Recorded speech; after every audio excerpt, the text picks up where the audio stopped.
That was the record before us, and here we are, pre-recorded, because we did this a few weeks ago, because we're not here at the moment, are we? We're away in that. I'm Ricky Gervais, with me Stephen Merchant. Hello there. And Karl Pilkington. Well, he's not actually with us. He's on the. He'll be in some of the best of clips that will be coming up shortly. Yeah, this is just us, isn't it? This is just us.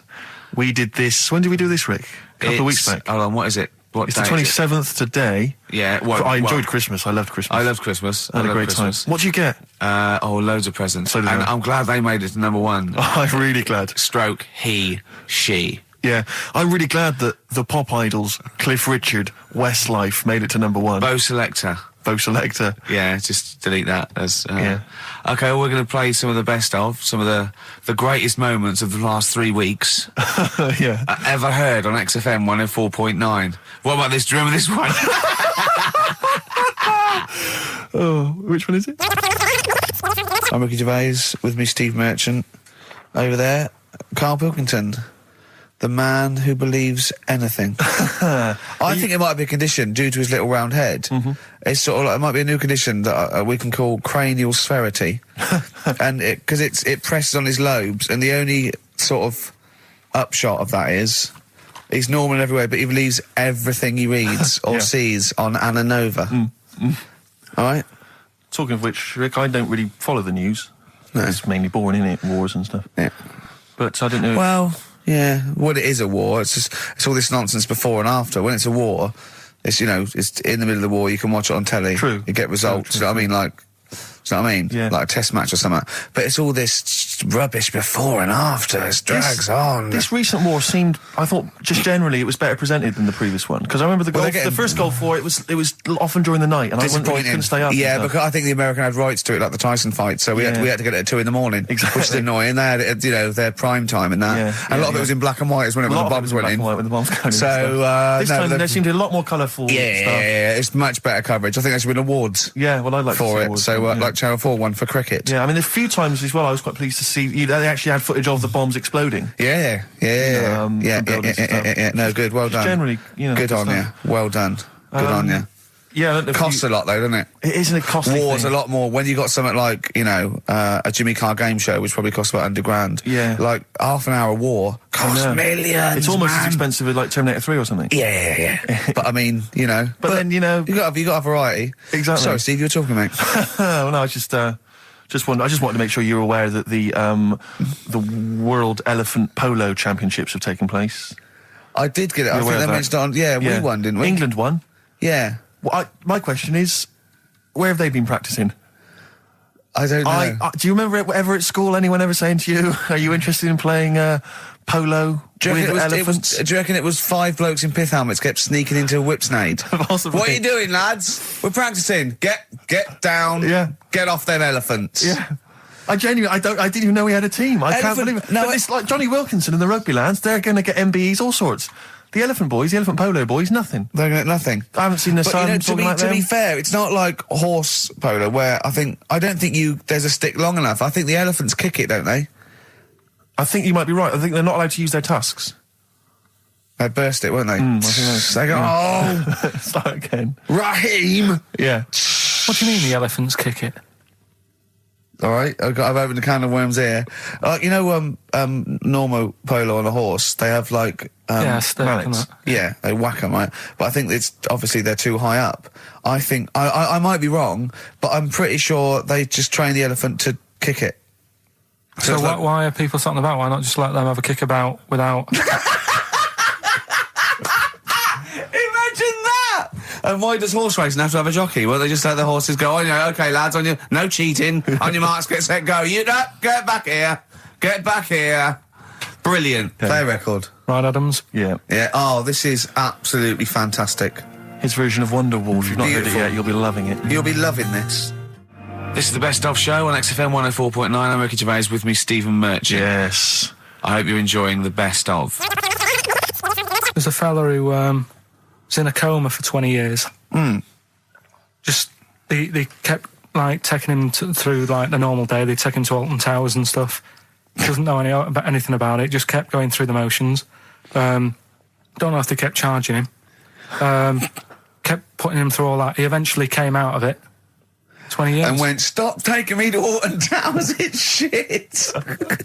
I just thought, imagine how much stop post he making... had. Eh? How much post?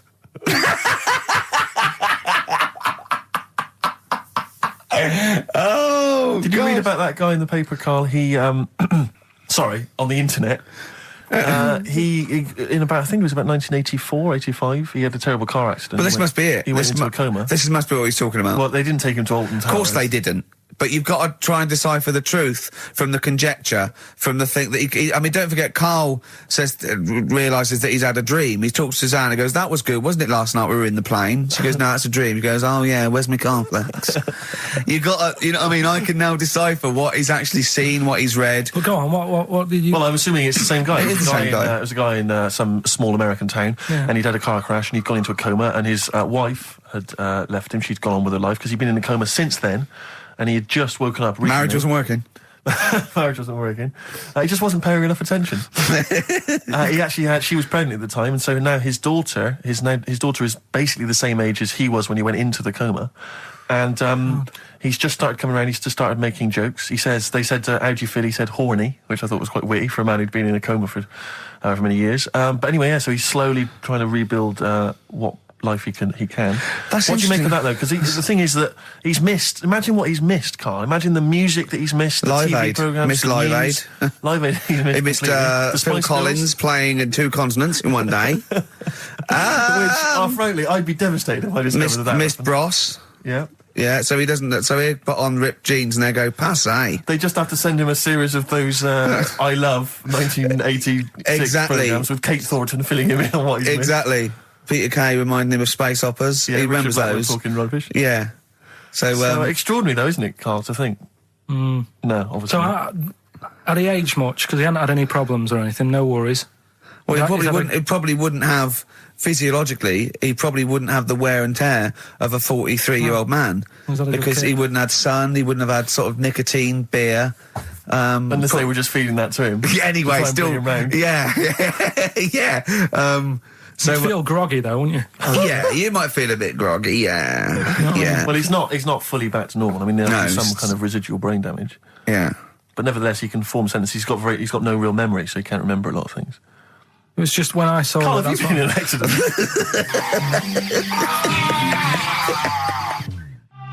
The brilliant Blur, Out of Time on XFM 104.9. One of my favourite singles of the year, and that's another thing. We'll be playing our favourite singles of the year, as well as our favourite clips of our own show. Rick, I imagine if people have got a bit of Christmas money, they're wondering what they can spend it on. Office DVD? Well, other than that, these guys have got some ideas. What, adverts? Brilliant. XFM. Placebo, Bitter End on XFM 104.9. This is pre-recorded. We recorded this a couple of weeks ago, before Christmas. Hope you had a great Christmas. If you didn't, not our fault, really, is it? Nothing to do with us. Wouldn't have thought we'd have. We're well over time because we've got plenty of cash now, thanks to a lot of you who probably bought the Office DVD. Yeah. Probably got and that if you in haven't stock yet, and you've maybe got vouchers or money, still available. Still there in the shops. Still available. You can still make it the best-selling DVD of all time. Please do. Yeah. Please do. I'll tell you what you want to hear, though, before you make your mind up. I'll tell you what, if you like this next clip, go and buy the Office DVD. I think you will. It's a brilliant clip. It's the one where we talk about, well, it is self-explanatory. Yeah. What's the best job you've ever had still, Carl? Talk like basis. It is still paper round. Is it still the paper round? Yeah. That's ridiculous. No, it was good, though. If you look at it, like, you know, what I liked about it, you're your own boss. No, you're not. You're not your own boss. No, the guy who runs the news agent is your boss. All right. But then once you get out and you've got your papers and that, you're on your own. You want as long as you deliver the papers exactly to the places he said you are in the time he said. Yeah. It's freedom, isn't it? Any jobs you wouldn't do? I've just thought of one that you wouldn't do. Go on. With your sort of mild homophobia. Well, I'm not. Proctologist. What's that? Basically sticking your finger at other people's arses. Right, well, I wouldn't do that, no. Why have you got to do that? What do you mean, why have you got to do that? Why does anyone need that doing? Because they got to look if they've got an arseache or something. Which trainee doctor makes that their speciality? Do you know what I mean? That must be, right, we got a place for proctologists, and it's you, Meadows. You came last. Oh, seriously, what? I'm not the arse doctor, am I? Yeah, you came last. Oh, I'm a bum GP. I can't believe it. Yeah, you got to, I can't believe this. Yeah. Tell you a job I don't like. What? I wouldn't want to be doing the woman, there's a little woman who sits in the little snack stall on Finchley Road station. Yeah. And I don't know how to describe it, really. She is surrounded by snacks. She can't move for snacks. It's Does it look like American Beauty, but with different... Not dissimilar to that. Yeah. It's a little hut on the station. And it's like, if you go to the seaside, you can put your head through one of those cardboard cutouts and it looks like you're a big fat person or whatever, and you can have your photo taken. It's like an equivalent of that, but it's just snacks everywhere. She's got bananas up to her chin. She's got chocolate coming down to her eyes, crisps either side of her. She can't move. She can't do 360 degrees. She's like packed in there. I don't know how she gets in there. I think they put her in there first, and pour in the bananas. Yeah. And then they go pour in the nuts. She has 2 hours of makeup before they open, dressing her in there. Because I'll ask for something from the fridge, and she cannot turn her head to see. She has to go by feel alone, just to feel the fridge and get stuff out and pass it. And often I'll say, that's not what I wanted, but she can. You've got to let her off. It's extraordinary. Dear. But there's no music playing. Does she have to sell her way out of it? Exactly. If it's a slow day, she's stuck there till the next day. Yeah, it's like a world-breaking attempt. Yeah. Carl, what job wouldn't you want to do? Well, any job. You're a lazy...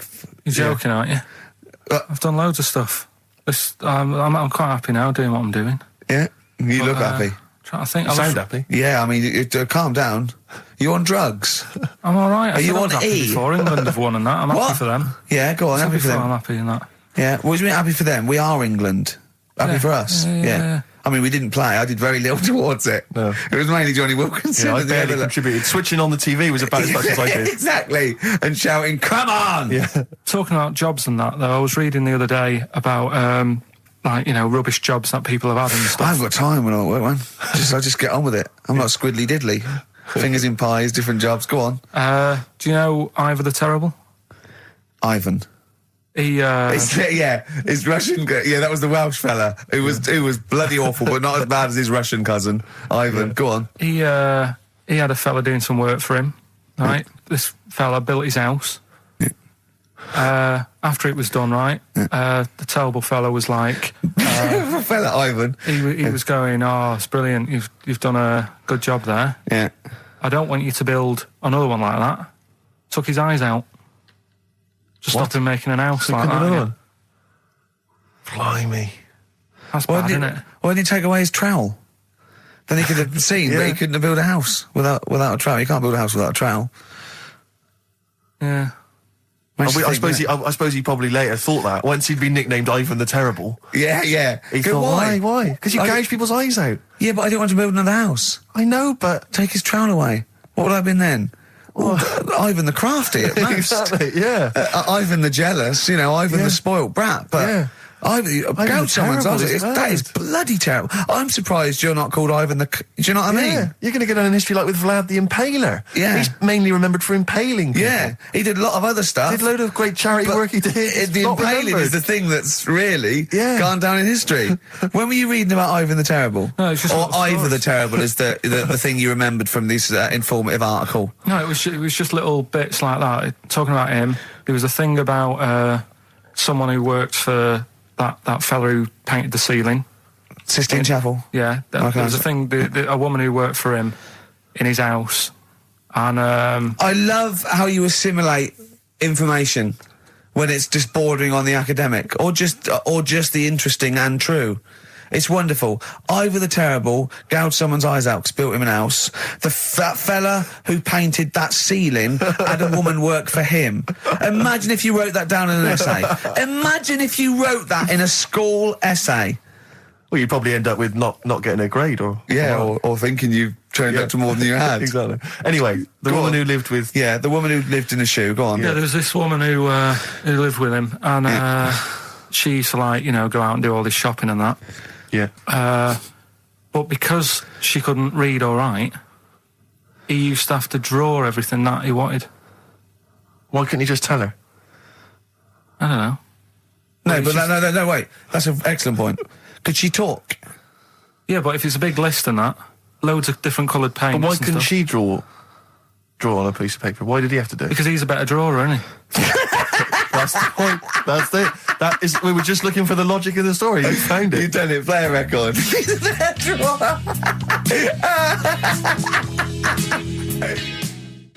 This is the Best Of Show on XFM 104.9. I'm Ricky Gervais, with me, Stephen Merchant. Yes.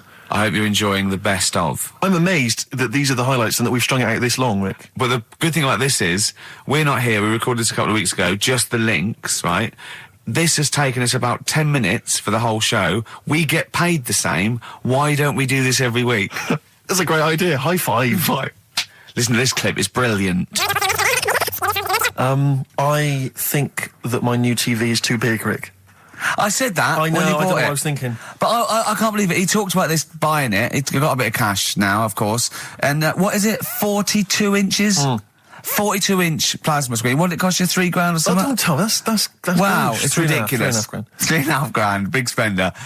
Of course, it's too big. Well, I can't get far enough back in my room, in my living room for it. You know, you're meant to be, I think, 4 times the screen size away from it. Really? To get out from the air. So that's 4 times 42 inches you're meant to be sitting away from it, which is impossible. Yeah. Well, I'll have to just get friendly with the neighbours. Yeah, watch it through a hatch. Yeah. If that's the case, though, are you better off just getting a portable? What? I don't understand that rule. What are you saying? Well, you're meant to be 4 times the screen size away from the TV. But then what's the point in having a big telly if you've got to keep moving further back? Get a portable and sit right next to it. Do see your point. Why do people go to the cinema then?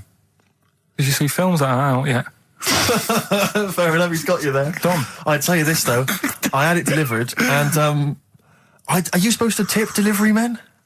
Of course you are. I don't know. You see, I've never had anything delivered before. I never spent that much money. Not if it's a courier with an envelope, but if it's a bloke who's struggled up the stairs, two fat blokes with a fridge, then give him a £5 for a drink. But the problem was, I didn't realise, and I was thinking to myself, I wonder if I've got to tip him. And the guy was leaving, and my mobile phone went off in my pocket, and I reached in to get it. He put his hand out, thinking it was going to tip. I went, it's just my phone. And I felt terrible after he left. I didn't know. What was I going to do? Run down the street and offer him a £5? No, of course not. No, I'm not made of money. I just spent it all on TV. Yeah, I've got no money, mate. Yeah. I just spent it all on this. I had to clean out my jar, everything, the drawers. Yeah, I'd take some bottles back. The problem was, it took me forever to wire it in. I thought, I'm not going to pay for someone to wire it up, you know. So it took me about 3 hours to wire it in, and it was huge. And I got it switched on, and the first programme that was on when I got it wired in was Bargain Hunt. I'll tell you this, David Dickinson's tan almost took me eyeballs out. It was incredible. It was like X-rays. It was extraordinary, the glow. I know, a huge plasma screen with this orange thing coming out, and he keeps turning to the camera, doesn't he? Just to get you. Yeah, he turns away. You get a bit closer. They go, "What's he doing?" He just turns around, takes the cornea off. What do you think, Bargain Hunters? Bargain Hunters.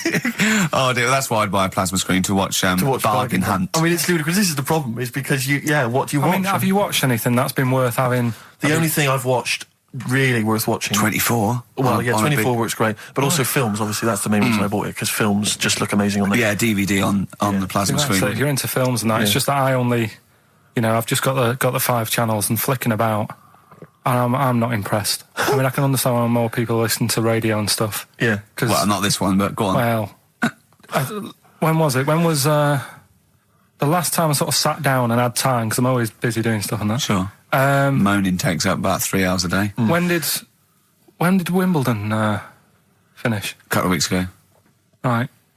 Found myself sat there, right? I'm not having a go. I know we've stopped Cheeky Freak of the Week and all that, right? So I'm not going to be having a go. Christ, I sat there. I'm scared.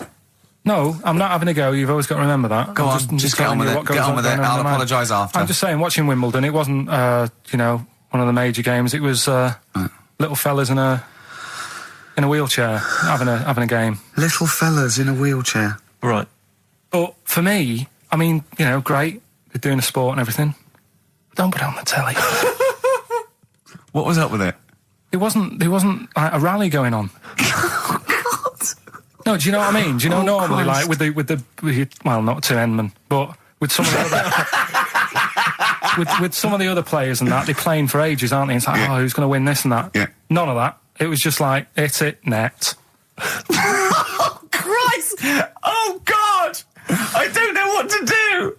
And people would like sat there watching it as well when they've got other games going on in there. That's what I couldn't understand. If you've paid your money to get in, I mean, like I say, good on them if they. Do you know what I mean? But it would have been. And they always start first in the marathon. I just thought it would have, give them a game of swing ball or something. Yeah. You know what I mean? No, yeah, I understand. Oh, Yeah. There's never anything on. XFM in the community. Let's play a tune. Ricky Gervais, Ricky Gervais. Don't put my name to this last link. Don't put my name to this last link. Ricky.Gervais, xfm.co.uk. Oh. Magic, Virgin, if you're listening, we are available probably sooner than we thought. That was Radiohead and There. We're Not Here, all right? Pre-recorded. Coming up is one of Karl's little film things where he puts himself into a film. It's his favourite film. It's Kes. Enjoy it. I love the fact that in pole position, in positions 1 and 2 of his favourite films of all time, it's The Elephant Man and Kes. Yeah. That's brilliant. Yeah. Go on. All right. Am I leaving the mics open a bit when this is going out? or what? Yeah, let's have a listen. Yeah. All right. So don't talk then, right? Just put that hot dog down, Rick.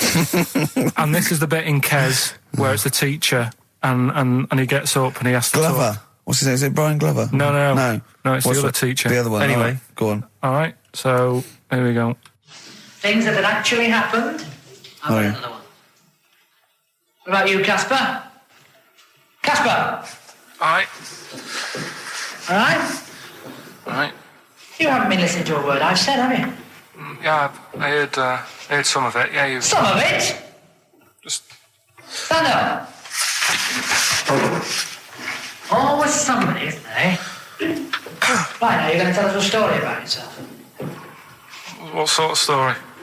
I want you to think of an incident that happened to you sometime in the past that is true and that you think will interest the rest of the class. All right?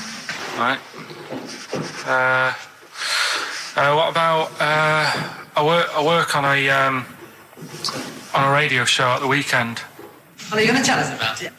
I'll just do. It's 2 hours, and it's with Ricky Gervais and Stephen Merchant, and just sort of play music and tell stories and stuff. What kind of stories? Well, whatever. Like last week, it was science. We were talking about this lad who was growing a knob on his arm. So it's weird. It's tricky, sir, because like with Ricky, he gets bored quick and he won't listen to the stories, and he'll start squeezing my head. All right. I'm not interested in what he does. That isn't normal, is it, sir? That. I mean, it sure is a bit gay. Is he? Just messes about, though. Do you know what I mean? I try and like come up with good stuff, like monkey news and like quizzes and stuff, but then he'll just, Ricky will just mess about. I mean, on Saturday he did it again. He squoze me head. How do you spell that? Squoze. S-Q... Oh, you're going to show it off the wall? This is a new word to me. Squoze is S-Q-U-O-Z-E. Right, now tell us what it is. It's when he gets me head and he puts one hand on the back of it, right? And he puts the other hand on the front of it and he just sort of swivels it. Swivel, right down the front. Oh, swivel's not it's spelled S-W-I-D. How many times a day? How many times a day does he swells it? It depends what time he gets in. If he gets in about 12:30, he could get a good 3 in. But I think, I don't really want to talk about. You've done enough, don't you? Well done, Billy. Big round of applause. That is the effort. Yeah. Wow. That's the best thing you've ever done, Karl. Darkness growing on me. Love that. Love the darkness. This is the Best Of Show on XFM 104.9. I'm Ricky Gervais, with me Stephen Merchant. Yes. I hope you're enjoying the Best Of. Now, Rick, you may remember that last week we opened with some quality knob news. Knob news, yeah. It was Hitler's knob. Hitler's knob was one of them. That just sparked off into a whole bunch of other kind of knob-related discussions. Yeah. And I'm pleased so far to see that we're almost at the halfway mark for this first hour. And so far we've only talked about nudity and/or todgers. Yeah. So excellent work from us. Well done, lads. Yeah. I'm looking forward to Dr. Fox and the rest of the Sony award committee listening to this one. Yeah. But more knob news. I don't know if there's a jingle for that, maybe. You nearly had the eye out. Knob news. Knob news, excellent. This is an extraordinary story. A woman tried to sue her bosses for £210,000 after finding a cooked penis in a canteen stew. Hospital cleaner Sophie, something, I can't quite pronounce that name, was eating goulash for lunch and could not cut one of the lumps of meat. Oh, you can see where it's going. I've got so many questions already. I know. She picked it up and tried to chew it, but it was too tough. Then she inspected it with workmates who all agreed it was a penis. Imagine that discussion. Yeah. Miss McLata said she vomited for the rest of the day, instantly became a vegetarian, and had to have psychiatric help. It's not known whether the organ was from a human. The case continues. Well, it can be found out, so that's one thing. Obviously, the doctors aren't confused. They're not going, I don't know, I've never seen one like it. Yeah. Also, why is she eating goulash? I know. I mean, that's my first question. Why? Yeah. You got lunch. Oh, what do you want? I don't know, I fancy some goulash. Yeah. Oh, some gooly lash. Goulash, Thanks very like much it. indeed. Lancashire cockpot Oh, is on the menu. Brilliant. Only £5.50. Wangers and mash. I'd love some wangers and mash, please. Coq au vin. Coq au vin. It's already done for There's you. some. There's wangers and mash, coq au vin, Lancashire cockpot. That's just off the top of our brains. Yeah. So if So you've got if any you of your wanna- own, keep them to yourself. We're not interested. What do you make of that knob news? And it's in a hospital. Oh, yes, it it was. could- No, hospital cleaner. You're right. Hospital Oh, cleaner. God. I know how your mind's thinking already. There's been a mix-up. What kind of mix-up? I love that. What, some bloke's gone in, some lesbian's gone in, wanting a sex change. She's got a carrot for a cock. Bit of stew and steak. Stewing steak. Oh, that would be great. 50 Cent in Da Club on XFM 104.9. We're playing our favourite singles of the year. Yep. And we're looking back over some of our favourite clips of the year. I'm Ricky Gervais, Steve Merchant, and Karl Pilkington. Not done a lot. Maybe you should earn your money as you get to Mondays off for this 2 hours of nonsense. What are you on about? I've done loads of stuff. Yeah. Well, same old. Yeah. Let's have something new, something Come on. fresh. Well, I've been looking around, right, on the internet for stuff. On the internet. Yeah. Your Bible, where you get all your information about the world and the universe and morality from. And you know, like, how I always say to you, I don't really read that much of it, I just read the headline, Perfect. right? Yeah. Anna Nova have sort of nicked that idea to grab you. Nicked what idea? Well, to sort of get to the meat straight away at the top. Do you know what I mean? The headline to the story and everything. What? Right, these are But stories. the headlines already existed. That was why you thought that was a good not idea? like this, though. All right. Headline. Well, these are all headlines, right? Vibrating shoes could stop elderly falling. Do you know what I mean? Oh, God. You don't need... Vibrating shoes could stop elderly falling. Yeah, that's the story. You don't need to read on. That's what I'm saying. Well, Right, could you because read on anyway? Can't be bothered.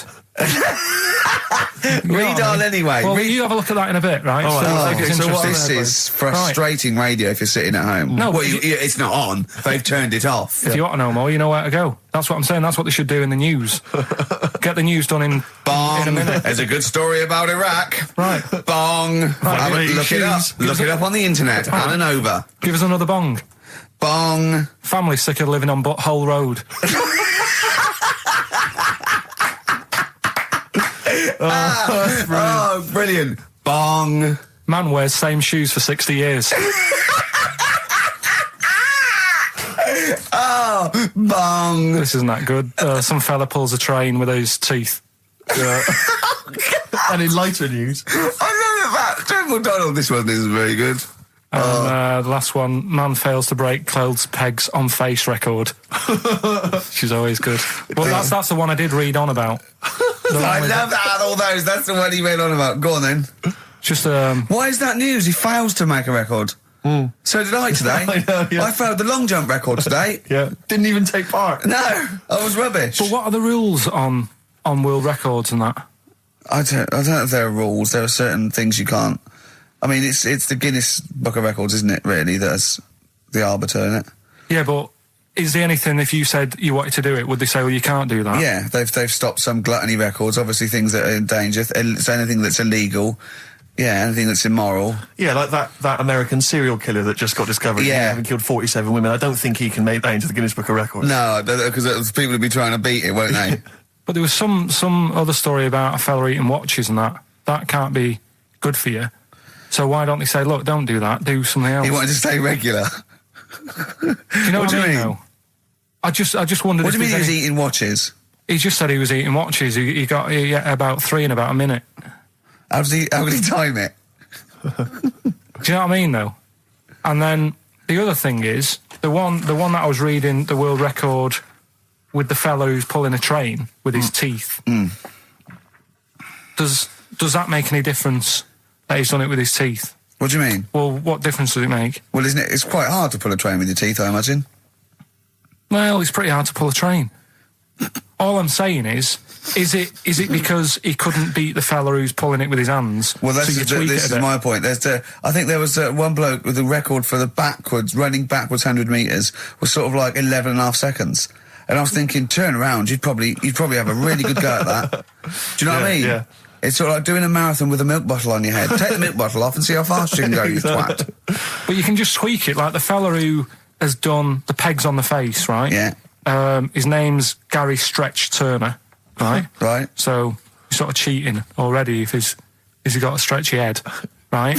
But you are, right, you are one of the most stupid humans I've ever met. Well, get me in the book. Yeah. Right? Well, listen. So Gary Stretch Turner, right? His record is 153 pegs. Yeah. He did it again, and he only got 150 on. So he hasn't broke his own record. Right. But what I'm saying is, if he tweaked it a bit more, would that make a new record? What? Well, if he said, I've got 150 pegs on, but at the same time as eating a burger. I see what you mean, yeah. He'd be the world record breaker for pegs and eating burgers at the same time. Yeah, just change it a bit. If you know you're not going to make it, just do something else. I'm assuming the rules are set at the beginning, Carl. That's it. That's where they say, right, you're just going to do the pegs thing. You're not going to introduce burgers halfway through, are you? Definitely not. And then they have a go. I was on one leg, not interested. How many pegs? 150. Can I just ask very briefly, I was quite interested by the family had to move because they lived on Butthole Road. Yeah, I quite like that one. Now, I don't know if I've told you before, Rick, where I used to live. I'm not going to tell you the name of the street that I used to live on, not on air, because my parents still live there and I don't want, But I'm going to write it for you now. This is the genuine name of the street I used to live on. Just imagine when you're at school. Yeah. And like in class, for instance, in French, you've got to say, you've got to answer where you live. Yeah. J'habite, wherever. Yeah. That's the name. This is actually the name of the street we lived on. No, it's not. I swear to God. That is... Absolutely right. I could phone my father now and he could confirm that for you. I swear because he doesn't want to God. And I'll tell you that... But listen, do you know what worries me? It's the apostrophe S. I know. Because that's blatant. Yes. Amazing, isn't it? That is incredible. But imagine how embarrassing that was. So if I look that up in the Bristol... You'll find that in the Bristol A to Z. I swear to God. That is really... Why have you never told me that before? I can't believe I haven't. That's I'm incredible. still embarrassed now. Do you know, whenever I have to phone up, if I have to give that address, I always spell it instantly. Really? Like, somehow that'll hide it, that'll disguise the name. But I can't get over that. Anyway, if you perhaps live in Tits Avenue, or... Wankling Drive. Wankling Drive, just get in touch. Let us know, we're not really interested. This is the Best Of Show on XFM 104.9. I'm Ricky Gervais, with me Stephen Merchant. Yes. I hope you're enjoying the Best Of. I know what you're thinking. If this is the best, my Christ... What was the rest like? Well, we'll be back in a week's time, so you can judge it for yourself live. But anyway, in the meantime, this is one of the best clips I've ever heard. I'm laughing just thinking about what it might be. He said this, oh God, it's like a child or a cat when it's confused. He went, Steve reckons in ancient Greece, right, it was better to shag a bloke than a woman. And I went, well, yeah. I mean, that's about the male being sort of a first-class citizen. Yeah. Much better, wasn't it? An aspiration to sleep with a beautiful man than a beautiful woman. Women were lower-class citizens, so therefore men were seen as higher class. So to have sexual relations with a man, there was no shame in that. No. In fact, it was looked upon. And I said, well, ancient Rome. I said, Nero, he'd sit in his big jacuzzi and he used to get, pretty boy men to just go into the water and just nibble at his testicles while he was having a watch. He didn't do that. He did. Yeah. And he's not a gay fella. No, well, no. I mean, I don't know about Nero, but I mean, it wasn't a case of a big delineation between what was heterosexual and what was gay. It was just, whatever you... So what did this fella do then? This one who's having his... Well, he was pretty much top boy, Nero, for a while. He was in charge. And You know, and you did what you're told. If Caesar or... But why were people going round there? Why didn't they go, oh... No, they weren't dropping in. It wasn't like the door was opening. I was just going to see what Nero's doing. You'd have probably been like a delivery boy or a stable boy or something, you know, and you'd have popped round there and you'd have gone, there right, Nero, there's the tablets of stone you wanted. And you go, Pilkington, why you are here? Pop under... I don't know why he's French. What is that? I don't know why he's French. Just pop under the water and nibble at my testicles and you'd have done it. Because he was Nero. I wouldn't. You would have. Well, there's no way I would have done. Well, you would What have. have I done? I've dropped a pizza off. Yeah, you why put am I around to there? Nero's place with the pizza. Right. Right, I'd say I've done my job. Right? Yeah. That's not the sort of tip I wanted. No, he'd have said, get the little baldy chap to nibble at my testicles, and you'd have been under the water. I wouldn't have done it. No, Well, I you don't have put my head on the You'd wall. have done it, right. No, I wouldn't have done it. Can I just say this, Steve? Not only would you be nibbling his testicles, you'd have been going mad. You'd have been noshing him just for extra. You'd have been doing everything he wanted. You'd have been going, he'd have gone, I didn't ask you to do that. You'd have been going mental. They'd have been chewing, slurping, smacking, poking. You'd have chopped. You'd have gnawed his packet off. You think you're eating Walker's crisps? There'd be bubbles. There'd be flood. Oh, it'd be horrible. That was Bowie and Waterloo Sunset. Love that. Love the original. Love Bowie. Bowie was my gig of the year. These are my singles of the year. These are our clips of the year.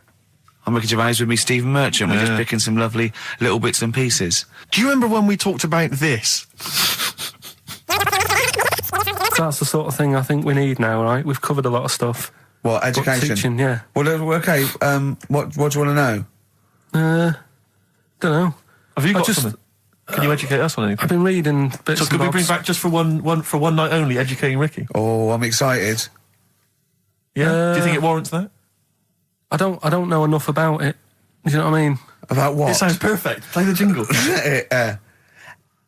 Educating Ricky. He's getting smarter. A couple of things happened in the week that I read about. Okay. Keeping up on what's going on in that. Sure. Yeah. One was about that Galileo fella. Okay. Was it about 1636? Was it? I think it might have been That's not earlier. bad. Go on. Did some stuff with light and that. Yeah, he did lots of physical experiments, yeah. Is that it then, Carl? Is it? He did some stuff with light and that. What did he do with light? What was that? Well, I think he invented the first... Telescope. Telescope. So I think it's a particular lens, though, and he did experiments where he dropped famously two different weighted balls from Pisa, and they hit the ground at the same time, showing that it doesn't matter, the weight doesn't matter, but air resistance does, and stuff like that. I think he probably explained it a bit better than that. Yeah, but I'm talking to Carl. Sure. Did they need to know He's stuff? just thinking about pizza. Yeah. Did they need to know stuff like that back then? What do you mean, did they need to know stuff like that? It's just... There weren't people going around going, I've got to drop these two things off the Leaning Tower of Pizza. I just don't know which one's going to land first. Yeah, I need to know. Why do you need to Bring me know that? Galileo. Yeah. It's for a bet. Yeah. No, but if I was knocking about then, I'd be like, stop messing with that. We need a telly. Or, you know what I mean? I bet he thinks the Flintstones is real. I know. That'd be brilliant. That's what I'd do if I was a caveman. I'd make a telly out of rock. Yeah. And a pelican And a as car a that I cement just mixer. ran along the road with. Yeah, exactly. Yeah, we need a car. Yeah. Well, we haven't really got the internal combustion engine. Can you stick your feet through the bottom? Yeah, just get me a car, for Christ's sake. Anyway, so I learned that. And then... What? You learned his name. Yeah. Other people I learned the name of this week. Oh, if a chimp could watch telly. Go on, Carl, go on. And there was also a fella in the week who said that women shouldn't be wearing trousers Why? because they don't look good in them. What do you think? What do you think about that? It's rubbish. Yeah. These are the only things that have caught your eye over the last couple of weeks. This is the entire news. Galileo did something with light. A French fella said women shouldn't wear trousers. See, that to me wouldn't pass as education. It's not education. I don't know where you could ever use that. I don't know when that would ever be applicable to life. I just like reading stuff that sort of reminds me of... Do you know what I mean? If I read it and it gets me thinking, I think that's a good little piece.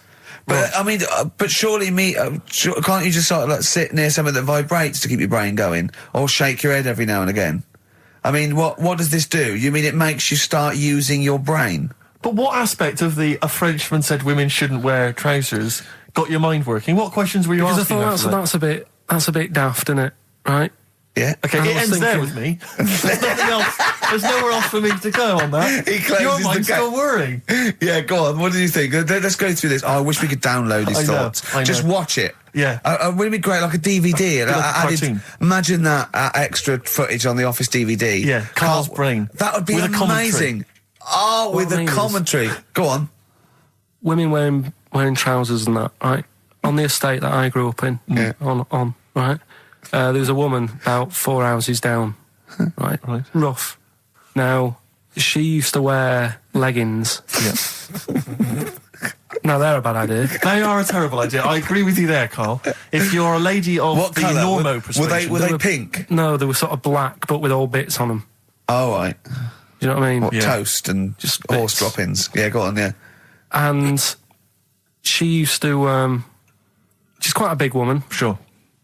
Pauline Quirk, I think Yeah, we well, described her as. Look like a light bulb when It she's is those bending kind of over in women that are leggings. attracted to leggings. Yeah, I know, yeah. They are drawn to them like a moth. to a flame. Yeah. She used to wear them, and that's what I remember when I read this piece. And she used to work on one of those sex line things. Right. Right, she used to do that. But What was she, an engineer? the weird thing with her was, she had big eyelids Right. Go on. that were too big, and this is what I was thinking. What right? do you mean she had big eyelids? How big do eyelids have to be for you to go, they're big eyelids? What was she shoplifting with them? Would she come out of Dixon's with, like, radio stored in them? What do you mean she had No, big eyelids? it was another one of them popular things around our way. Do you know? Like, What do you mean popular things? They didn't people go, have they go, oh, I'll tell you what, they're all the rage. Can I get some big eyelids, please? No. It was just like one of them things that people suffered with. Just big eyelids. They could hardly open their eyes. What do you mean? What do you mean? That's one of them popular things around where I grew up. People had big eyelids. They could hardly open their eyes. What does that mean? What sort of freak town were you born in? You had webbed feet people with big heads. You got women with big eyelids. What does big eyelids mean? Are you confusing her with the horse?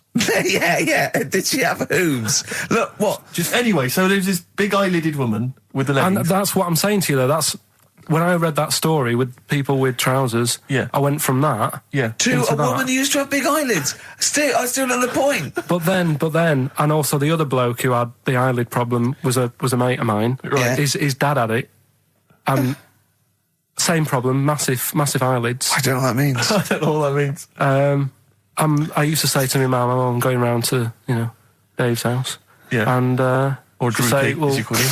that's all right, but make sure his dad doesn't take you out in the car because he could hardly see. He had to have his head.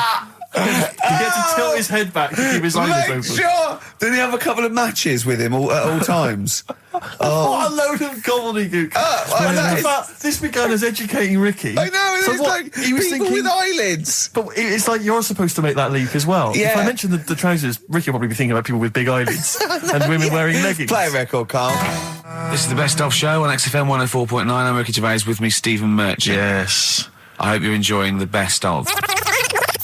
Like I said to you though, the reason I did this Yeah, was to get that kitchen, right? Now, brilliant. as we speak now, right? Builder's in the flat. He's been annoying me. Of course he has. Of course he has. What's he been doing? When he turned up on Monday, right? Yeah. Wanders in, and the first thing he says to me is, said, the pub across the road, is it any good? I said, well, it doesn't matter, does it? You're working on the kitchen. Think of saying that to a builder. Probably making conversation. Probably meant, do they do a toasted sandwich? Because I've got a half-hour lunch break. Not an hour, like Karl Pilkington. So I'll probably there and get a nice, cheese and tomato sandwich. Is that genuinely what you said to him? Yeah. The first thing you Yeah, said so to him? Suzanne had a go at me saying, why have you said that? He hasn't even started on it yet. I cannot believe that. You're unbelievable, Carl. And you say it's us that are rude, crass, I wasn't being thoughtless. rude. I just was letting him know. Do you know what I mean? I know what He they're up knows to. what he was there for. He had it down on his little docket. Do the kitchen this week. Yeah. He didn't come there and go, what did I come out for? Was it to go to the pub for a week? Why am I wearing these overalls? Yeah. Who's the little bald mank twat insulting me? Let me just check. Let me call the head office. I wasn't having a go though. I mean, they should have finished it yesterday, and they're Yeah. there now. right, Yeah. on their own. And what annoyed me is they turned up late today. Hold on, Carl, I've just realised something. They're probably listening to the radio. This, I assume, tuned to XFM, isn't it, in your kitchen? Yeah, but they don't know it's me, do they? Do you know what I mean? No. They'd go, he's got a whiny mank voice as well. So's the bloke who owns this place. And the bloke who owns this place, when I said, what's that pub like across the road, said, well, you won't be bothering that. He's working on this. No, he won't be able to put two and two together, will he? You've suddenly, the penny's dropped, doesn't it? You've suddenly realised. Look at his face! Yeah. He's suddenly realised they might know it's him. And they could be listening, and they're going to clean you out, mate. Oh, if you are the builder working in, where is it? I won't say the address, but it's... Central London, isn't it? Go mental. Have whatever you want. Opposite that pub that you like, He'll probably be in there now, so he won't be listening. Or insulting a British workman. He should have been in today. Mental. He should have been in at 8 this morning, which annoyed me anyway. Mental. Why? I really don't understand why they've got to start so early, right? Yeah. But he said he'll be there for 8, turned up at 9:30, right? Wanders in, and what annoys me is he could have left all this downstairs. He had a paper under his arm, one of those crossword books, and a pot noodle. Now, I'm not being funny, but most of them take quite a bit of time. A crossword book, he's not happy with just the one that's in the paper. If you're listening, if you are the builder that's listening now, doing Carl's flat, what about pissing in the laundry basket? That was Jane's Addiction. This is the Best Of Show on XFM 104.9. I'm Ricky Gervais, with me, Stephen Merchant. Yes. This was a clip show. We recorded this a couple of weeks ago. I hope you had a Merry Christmas. It's not over yet, because tonight at 9:50 is the second part of The Office Christmas specials. It's brilliant. Watch it, and we'll be back next week live. I'm Ricky Gervais, with me, Stephen Merchant. Bye. Have a great new year. Probably you're thinking, Rick, isn't it time that we do our usual roundup of what's been happening in the news? Yeah. Which we always do every week. Yeah. We always do something, which is, I mean, basically, if you're listening and you're a new listener, say you work at a newspaper, we always try to be informative, just try and put stuff out there that just educates people, informs What are you people. thinking? Well, I said Monkey News is coming up, but what have you got? No, I was just looking on the net there and just found a couple of quite important news stories, probably worth mentioning. Policeman caught photographing. I don't know why it makes me laugh. It's just the phrasing, I suppose. It's the headline. Policeman caught photographing up woman's skirt. No, he wasn't up there taking a picture of Big Ben. He wasn't going, can I just sit up here? I'm just going to take a picture of that seagull over there. No. He was facing the camera up a woman's skirt. He was indeed. Right. A policeman in Japan is facing disciplinary measures after he was caught photographing up a woman's skirt with a hidden camera while on duty. The 42-year-old sergeant, who's not been named, used a digital camera to secretly snap the shots when the woman was reporting a stolen bicycle. So he was actually doing his proper job. He'd obviously thought to himself, I'll bring him a digital camera today. On the off chance a beautiful woman comes in to report a crime or robbery, I'll have it ready, I'll have it positioned, in such a way. But this is interesting. This is how he got caught. Okay? The woman became suspicious after she saw a flash go off. brilliant. I mean, this Not so secret at all. Sorry, did I just see your shoe? Your shoe just seemed to just spring into life there. It was light. There was light. Yeah, I think I've had someone set fire to some magnesium that was on the end of it. It won't happen again. Well, it's only you and I in here, and your shoe was just suddenly lit. Why are you standing like that? Why is your shoe just sort of like between my feet? There's no reason. This is how I always stand. What did the bike look like? Flash? So, are you taking pictures of my family? No. And no, I'm not. And you should be wearing knickers anyway. Well, how do you know that? What? How did you know I'm not? How did I know what? I'm not wearing any. I didn't know you. I don't know what you've got up there. Well, I don't know what it looks like, and there's no way I could. Of course, it would be roughly that conversation in Japanese. I know, yeah. You know, you just mentioned there about sort of no knickers and that. Is this going to be your Auntie Nora? No. Right. It's just, like the last flat that I lived in, I always had a good view across the road, and I could see, it was the hairy... There was the hairy Chinese not hairy Chinese kid. He was just a Chinese kid, actually. Yeah. Because that's rare, isn't it? Hairy Chinese kids are very rare, isn't it? Yeah. There's only one official sighting, isn't there? In one of those shit little magazines that you buy. And there was the old woman who didn't move. She was just sat there reading a book all the time. Who we think possibly died and no one came round for weeks, But and now I've moved, right? And it was quiet for a bit. I always look at what view I'm getting, right? Looks across and it was just sort of empty, sort of flats ready for people to move in and that, right? Anyway, people are in there now, right? And they've put all the furniture in, but I haven't put any curtains up. Oh. Right. So anyway, I'm sort of washing up, just having a look out the window. Yeah. Right. Girl sort of wandering about, knickers on. right? With no knickers on. You mean naked? Knickers. Well, she had a bra on. Right, okay. But, She was no probably knickers. looking for her knickers. So I thought, oh. And I don't know how long I was looking, No. right? But anyway, she looks across. Oh, God. I think she spotted me. Yeah. I think, oh, God. I felt really bad. Yeah. I said to Suzanne, Sorry, is this some sort of Peeping Tom confession? No idea. well, it's not, that's the thing though. Peepington. If I was peeping, she was peeping as well, because she was looking over. Works both ways, doesn't it? Yeah, but yeah, all she could see of you was your bald head. Yeah. No, but And your this hands is it. moving as you were washing up. And some white-looking substance frothing up. Particularly stubborn stain on this glass. Yeah. Oh, God. Imagine that. Imagine if she looked across. I'm assuming your sink is lower than the window. But didn't she just cover up or something? Or she looked back and go, oh, you're looking at my fanny? Well, the thing I did, What? I thought, just sort of drop me boxer shorts. Because I What? thought, well, Suzanne said, what are you doing? What are you talking about? What are you talking about? No, just so they can see me cheeks of me. What are you talking about? No, because I thought, if she thinks I'm walking about in the nude as well, then we've both got something out of it. Carl! This sounds like a bad excuse in court. I know. So sorry, you were looking at a woman dancing around naked, right? So the only thing you could do was immediately drop your boxer shorts. So she looked across, saw you fully clothed, saw you took your No, boxers she off. wouldn't have done, because it's sort of just the top half and the sink's at a side angle, so I was sort of looking out. So This she is wouldn't have genius. so she wouldn't have seen your trousers then anyway. No, she did. I moved in front of the window more. So you then made you actually climbed in front of the window. Oh, this is amazing! So you climbed in front of the window to show off No, your it wasn't your naked obvious. lower half. Suzanne said, what are you doing? And I I said, bet she did. What are you looking at? I sent you in here to What clean up. are you doing? I'm just taking my trousers down, stand over the window. Why? Because there's a naked woman across the road. What do you think I'm doing, Suzanne? I'm exposing myself while looking at some free funny. leave it. What's up with you, Suzanne? Anyway, Wait a minute, can I just check? A final question. What did the woman across the way... What happened? What was her I reaction? didn't look again. I just thought, you've seen a bit of action as well. We're both happy. Let's leave it. Brilliant. So were you waddling around like a penguin with your trousers around your ankles? I just was walking about, and Suzanne said, what are you doing? I said, I'll explain to you in a bit, but don't look out the window, because then it's Excellent. obvious. Then he sees that she calls her husband to look at Carl walking around naked. He goes, oh, she's got a... Quick, Suzanne, get him out. There's only one with him to get some more friends. They've gone one more. White Stripes, Dead Leaves and the Dirty Ground on XFM 104.9. I'm Ricky Gervais. With me, Steve Merchant, Karl Pilkington. We have got a great show lined up for you. Absolutely. Today it's just, Valentine's weekend, some love songs, we've got some chat, and of course the competitions. I'll tell you what, I was walking here today, and the West End is crammed. There's helicopters, there's police, there's about 1 million people sort of just milling around, standing around with placards and stuff. I don't know what they're doing, but they've got too much time on now. They need a war. You don't read the newspapers, do you? Boring.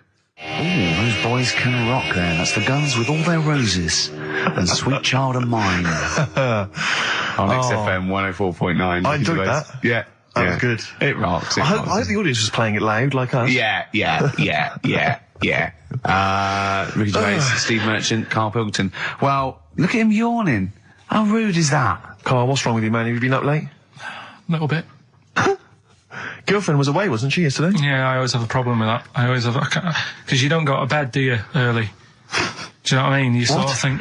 I just always find that thing that if, you're used to living with someone, Yeah. one of you will go, let's go to bed, then you'll go, all right. But when you're on your own, you go, You just forget to go to bed. I just stay up. Okay, stop eating now, Carl. You've ate all the food. That's just a plate. All right. Okay. Yeah. No, I stayed up and watched, there was a thing on about Dracula, Right. What, Dracula? and I found a flaw in it. Go on. Not the fact that he's the living dead and No. and drinks blood to stay alive and he doesn't reflect And he can in turn into a mirrors. bat. Well, And you can go on. the mirror thing, you can't look in mirrors, can he? Well, he can look in mirrors, but he can't see himself in a mirror.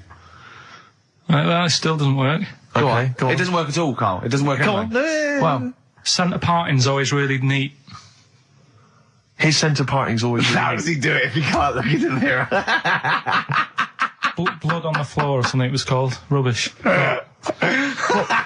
I love the flaw in the Dracula film is that his centre parting's too neat. How did he do it without a mirror?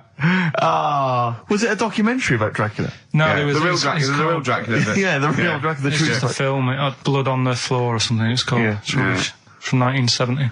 Yeah. Right, but you know- stayed up and watched that. You know there aren't Yeah, really that's right. vampires in that sense. Yeah.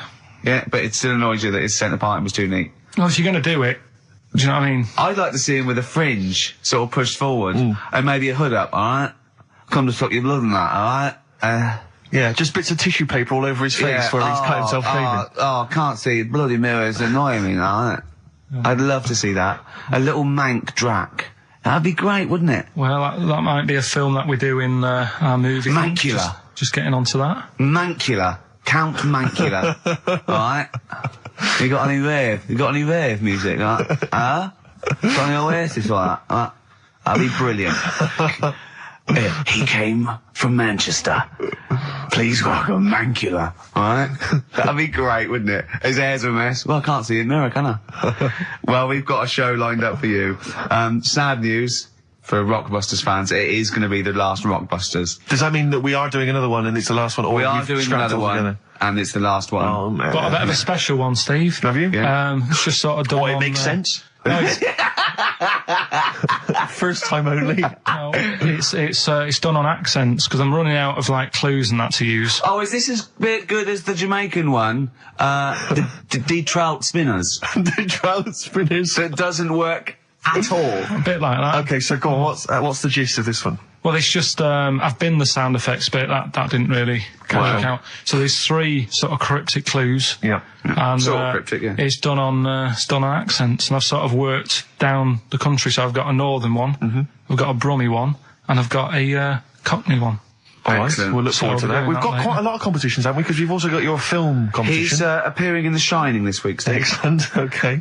We've also got, chimpanzee that. More monkey news from around the world. Monkey news. Stay tuned for that. But there's one that I thought we could phase in as we phased out Rockbusters. It's an old favourite. Carl, was before your time. XF Family Fortunes. XF Family Fortunes, it's brilliant. Get a It couple owes of people nothing online. to TV show Family Fortunes. No, it's XF Family Fortunes. You can't get him on that. So we'll be playing that a little bit later as well with 2 lucky people at the public, and we'll be giving away some great prizes, I imagine, Excellent. Steve. Yeah. Go through those a little bit later. Yeah. As it was Valentine's weekend, what about a lovely song by Lloyd Cole? Like Lovers Do. Lloyd Cole, like Lovers Do, on XFM 104.9. Is that for all the lovers out there? Yeah, I'm Ricky Gervais, with me Steve Merchant and little Karl Pilkington. Oh, we're having a laugh, aren't we? Little Karl with his Hey, sandwich he's and cheered that. up, with hasn't he? I'm still bruised where you punched me in the shoulder, showing that you could box. Yeah, to be fair though, Rick, you do think that you're now a professional boxer I'm because like you've been on the telly like boxing. Marciano, yeah. No, he does. I mean, he laughs about it, but he does walk around thinking, yeah, I could probably handle myself in a street brawl. In fact, I walk around handling myself Yeah. a lot of the time, don't I, Carl? And often Carl. Yeah, yeah. Oh, I love it because his little round head. I've got another mate that's got a little bald head, and I'd like to squeeze it. I'd just like to see how far. Do you know what I mean? Like an egg, you can squeeze it that way, sort of sideways, and that hurts. But then squeeze it forward to back, it doesn't hurt so much, does it? Do you know what worries me though? I think if you ever actually did crack Carl's head, I think yolk would come out. Yeah, I did, he was drawing, and I gave him a little karate chop on the back of the neck, and he jumped. He spasmed. Sorry, you gave him a karate chop on the back of the head? Yeah. To be fair though, I think I'd spasm, Rick. If a man crept up behind me and karate chopped me in the neck, Oh, that's didn't I probably a laugh, natural Carl? reaction. Didn't I laugh, eh, Yeah, Carl? that's right. Good laugh. Oh, so we got lots of little things to get through. I mean, look at his little face. You're right. We had a little lunch yesterday, didn't we? We did indeed. That was a nightmare. Yeah. I hate going out with you two. I was explaining to Carl, right? I like to excite Carl's imagination, right? And if it involves chimps or monkeys, all the better. Brains he likes, parts of the body, deformity. You know, I know where to, you know, what buttons to push. And I told him about this thing. I don't know if any of you out there know about this, but there's an experiment they did in the 50s, a clinical psychology experiment where your 2 hemispheres of the brain, okay, they're joined by a thing called the corpus callosum, right, which is just a little flap of skin, like a little scarlet lead that joins your 2 hemispheres. And what they did, they cut that in half, and they thought it was a cure for schizophrenia, but what it turned out to be, or epilepsy, I think, I can't remember, was that your 2 sides of your brains didn't function together together, you couldn't get information. I was telling Karl all this thing, and one of the things I told him was that they did it on a monkey, and it fought itself over a nut. Like, its right arm was connected, by its left lobe of the brain, and it was fighting over itself. And Karl went, instead of like thinking this is amazing experiment, he went, would it have been happy if you'd given it 2 nuts? Yeah, I know. Well, you started off by explaining it, and I remember you mentioned, because I was watching the two of you as you were describing it to me, you said, of course, one side of the brain deals with symbolism, and as you said the word symbolism, I noticed Karl drift away from looking at you, pick up his mobile phone, and start pressing buttons randomly. And I thought it was the word symbolism that got him. And I noticed it took you just a moment longer. And I think the first thing you said was, when did I lose you? Yeah, I knew I'd lost him. It's extraordinary. And he doesn't even try to disguise it. I said nomenclature at one point as well. Right, yeah. And I knew I was dicing with death there. Yeah. But, but I told you tried to look it up, didn't you, on the web? You didn't find anything about it, did you? The spelling of it's, what is it again? What's the word? Corpus callosum. Yeah, so I couldn't do it. No, it's a point. Don't bother. Give up. Don't bother. So if anyone knows any interesting facts about that, but yours hasn't been cut in half, has it, Karl? That would, again, might explain something. I'll tell you what we will be talking about later. I don't know if you're sort of aware of them, Steve. Go on. Bonobos. Oh, I don't know much about bonobos. I told him about he was looking for stuff. I said, put in bonobo. He was having no luck with chimp. And they're a form of chimpanzee, but they're even closer to us, evolutionary speaking. They've got their social groups are more like ours. They're more intelligent. And he was loving it, weren't you? So is it human bonobo Karl? Is that how it works on the evolutionary ladder? Chimp Karl. Yeah. Yeah. Talking about him. So we're talking about bonobos. You're excited about that? Yeah, That's coming up in Monkey News? No, I think it's a bit of a monkey bonus.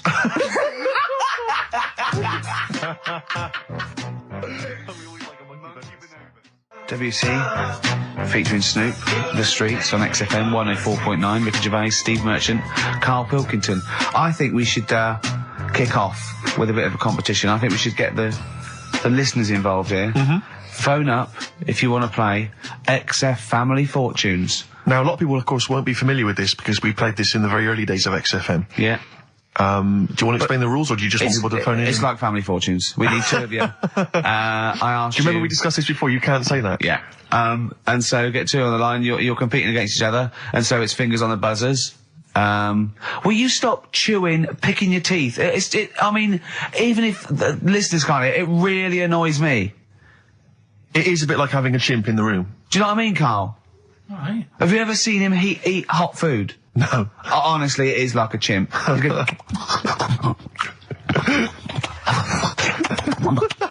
what are you doing? What? Just get... Oh, God. Or like the Cookie Monster. Yeah. Oh, God. I'm never annoying, Karl, so why are you? Do you know what I mean, Steve? You're so annoying. I'd say, have you been with him for trying to have lunch with Ricky? Yeah. It's the hardest thing possible. You wander around for hours. It's a combination. It used to be bad even before he was a celebrity because he has a tolerance level. It's extraordinary. I mean, he is irritated by a car honking its horn in the street. He's like, I can't believe it. Let's go in here. I'm so angry. He gets annoyed by police sirens, by rain, wind, birds in the air, other people in the streets. They're the most annoying. Children particularly, whether they're in a school playground we happen to be walking past, whether they're on TV. It's just noise that isn't mine. Well, I know, but this is the thing. You are the most irritating man I've ever met, without a shadow of a doubt. I mean, you know that, Karl, don't you? I mean, noises he makes. It's extraordinary. I mean, I've been editing some behind-the-scenes footage we shot of making the second series of The Office. It's extraordinary. I've had to cut sequences out involving Ricky because they'll just think he's a giver, just think he's an idiot, like some kind of puppet that the rest of us are controlling, because he's shouting, he's whistling, he's honking, he's making noises, he's dancing around. It's extraordinary. And if you're out trying to find somewhere to eat with him, all these irritants, all these annoyances, and it's, that music's too loud, I don't like that particular song, I'm not going in there, there's more than 8 people in that cafe, I'm not going in there. It's just extraordinary. I think we need a woman. I'm thinking of hiring a woman, like a PA, to just go out ahead of us, scout ahead of us, go in, and she can just stand back and say, oh, sexist. Oh. Or a guy. Oh, that's or a fella. Oh, sexist. Or a fella. Just to scout ahead. Oh, I'm thinking of hiring a woman, subservient role. We couldn't hire him. Oh, no. Oh, sexist. Well, that or a chance to meet a woman. Yeah. that I'm also paying. It's like paying for it. It's Exactly. slightly more above board. Yeah. So if you want to play Family Fortunes, call up. What's the number? 08700 800 1234. Yeah, it's just like Family Fortunes. Two of you are competing for some great prizes, and I go. Something you know how it goes, and then you go buzz and play it on board. It's not as high tech as Family Fortunes. Current single from Nick Cave and the Bad Seeds, that's Bring It On. Yeah, on XFM 104.9, Ricky Gervais, Steve Merchant, Karl Pilkington, and two people on the line to play XF Family Fortunes. Brilliant. Hello. Steve Hello. first. Steve, hello. Steve first, hello, how you doing? You alright, mate? Where are you calling Yeah. from? From my pub in Barnes. You got a pub? Yeah, In Barnes? yeah, Are you posh? no. Oh. I suppose you're the local landlord. Do they come in and sort of like go, good man, there's a shilling, get me some ale? They're all posh in Barnes, aren't they? Well, no, not all of them, actually. Does Nigel Havers come in your pub? Because he lives there, doesn't he? Well, none of them do, actually. I know there's lots of them about, aren't there, in Barnes, but no, not You've in banned them. You've banned them. Who's on the other line? It's Jennifer. Jennifer, hello. Hello, Where are you calling from? I'm calling from Forest Hill. Forest Hill. That's Yeah. right south, and I don't go out of WC1. Oh, you should. Do you run a pub? Do I own a pub? No. Do you drink in one? Yes. That's just good.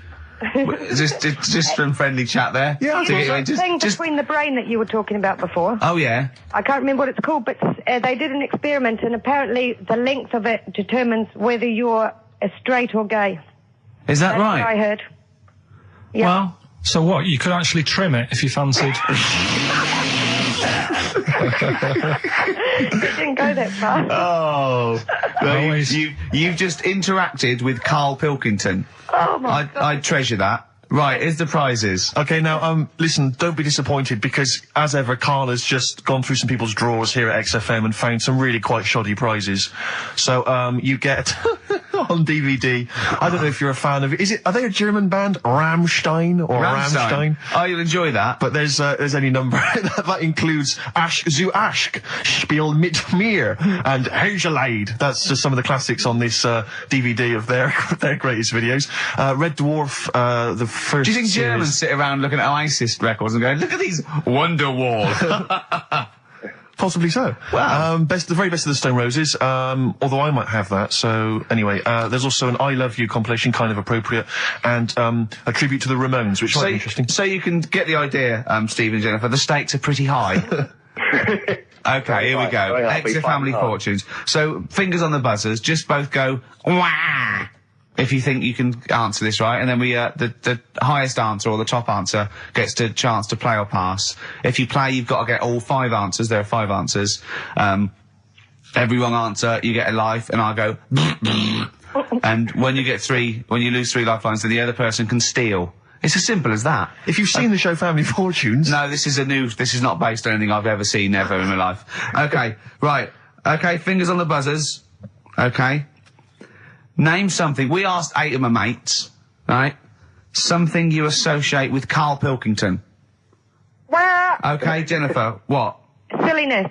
Yeah, that's the top answer, thick or dimness. Hang on. Do you want to play or pass? Play, please. Okay.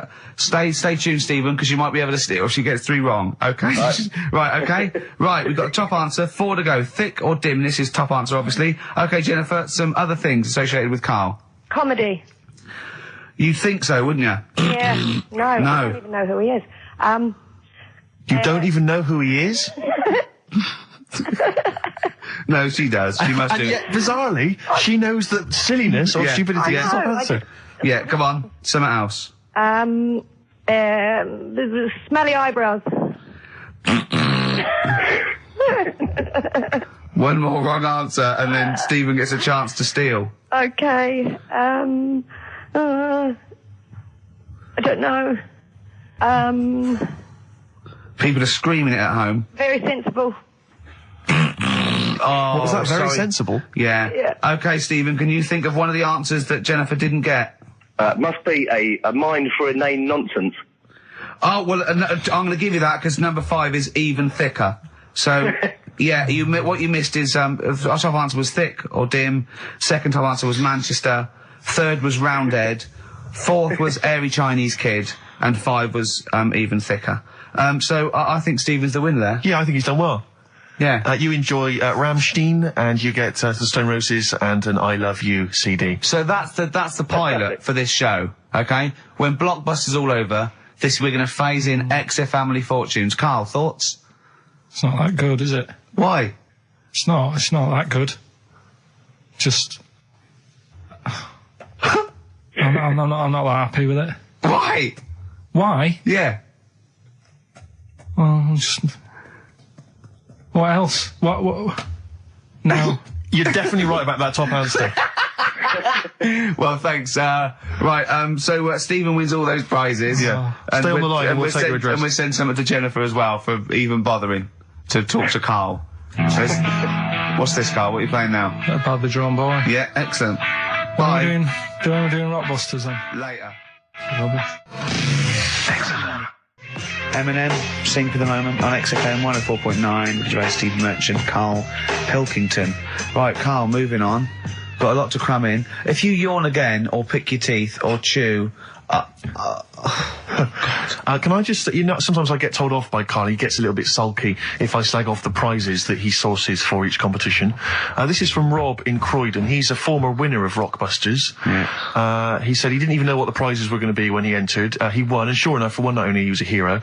The following morning, it was just Rob again, and all I had to show for my triumph are 5 compilation CDs I'll never listen to. Yeah. And 2 DVDs I'll perhaps get £9 for on eBay. Please get some decent prizes. Ricky, you're BBC's golden child of comedy. What are you doing? How many of your listeners really are into Stephen Polyakoff's The Lost Prince? No one. That's how many. Now that is a winner. That's someone who's got a reason to like us and Carl, like you. I think he's got the same attitude as Steve when you give him something for free. Yeah. Yeah. Sorted you out with NERD tickets for last night. A lot of messing around, a lot of phoning round going on to get you them tickets. Yeah. Come in today. You enjoy the gig. Couldn't be bothered going, Carl. Typical. Yeah. I didn't say I couldn't be bothered going, Carl. You just assumed that was the case. You're right, but Well, the point is this, Carl. Once you've given me the tickets, they are mine to do with as I see fit. the thing is, what annoys me is, right, I bet he hasn't even listened to them CDs. He might find something on there. That's his point, I think. Yeah, to be fair. But I don't want to give them stuff that's too good, because then they'll listen to CDs instead of XFM. Of course, there's always careful planning. So You always got an answer. Oh, Carl, you're my hero. We don't care, do we, Carl? well, I think the prizes are all right considering what they've got to do. Do you know what I mean? Yeah. Right. It's just a bit of fun, for God's sake. So Please do not blaspheme on air. something else we're giving away. Go on. The Shining. It's just more throwing away, isn't it? Once again, Is it on video? Once again, it's on VHS. Just because you buy it out of your own money, Carl, stop being so mean. And I want to watch it tonight, because it's one of those films that... So you're going to watch this video and then you're going to send it to someone as a prize. yeah, it's one of them films that... Oh, sorry, you just said yes to that without blinking. Oh, yeah. You don't think, like, Les Dennis doesn't have a quick go in the car on Family Fortune before he gives it away? It costs Jim Bowen has $5.99. a go at those his and her towel racks. It costs $5.99, Carl. Okay, this is Carl in the classic The Shining. And what's the question? Well, we might ask that afterwards. Okay, then.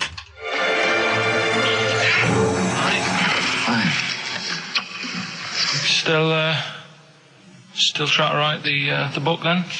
Yeah? Yes. Good. Funny, someone told me the other day, weird thing about a typewriter, the top row of letters, the longest word you can write is typewriter. I'll just show you. That's weird, isn't it? It's just the typewriter being... You're not in the mood, are you? You're in one of those grouchy moods again, that you get into when you're writing. I'm not being grouchy. I just want to finish my work. Yeah, it's just being a bit funny, a bit offhand and that. Let me explain something to you. Go on. Whenever you come in here and interrupt me, you're breaking my concentration. You're distracting me. And it will then take me time to get back to where I was. Understand? Yeah, but I just was coming in to try and cheer you up. You know, if you... I mean, I'm full of ideas as well. You know, if you're having a problem coming up with stuff, got loads of stuff, loads of ideas you could write about. The other day I read about this airy Chinese kid. What do you want me to do about it? No, it's just that it could make a good book. Do you know what I mean? Sort of following round. That's swell. Well, I'd buy it. You know. But if you don't want to know, well, don't bother doing it. But do you know what I mean? It's just airy Chinese kid. It's weird because they're not normally that airy over there. Yeah, this kid cakes in it. But if you don't care, I wouldn't touch one hair on his goddamn little head. You don't have to touch any hair on his head. Like I say, he's covered. Leave the head alone if you want. Touch his hands. He's totally covered in it. But I love the little son of a bitch. Well, don't go that far. You haven't met him. But I can sort it out. I'd do anything for him. I don't think you'd expect that much. Just take him to the barbers 3 or 4 times a week. You know, he's a good little kid. In fact, I'll do it. I think I'll write a book on him. Yeah? Do you think you can handle that? Yeah. You're not too busy, are you? Well, yeah, I'm pretty busy. I've got to sort out some monkey facts for the show this Saturday, but I reckon I can still... Why don't you start right now and get out of here? All right. I will. If you're going to be like that. Couldn't borrow a pen, could I? See you later. There you Haunting. go. Haunting stuff there. Karl Pilkington in The Shining. You know, in the film, Jack Nicholson goes crazy because the suggestion is he's maybe possessed by demons that maybe are in the hotel. But, you know, if I was stranded in a desolate hotel, removed from all human contact with Karl, I'd go mental with an axe without being possessed by demons. That's more chilling to me, trying to get some work done and you keep wandering in. I'm trying to get Karl to spend a couple of days in the caravan with me, just for the head of it, and he won't. I've offered him money, won't I? I think it'd be a great laugh, wouldn't it, Karl? Oh yeah, great. That would be terrifying. No, I want to film it. I just want to film it. Like a little video diary. There's Karl there, he's just waking up. Well, if I was stranded in that would be like being... I may as well be with Freddy Krueger and Jason Voorhees. That's more scary. The thing is, Ricky doesn't mess you about as much as he messes me about. No, you see, you've given him an inch. You've given him an inch and he's taken a yard. 12:30 you got in today. In 30 minutes between 12:30 and 1. The old bin lid on the head. He wanted to do that again. Yep. Squeezing my head, think he had a go at. And karate chop on the back of the neck. Yeah. All in 30 minutes. Yeah. Who else can say that? Who else can say that? Who else can say? What do you mean? Anyway, have we got a question then? Yeah, to win a copy of, I'm so embarrassed to say it, The Shining on VHS is worth $5.99 and it will have already been watched by Karl Pilkington, probably not even rewound. Yeah, to win that. And a little bit of tripe and cow eels just slipped into his dinner. A barm cake outside. As he was reading the back of the box trying to figure out what was going on. The ingredients. What about this, right? Here's a question. I've got a question. No, go on. No, I want to hear Karl's first. Okay. No, it's about the film. Because when I was whizzing through it, I saw something and thought, oh, that's good. The kid who's in it, he was writing something on the back of a door with lipstick. What was it? Well, that's a tricky question. I can't remember. Nor can I. Alright. So the kid in it was writing something on the back of the door. Is that going to be too hard for anyone? Let's see if... I mean, I wouldn't be surprised if there's somebody... Right, the phones are going, so it might be. Yeah, but this is email, isn't it? All right, Ricky.Gervais at xfm.co.uk. What was being scrawled on the back of a door by the little kid in The Shining? Be honest, if you know that, it means you've probably already got it and you've watched it about 8 times. Yeah. Fair enough, though. All right. Bob Dylan. Oh.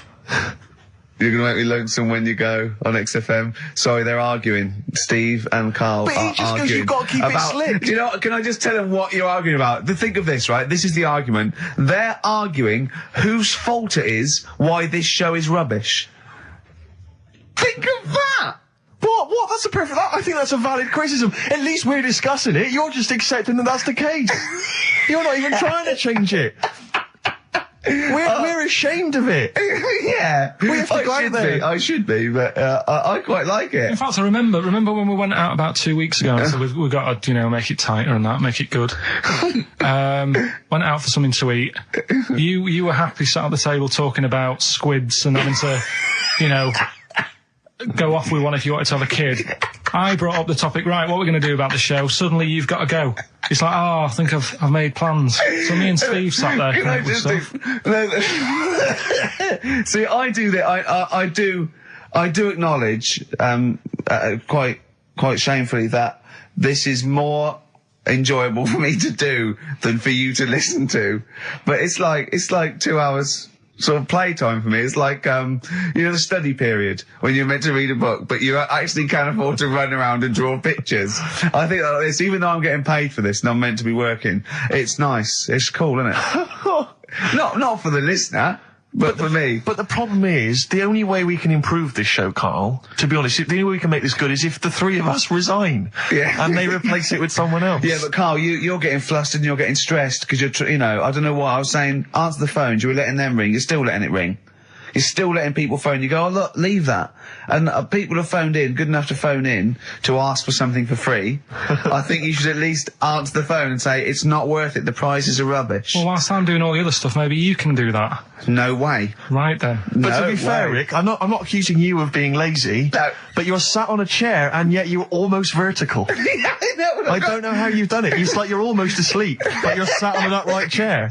I don't know how you've angled yourself in that way. I'm going to have a bad back when I'm, in old age. I'm just going to be bent double. Right, so come on now. Pretend we're starting now. Okay. We've just started the show now. Yeah, it's 2 o'clock. It's right. XFM. It's the Ricky Gervais show with Steve Merchant and Karl Pilkington, or our show. It's our show. From now on, I'm at least cutting up the blame as well. XFM 104.9. What do you want to know? Funny thing happened to me on the way here. Okay. Actually, it was about Wednesday or Thursday. I was walking along Charing Cross Road. I was on my way here actually to meet Karl for a drink, and this little fella came up to me. I think it was an overseas student. He's sort of like a student type, but he had an accent, and he came up to me and went, "Excuse me, are you one from the office?" And I went, yeah. He went, would you sign a script book of the office for me? I went, yeah, by all means, yeah. He went, can you come to the bookshop? And I went, what, you haven't got it on you?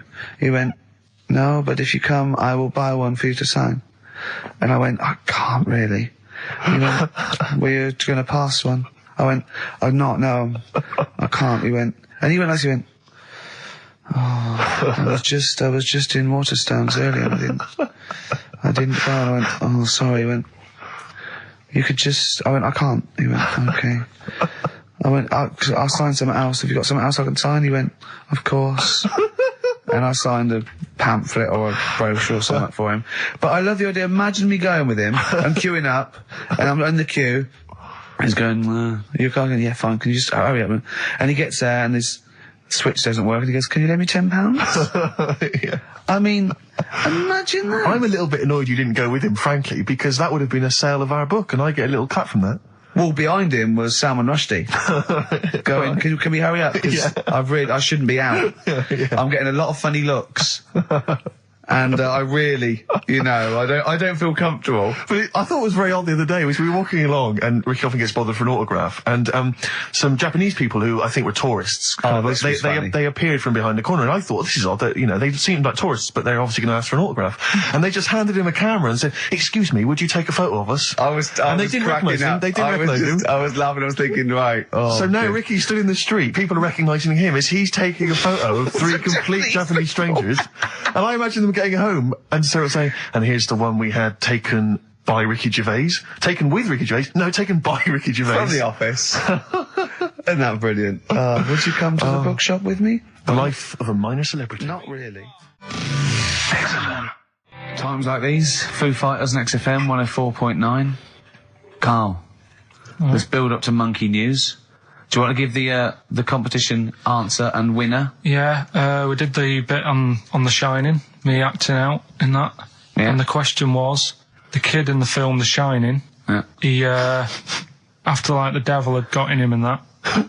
This isn't written out, is it? You're just winging this, aren't you? No, but I remember it. But you haven't seen the film though, have you? No, but when I was whizzing through to get the clips to make that thing, right, I saw it and I thought, hang on a minute, I'll watch this bit. And that's why I want to take it home tonight and watch it. I meant more how you're presenting the competition. It's just like Jonathan Ross on film 2003. Well, I'm just saying, right, so the kid's there in the bedroom, and he's got his mum's lipstick. Yeah. And he's saying... He doesn't run a mobile DJ. No. And he said, he wrote down red rum on the back of the door, and his mum wakes up and thinks, what's he doing? She looks at him, she goes, oh. And then she looks in the mirror and sees red rum in the mirror. Right. Which She is thinks sort of, he's offering racing tips. it says murder in the mirror. Oh, clever. So, Kelly in Hounslow got that right. So Excellent. after I've watched the film, I'll be whizzing that over to Hounslow. Brilliant. I mean, the one thing I do like about this show, for all its faults, is the Honesty. Yeah.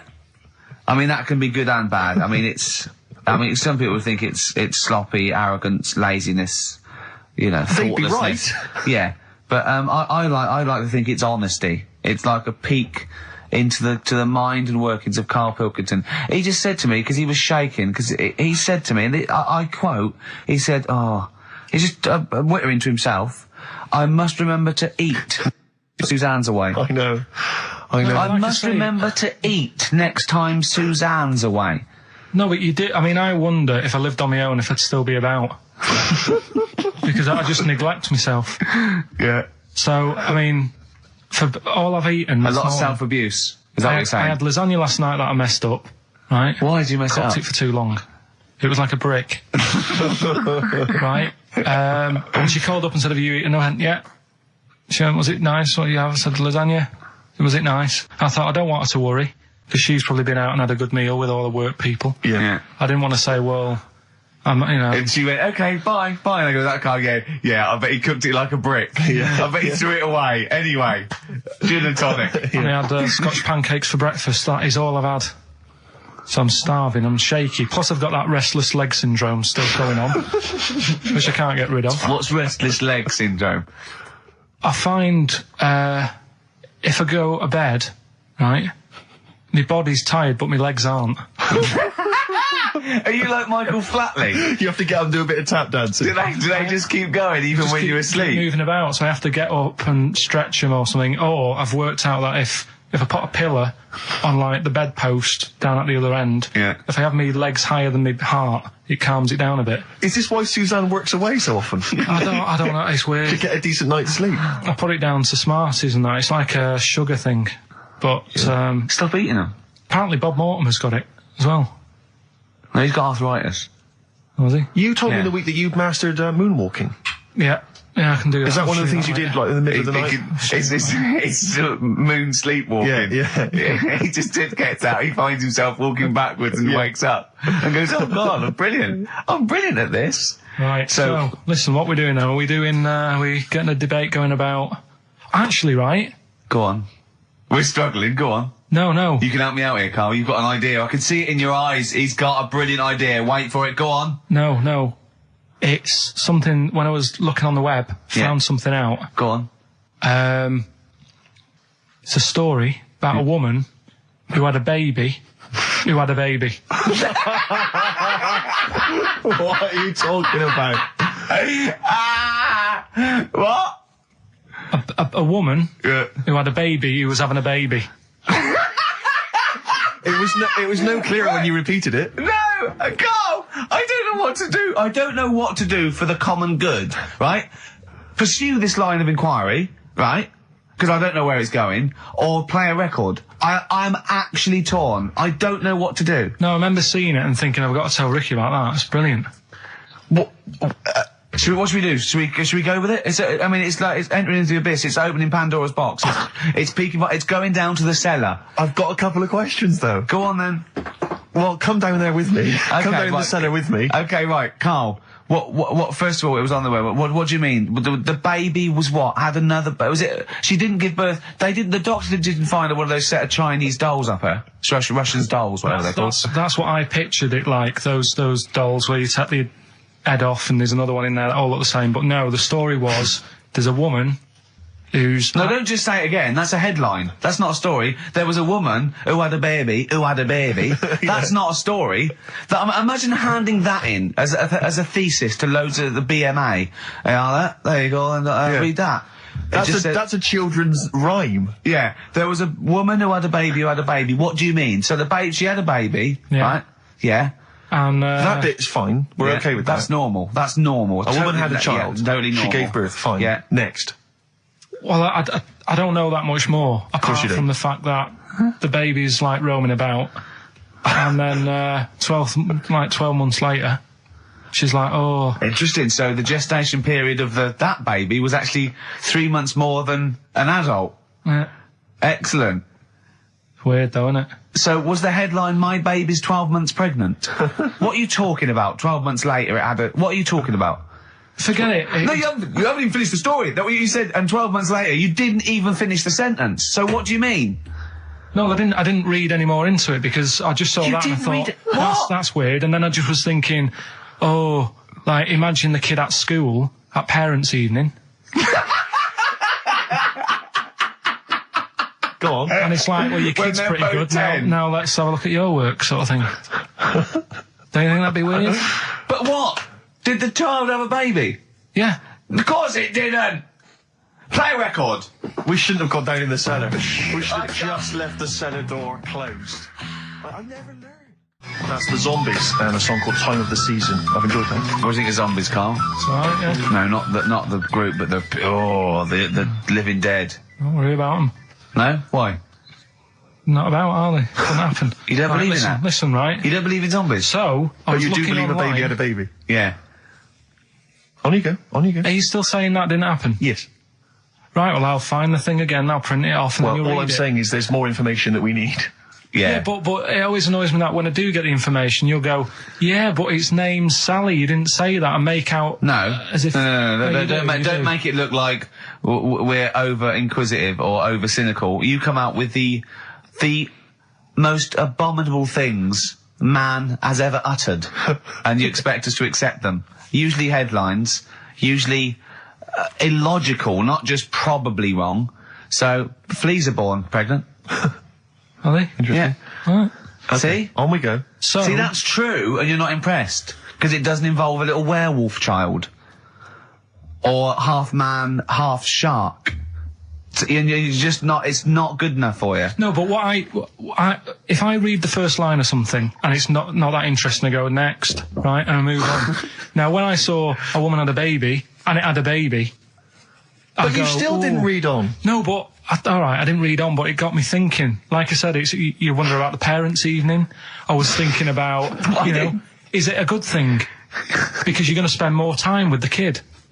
Do you know what I mean? There's a lot of mums who have to go to work and that. She's going to be a great mum. Grew up with her, literally. Yeah. Do you know what I mean? So She's going to be a great mum. I just wonder if, I know it sounds weird, but if was it the the baby that woman had, was that a girl or a boy? Well, it would have been a girl, wouldn't it? Of course it would. It'd be mental, wouldn't it, if it wasn't? Right. It'd have been a weird story, wouldn't it? So anyway, that reminded me, because we were talking about other amazing stuff that Ricky told me to find out about. Steve, are you aware of bonobos? We mentioned them earlier. I'm not particularly familiar with bonobos. Right. It sounds like a cream cake.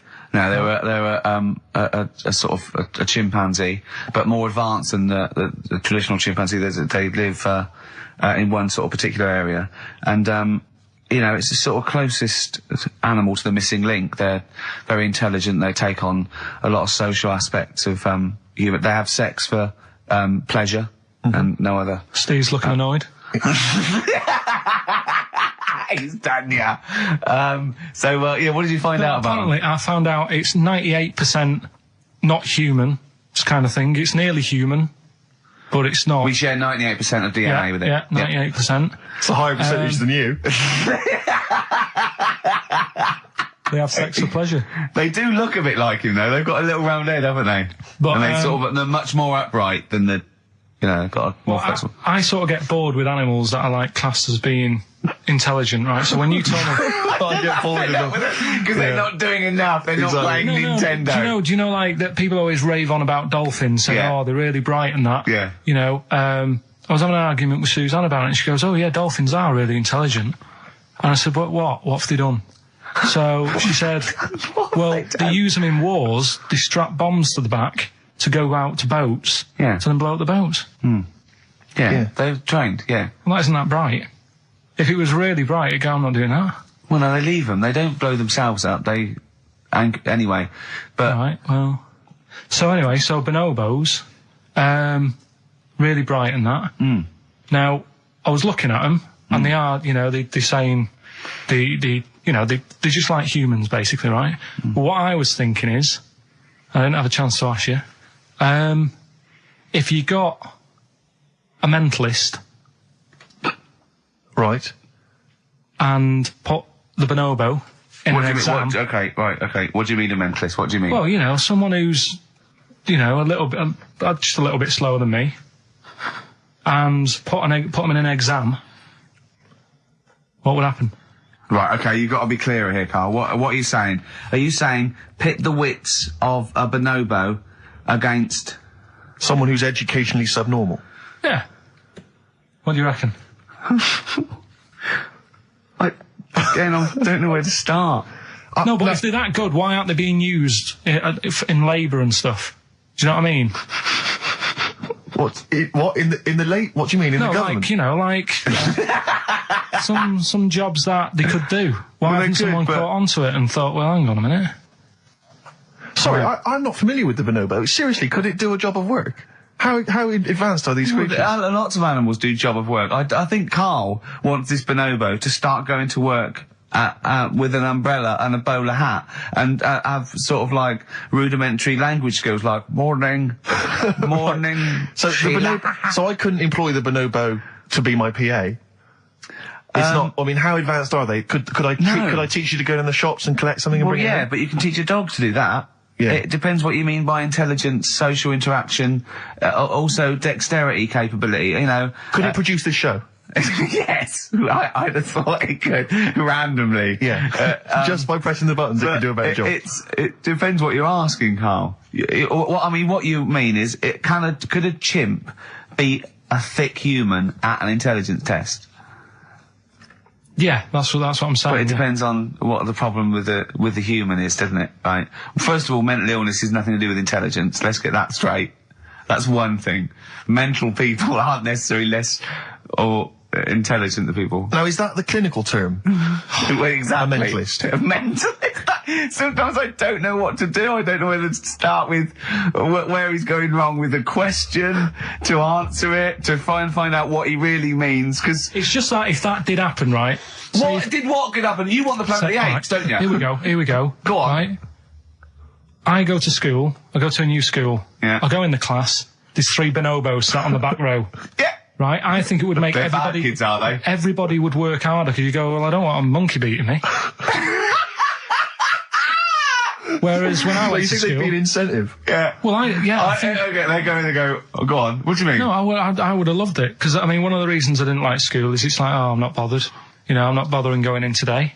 I'd love it if I went in and someone said, right, you're going to start coming again. Why is that? We've got 3 bonobos in your class. What if they didn't hang out together, like the 2 little kids with the webbed hands and the big heads? What if they started bullying you? Stealing your pocket money? Well, maybe go in. I'd stop maybe copying you. Maybe making you do their homework. Yeah. They did find out you... To be honest, it would probably be the other way round. And he'd score better. Yeah. Carl, have you been copying? Have you been copying the bonobos again? Have you been copying Boo Boo again? It'd be good though, wouldn't it? Well, it'd be great. I wish I could live in your mind for just a day. So it must be great when you walk around and see things. We were talking before, right, about at school for some... I can't remember why it came up, the frog thing. But they did a... Oh, I'll tell you what it was. It's the march that's on today, right? And, you know, if people want to do that, that's fair enough. But I don't like going out in big crowds and what have you. Sure. He said there's too many people to get anything done, right? He said, I wouldn't do anything with more than 5 people. You know what I mean, Steve? If you have a night out, if there's more than 5 of you, you can't talk to everyone. Who's in charge of the night? It makes it hard work if you want to nip into a restaurant, because you've got to get like a table for 6. Yeah.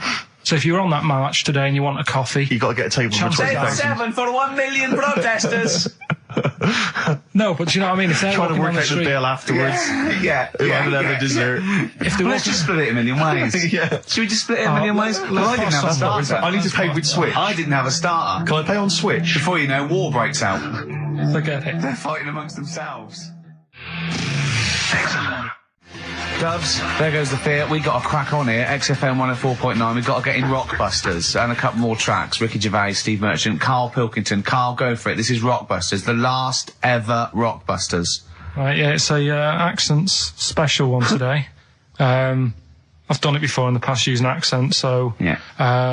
3 cryptic clues, initials, email in, you can win... Do the email address now, so take it down and start going. Right, ricky.gervais@xfm.co.uk, right? Yeah. Right, first one. The northern lad remembers he had to tell his mum's daughter something. Oh, dearie me. The northern lad remembers he had to tell his mum's daughter something. That's O, the initial O there. Think of a band. Yeah, I've got it away. initial, Yeah, right? yeah. Okay, that's easy. Go on, next. Second one, the person from Birmingham got a C in their degree. Right? The person from Birmingham got a C in their degree. The initial there is T. You don't get A, B or C with your degree. Well, that's... And the final one, the Cockney fella isn't happy. Everything's going wrong. That's DH. The initials there, DH. So very quickly, the northern lad remembers he had to tell his mum's daughter something. God, they're not going to get the second one. O. Second one, the person from Birmingham got a C in their degree. Initial T. And the last one, the Cockney fella isn't happy. Everything's going wrong. DH. Email in, ricky.gervais@xfm.co.uk and win some stuff. Is it important that they bear in mind the accents? Will the accent really help important. them? Of course it will, yeah. Well, of course it will. Not necessarily, of course. Yeah. So, do that. Right, You the can, Valentine special, Letter to Mindy, one of the greatest love songs ever, and you've got a couple of minutes. Please do you know email the funny thing is, we haven't even done monkey news. Oh, God. Right? There's nudists going about, playing bowls, which we didn't get round to. Are there? Yeah. God. Why are they doing that? They got fed up with volleyball? I don't know, it annoyed me when I read it. But we'll leave that, maybe we can come back to that. What are they up to? Some They got to be nudists. careful when they're smoking a pipe and bowling if they're nude. Do you know how, like, nudists annoy me? I saw it in the week that, Sorry, what was the monkey news? Quickly. No, we got to save monkey news. I'll have to do that when we, Is it quick? Is it quick? Going into the record. what, the monkey news, is it quick? Yeah. I can tell it to you quick. Quick then. Right. Jingle. Oh, chimpanzee that. Go. Shambles. Hurry up! There's a monkey in India, right? On a railway station, waiting for the train. No, don't mess about, because I've got to get through it quick. There's monkeys sat there, and this robber nicks somebody's handbag or something, goes running off down the platform, the police are chasing him, monkey steps in, trips the fella up, pins him down, police come and arrest the fella. He tripped over the monkey. Okay, play a record. He didn't. He tripped over the monkey. The monkey was waiting for a train. He tripped over the monkey. The monkey was waiting for a train. He tripped over the monkey. Did he check the timetable? Okay, leave it. He bought his own ticket. Letter to Hermione by David Bowie. Well, we're all getting stressed here. We're going to run out of time again. We haven't had enough answers. We left it so late. We had so much rubbish to pack in. You did it on purpose. What? What do you mean? You did it on purpose. I love Rockbusters. I think it's the highlight of the week. But I remember in the early days of Rockbusters, we used to get reams of emails. Do you know how many we've had today? Go on. 2. Yeah, because we've just done it in the last link, and people have to think about it and do research. They and have that. to guess, because I don't think XFM Family Fortunes is going to be a success. Don't knock XFM Family Fortunes, Carl. It ran on ITV for years. Right, well... Yeah, so has anyone got anything right, Carl? What we'll have to just do as well, we haven't got any prizes to give away anyway, because he gave them away our next month. Yeah, Have we? we're coming through now. Let's see. Just hang on a minute. Well, this isn't radio. You can't just sit here looking at a computer screen going, hold on. That isn't radio. Right, well, it'll have to be the one who got the closest, right? Okay, who got the closest? What are the answers? Give us them again. Right, the northern lad remembers he had to tell his mates, his mum's daughter something. I'm so glad this is the last one ever. This is the last, I promise, it's the last Rockbuster ever. The northern lad remembers he had to tell his mum's daughter something. That was O. Yeah, I know that. What was it? Oasis. Oasis. Right. Yeah. Oh. So that was a I northern like that one. lad. That works. That works, though. Go on, what's the next one? This one worries me. Go on. The person from Birmingham got a C in their degree. No idea. That was T. Go on. Toto. 2-2.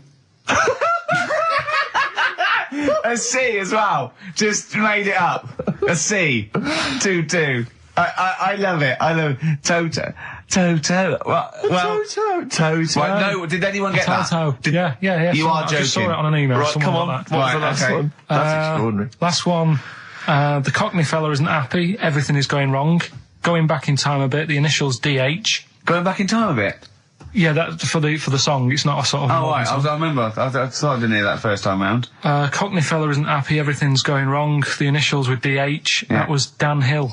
Dan Hill. Right. Dan Hill. Nobody got that one. That's a tricky one. But Steve, do you want to pick someone who got a couple? No. I mean, I imagine Dan Hill was on everyone's lip. I mean, I'm sorry, I think I know about music, but I don't know who Dan Hill is. Sometimes when we touch. Yeah, honestly, it's too much. It's an awful ballad from about 1973. Yeah. Right? No one would get Dan Hill. Did anyone get Dan Hill? Well, I don't know, Steve. You are just. I'm not going to check. I can't be bothered. I just want to celebrate that it's over. I'm just pleased that we're finished with Rockbusters. What? Right. Did anyone get it? Hang on a minute. I've got to Put check. that one back. I want to hear that answer again. What? Carl, leave the mouse alone and let me find that one. Right. That is someone's contempt for you. Yeah. They've put Oasis, fair enough. Second one, Travis, they've just gone. Third one, Oliver Hardy. They don't care. That's how much contempt people have for you. What's the answer? NERD? Yeah. Provider. Oh, I hope the Sonys weren't listening to that. I'm not going to come in for a couple of weeks. I'm not going to be here next week. Okay, no, leave it a couple of weeks. Yeah, Right, I think we should just take a break. Everyone should just take a break. Do a special or a best of, Carl, because this is. Well, I've got to go away and rethink this whole thing because I think it's actually probably damaging our reputation. Definitely. What are you going to do next week? Are you going to come in, Carl? I'll have to be here to play it out, won't I? Fine. Yeah, right. Because we didn't give the winners of the competition. In the week, I called Carl up. I said, "How are you, mate?" He went, "Not too bad." Now, as you know, his girlfriend's been away for ages, hasn't she? Yeah. Covering the World Cup, the African Nations Cup. She's a sports journalist. Well, yeah. All right. Okay. I love the fact you're thinking, what does that mean? Like, well, she's not much of a journalist, Rick, to be honest. I've read some of her stuff. No, but she's not on air. She does stuff, Yeah. Behind the scenes. Yeah. Sure. A lot of journalists do. You always want to make clear that you're not going out with Kate Adie. That's what you want to make clear, isn't it? Yeah. Now, so she'd seen none of the meteoric rise of Carl as a broadcaster. She's been away for the whole time a since you've sort of raconteur, become a wit, Yeah. a cult figure, to be honest.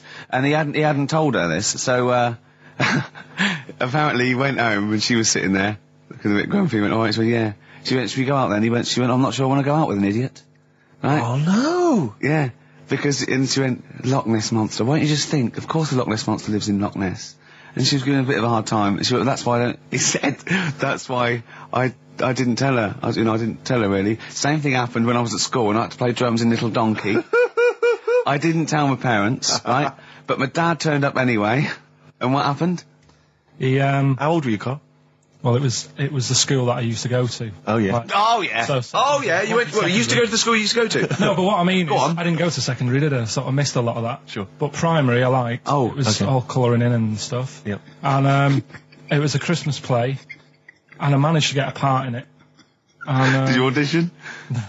got a part in it, and I should have been playing the drums to the one about Kings. We Three Kings. Yeah. I was meant to be doing that, but Little Donkey came on, and it was one of the. What do you mean came on? That was like next up on the next song. Right. And it's one of them songs that you can't help sort of Tapping along to. Yeah. Do you know like if I was to go Yeah, you'd have to finish it with. yeah. Do you know that they actually send that into space? Do they? And What, hoping that aliens will respond with that? yeah. They do that because apparently it is one of them things that you can't help. What, even if you're an alien life form? Yeah. They know that, do they? But anyway, What, because they watch Star Trek or something? Hello. Knock knock. Yeah. no, seriously. Is it true, like, if you send out knock knock into space, they have to say that? Oggy. Ah, that Do this, that is you look into great. it. Seriously. Oh, hold on, what's something out there? Was it a little green fellow? That is great. Yeah. So anyway, That is Little Donkey is like one of them tunes that you can't. And I was there, and I had the drumstick, and I thought, oh god, The drumstick. I could feel myself. And anyway, Just wanting to do it, yeah. I started going along and playing Little Donkey, which I wasn't meant to do, but it went down such a storm. What, were there people like parents and that dozing off, and then suddenly they heard your version of Little Donkey, they thought, wait a minute, now it's really picking up. What do you mean? I'm glad we paid £1.50 for this. What do you mean it went down such a storm? I'm going, hold on, was it like when People have Ringo... lighters in the air. You know, like when Ringo joined the Beatles, now going, boo, Pete Best, but he went... Yeah, And I went, whoa! Oh, No, God. but the teacher just said, it went down really well, you can do that again tonight, Right. when you're in it again. But anyway, so my dad was there, and... And you hadn't told him about this performance, so no, I he never just did. turned up I off never his own did. back. I never took the letters home and stuff to No. show my mum and dad, because it just put me off. So, anyway, he turned up, don't know why, he must have heard from someone else's dad. Yeah. He turned up, and he swore about me, which... Did he? I don't... Could you use do you a think word it's allowed that's... to be said? The word? Of course it is. Right. If you got a kid in the car or anything, you can turn it down now. can't you? Yeah. Right. But he said, there was a guy stood next to him with a camera, big video camera, filming it, and he said, "Yeah, film it, but try and avoid getting the twat in the hat in the shot, because I had one of those porters, you know, the little round pork pie hats on." Right. This is so sad. What, was this a nativity play? It was about Jesus and stuff. Yeah, well, there was a porter there helping him with his bags. Of course there was, I forgot. I mean, Mary and What, Joseph, managing the they got stable? there. Yeah, because it was the hope, you know, because the inn was full. Yes. But I think the porter doubled up with the inn and the stable. Right, that was nice. So of he, him. yeah, He yeah, carry bags over, yeah. yeah, no, so yeah. You're right though. I don't know why I was wearing one of them, but I was. And And your father said that, and how did you know your father said that? Did you he told hear me it? about it later. Oh, he told you about it later? Yeah, I was talking about stuff I'd done at school, and he said, "Oh God, remember that?" And I spoke to him the other day about it, Right. and yeah, Oh, God. it's a shame. So that was the end of your sort of drumming career, really? Because it could have been, I mean, you know, the audience loved it the night before. Yeah. You could have, like, been, who knows, a whole new world for you. Yeah, Have you done any stuff? I've never drummed. I wish I had, man. I wish I had. But that is That's a movie story, but... is that, and that's why you don't tell, your mum and dad don't know you on the radio, do they they? think when they were down the other weekend, they had to come in here. I just said, "I'll just go in and press the buttons." Because they could listen on Sky Digital, couldn't they? They could do. But you wouldn't want that, would you? I don't want that. No. Play Carl- a record, and I want to talk to you again a little bit about this later. Yeah. When we were talking to Carl in the week, the things we're talking to Carl is that you come up with something that's sort of like, quite innocent, and he goes, well, once, right? And you realise that it's comedy dynamite. He doesn't know it, but we want to go save it. And he let out, you were filling in a form, weren't you? It was all about your girlfriend thinking you're a div.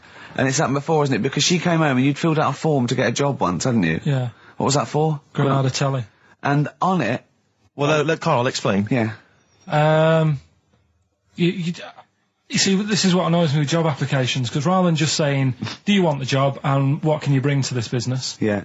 Do you want the job is a good one. Because the thing is, That's sort of the end for the boys. no, listen, right? Because if they say no, I don't think they want the job. Yeah, but listen. Go on. I mean, I presume with what you do, you have to take people on and stuff.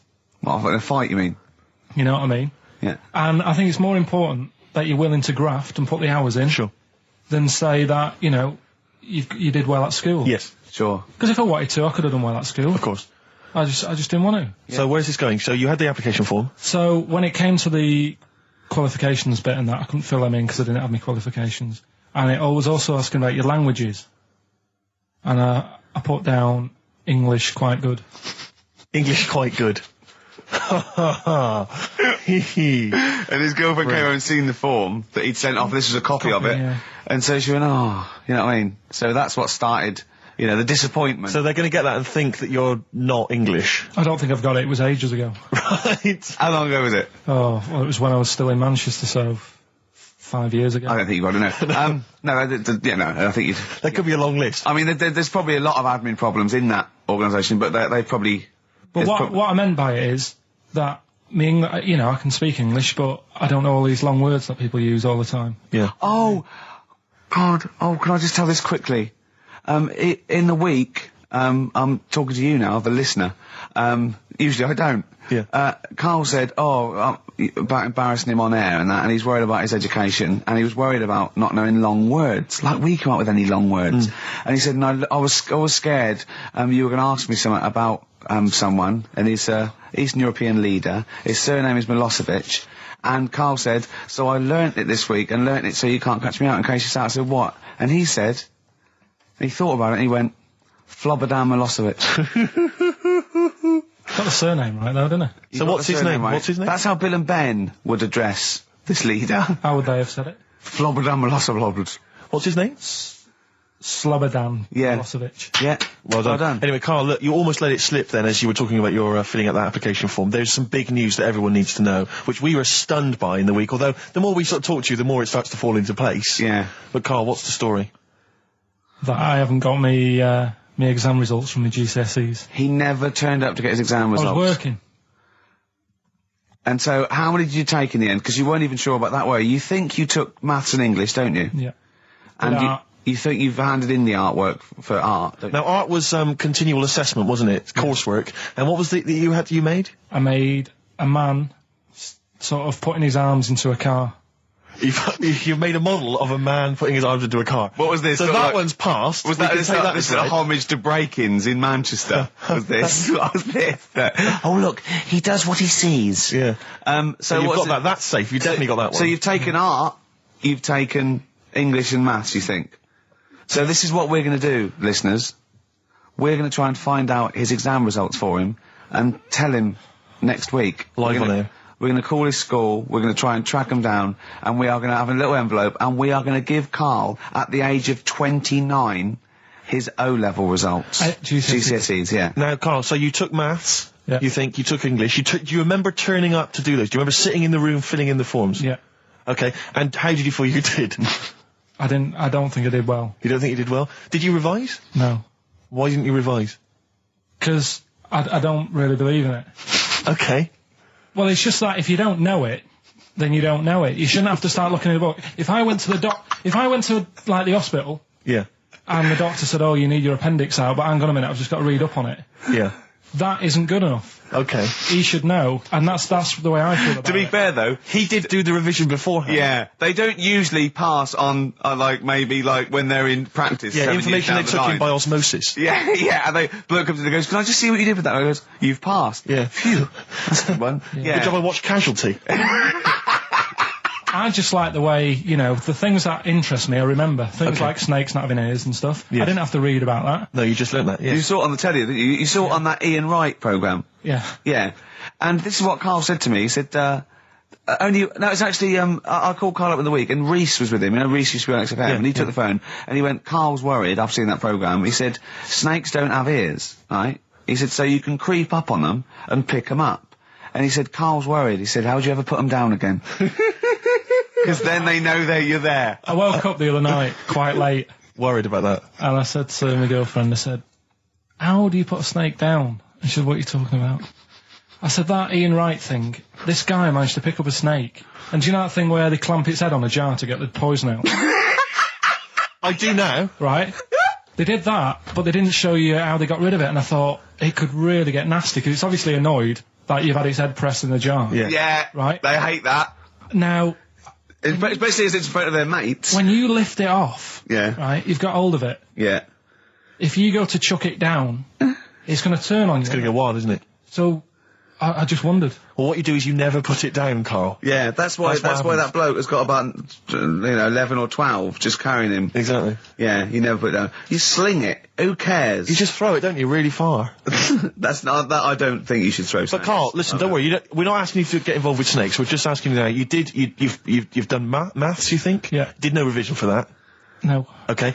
English. Do you remember what it was? Did they ask you about Shakespeare? Did they ask you about books? I remember, but I must have done it because I thought that was. It was English language, not English literature, wasn't it? So it was like spelling and all. So was it like a comprehension? You read a passage and had to ask questions on it. Was it? Did you have to write a short essay? I don't know. I can't remember any of that. Okay. I did a science. Okay, physics or chemistry? Physics. All right, well done. And this is all you think? You actually took that? You actually took physics GCSE, you think? You're obliged to do a language, I think. Did you do French? I did French for a bit. But I don't think you are. I don't think you have to do a language. I think you have a GCSE, I think you've got to. Well, English quite good.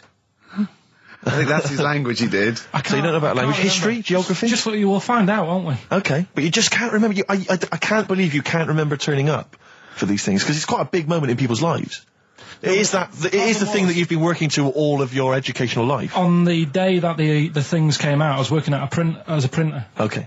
And it was a really busy day. A lot of spelling mistakes that day. It was a really busy day, so you're bound to forget. Yeah, yeah. No, but I had to use gold ink that day. Oh. And it's, I mean, you're not a printer, so you don't know. No, that's the biggie, innit? But it's tough, you've got to really get your rollers clean. Carl, play a record, mate, and good luck with the exam results. Hopefully we'll have them for you by next week. It's time to give Carl... You're actually nervous. I'm a little bit nervous. Just to recap, Carl is 30 this year. He never went to get his results of his GCSEs. So myself and Steve took it upon ourselves to phone his school, track them down, and we actually got your results. What did you think you took? Did English. Right. Maths. Yeah. Art. Right. And I think I did physics. Okay. Well, you didn't do any of them. Eh? You didn't do any of them. You didn't register. You registered for one exam and took one exam and got results for one exam. So I don't know what you thought you were turning up to, or you weren't registered, or you didn't. You're familiar with the notion of registering for an exam. You have to kind of officially register in order to be eligible. What do you mean, register? I turned up for a couple. Yeah, you can't just show up. You have to register for them. You have to pay this because it costs the school money, so they have had to have paid for you if they thought you were going to pass. You can't just turn up on the day and ask for some paper at the front. I never got a letter telling me that. Well, that's because you were never at school. But you did somehow register or registered for one exam. You registered for history. It's a topic that you've always been interested in. I was saying to Ricky before, World War II, I loved it. Not the actual event. No, the but study just of it. You all mean? the stuff like, about the Anderson shelters and stuff like that. Yep. And the bombs and that. And then when I took it, it had nothing to do with that. It was more about the Tudors. So the Second World War didn't come up? You mean there were no questions about the Anderson shelters? Nothing. That's devastating. So what are you expecting the result to be? Is that it? Yeah, it's the only one you took and registered. As far as the school is concerned, or certainly in it's the terms only of one what that they told counts. us. It's the only result. It's the only one that counts. Yeah, you've got... Did you register for yours? Yeah. Yes. I've got certificates and everything. So what, do you do that before the exam? Do you have to go somewhere and sign something, or...? Yeah, you don't check your results and then decide if you want to register. It's not like Millionaire, when you look at the question and go, I think I'll take the money. Yeah. You go... No. But anyway, you must have registered for one, or maybe your teacher put you in for Well, I didn't do it. They must have been confident. They must have been confident. They must have thought your best bet was history. Right, so... What did they get? You got an E. Which I think, technically, is a pass. E? It's a bad pass, but there's F, and how there's much You're not going to be doing a PhD. you can get an F, right, which is fail, and then a U, which is ungraded. Now, I don't know why the U exists, because F means you failed.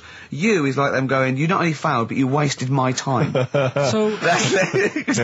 We're annoyed that you took this exam. So you thought they'd register me to get an E? Well, they didn't. I think they were hoping... It was rather like you with the lottery. They were hoping for something better than You nothing. see, I assume that the man who registered for that thought he can scrape an E if Anderson shouters come up. Yeah. Well, that's it. You've got... Now, what I'd like to do, Carl, is... I've started your re-education. You've read a book on Rasputin. I'll be asking you a few questions about that later. I've got another book for you to read next week. Next week, I'm not in the mood. What? Not in the mood. Oh, come on. Look, what's that? What does that say? It's that fella, it's the picture of the bloke that he used to use for Citizen Smith. Yeah? Che Guevara. Yeah. Yeah. He was quite happy, I think, when he found out that Robert Lindsay was involved. He went, yeah, of course you can. No worries, yeah. What are your feelings, Carl? What do you think? Are you emotions depressed? I'm just a bit annoyed because I'm sure I turned up for more, so it just wasted me time. Listen, they don't matter. I'm sure you're doing very well. You know, you can educate yourself. GCSEs are merely a step on the ladder to help you, not just for education, but, they're more vocational than anything else. You're doing very well, and you're reading books. Don't worry about it. It's But not can I a suggest concern. something? But if you want, I'll pay for you to take history again. Carl, we'd love to see you get a C or above. And Well, we're I'll willing pay to... for you, and I'll get you some books. Right, now listen. We can, let's get, I reckon, when are the exams? June? Something like that, yeah. We'll try and register next week, and I reckon you can get an A or B. I'm history. I'm In busy. history. No, don't worry about it, it's just easy. I get you Brody's notes. If Heat magazine, they love you, Carl. They could probably sort something out. They could probably pay for a tutor. They got a lot of money, they sell a lot of magazines. I mean, it is almost always, and you found that out, I discovered this, it's always the Tudors and Stuarts. There's no fear for them not coming up. Now, what do you already know about them? You must already know stuff about Henry VIII and Elizabeth. No, because it's too long ago to even get interested in. Do you know what I mean? You can't. Is that why you didn't? To it. Okay. The Anderson thing, it was like, God, you know, I bet my mum and dad were in an Anderson shelter. You know, this is interesting. What, when they... Oh, my granddad would have, like, had something to do with this. But the Tudors, it's like, I don't know even if they had a family back then. Play a record. If we come back Hang to on, this. hang on. Because I need to introduce the new feature. Yeah. For the I record. don't know if I had a family back then. Come on, listen, let me just ask you now, right? If you can finish this sentence, we've got a chance. Divorced, beheaded, died. Divorced, beheaded. Died. What is it? We just need to do a little bit of work, but otherwise I think you're going to be fine. It's how you remember what happened to Henry VIII's wives. They're little... Divorced, beheaded, died. Divorced, beheaded... It's like spam. Support... What's it? Support, protection, anchorage, movement. That's how You're going to... That's nothing to do with the Tudors No, and nothing to Stuarts. do with the skeleton. Yeah, see, no, we're not doing biology. Mnemonics and acronyms. What happened to Henry VIII's last wife? Did she die, or did she not die? Divorced, beheaded, died. Divorced, beheaded... Do you know that the only king that has got a moustache is... No. The only king that hasn't got a moustache is the King of Hearts on the playing cards. Karl is genuinely... I don't know if he's actually upset or embarrassed, but it doesn't matter. Why does it matter? You were 15 and didn't go to school. If you were my friends, I think you would have just said, oh, we can't find them. Why? But you just matter, What though. to do with that? Well, what do you mean? What do you mean? It's ridiculous. Do it again because you want to learn, because there's great things in the world to learn about. Don't worry. The GCSE is vocational. Is vocationally for a 15, 16-year-old to go on to do A-levels or whatever, or to get results. But you don't need that because you've done very well. You don't care about the Tudors and the Stuarts. I mean, you know. I mean, I've had a couple of jobs, not this one, because you don't need qualifications to get a job. Obviously. Yeah. In the radio. Obviously. You're absolutely right. But Yeah. the ones that I have got in the past, I did, because I didn't collect them, I had to lie. And I didn't like go mad. I didn't say I had A's and stuff. But I didn't put history down because I didn't even know I did it. So it's a bonus. I kind of treated myself to like a D and a couple of C's and that, so it's like, well, he's not... I love the fact that Karl even then was honourable. It's like, I'll at least put down the ones I think I took and lie, but the ones I didn't take, I won't lie about. Yeah, and don't give yourself a B. If they're going to find out you lied, give yourself a B next time, It could Karl. backfire, couldn't it? I mean, my brother's a bit mental, and he used to do things like go for jobs and say, oh yeah, I've done this before. Like being a mechanic, and he's never even picked up a spanner. And yet, he'd have the confidence to go and try and fix cars. Well, I'm not that daft, but... God, and he... Who do you blame for this? That's just an easy way out. I have to blame myself. No? Yeah. What was the teacher like? Well, there's loads of different ones. I didn't like... I mean, the history teacher, it is my own fault, because with her, she's a bit mental. And I used to kind of stop the lesson by saying, oh, miss, tell us about your fireplace you've got that is made from a gravestone. Because that's what That she would had. stop any English teacher in their tracks. And she loved telling you about it. Yeah. So it was like, oh, I learned brilliant. that from a So teacher, that's why yeah. I didn't know about divorce, head loss, and all that. Yeah. Dandruff legs. Horse, head loss, dandruff legs. But remember now, divorced, beheaded, died. Divorced, beheaded, survived. That's all you got to remember. And what's that? That's what happened to Henry VIII's various In order. wives. In order. What does it spell out? No, it doesn't spell out spell anything, you just gotta remember the rhythm. In order in which he married. Yeah, but it helps. It's like when my mum taught me the alphabet. She taught me as like a song. And like A, B, C, D, E, F, G. Yeah, constantly. No, not like that. Huh. That's how everyone else could do it, and I couldn't do it that way. Right. What tune did she do it to? A-B-C-D. It was A, B, C, D, E, F, G, H, I, J, K, L, M, N, O, P, Q, R, S, T, U, V, W, X, Y, Z. I feel like, feels like Christmas Day. What, you didn't get the gift you wanted? Yeah, do you know that, like, anticlimax? Yeah. When, You've been looking forward to it for so long. Yeah, you know. Well, I mean, I knew you were looking forward to it. That's why it took you 14 years to get the result, and then it was 2 other people that got them for you. Do you wish that we hadn't done it? No. It's alright. It's alright, isn't it? What's your girlfriend going to say? I don't think I'll see her again. She likes a man who knows about the Tudors and Stuarts, does she? Yeah, first gladiator, then the... Yeah, you've been bluffing. Whenever she said, where did you go to Stuarts? You go, good. Like, lots of things, but look, there's a bird. What happened to Henry VIII's last wife? Oh, I wouldn't... oh, yeah. Oh, look, Friends is on telly. Friends is on. No, I just changed the subject by saying things like, about the only king in a pack of cards. That threw off the scent. That threw us off the scent. That wouldn't fool an invigilator, would it? That's the thing. You can't use that one with an exam board. Carl, have you ever logged on to Friends Reunited? It was the site that everyone was talking about last year. No. Are you aware of the concept? I've heard about it, but there's no one from school who'd want to see it again, really. So basically, for those that don't know, you have to log onto his website, and then it helps you track down your old schoolmates if they've also logged on and stuff. And we took the liberty, really, of looking on the Friends Reunited site and typing in your school and trying to track down any of your old mates. We didn't get in touch with any of them, don't worry. We didn't do that. We're not going to surprise you with them now. No. But I was just interested to know, like, some of your thoughts on some of the names that I could run past you. I mean, these are people from your year. Just tell me if you recognise the names. Sarah Morris? God, yeah. Remember her. Go on, you're grinning, what's the thought? Go on. No, just, she was alright, she was a popular one. What does that mean? She was nice. Yeah. Okay, okay, what about Darren Buckley? He was one of my best mates. Was he really? Yeah. Seriously? Yeah. What do you reckon he's doing now? Do you still keep in touch? When my mum and dad were still in Manchester and they had a butty shop, he used to go in because the bookies was next door. I love the way you paint a picture. If you did this in your history exam, Carl, you will walk it. Go on, so your parents had a butty shop, there was a bookies next door? Yeah, and he liked having a bit of a gamble, so he used to, I think he works for some insurance company. Do you think that his fiancée Beth knows he's got a gambling problem? Or that his 2-year-old son Lewis? No. Yeah, they live in Cheadle Holme. Hume. Hume. He must be doing well. He's still supporting the Blue Army and frequents the shrine on a fortnightly basis. Funny thing with him is, right, when I used to stay over at his house, and his dad was a copper, and I remember his dad came down and said, right, I want to see you two. I was like, oh God, what's happened? And got us round the table.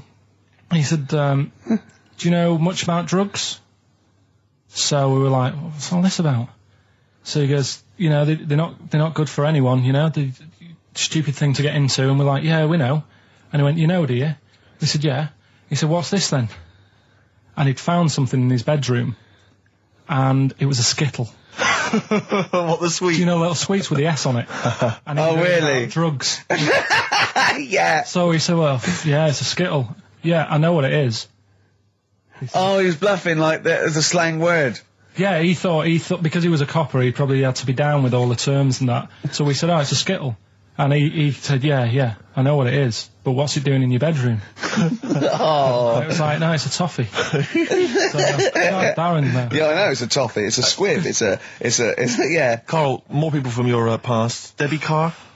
Yeah, she was another nice one. What does that mean? Is that a euphemism? No, she was one of them that you'd sort of go, she's nice, but she'd never be your girlfriend. Do you know what I mean? She was, not really. Even though she was in the same year, she seemed a lot older. Right. And It wasn't a teacher, was it? There was 3 of them who all hung together, and they seemed to hang around like the older kids, the ones who looked like men. Do you know what I mean? Yeah. What did you look like then? Well, it's just that I had youthful sort of looks, whereas like the older ones had like beards and stuff. It's a gang of boys in the 5th form with beards. Were they smoking pipes? Come over here, me filly.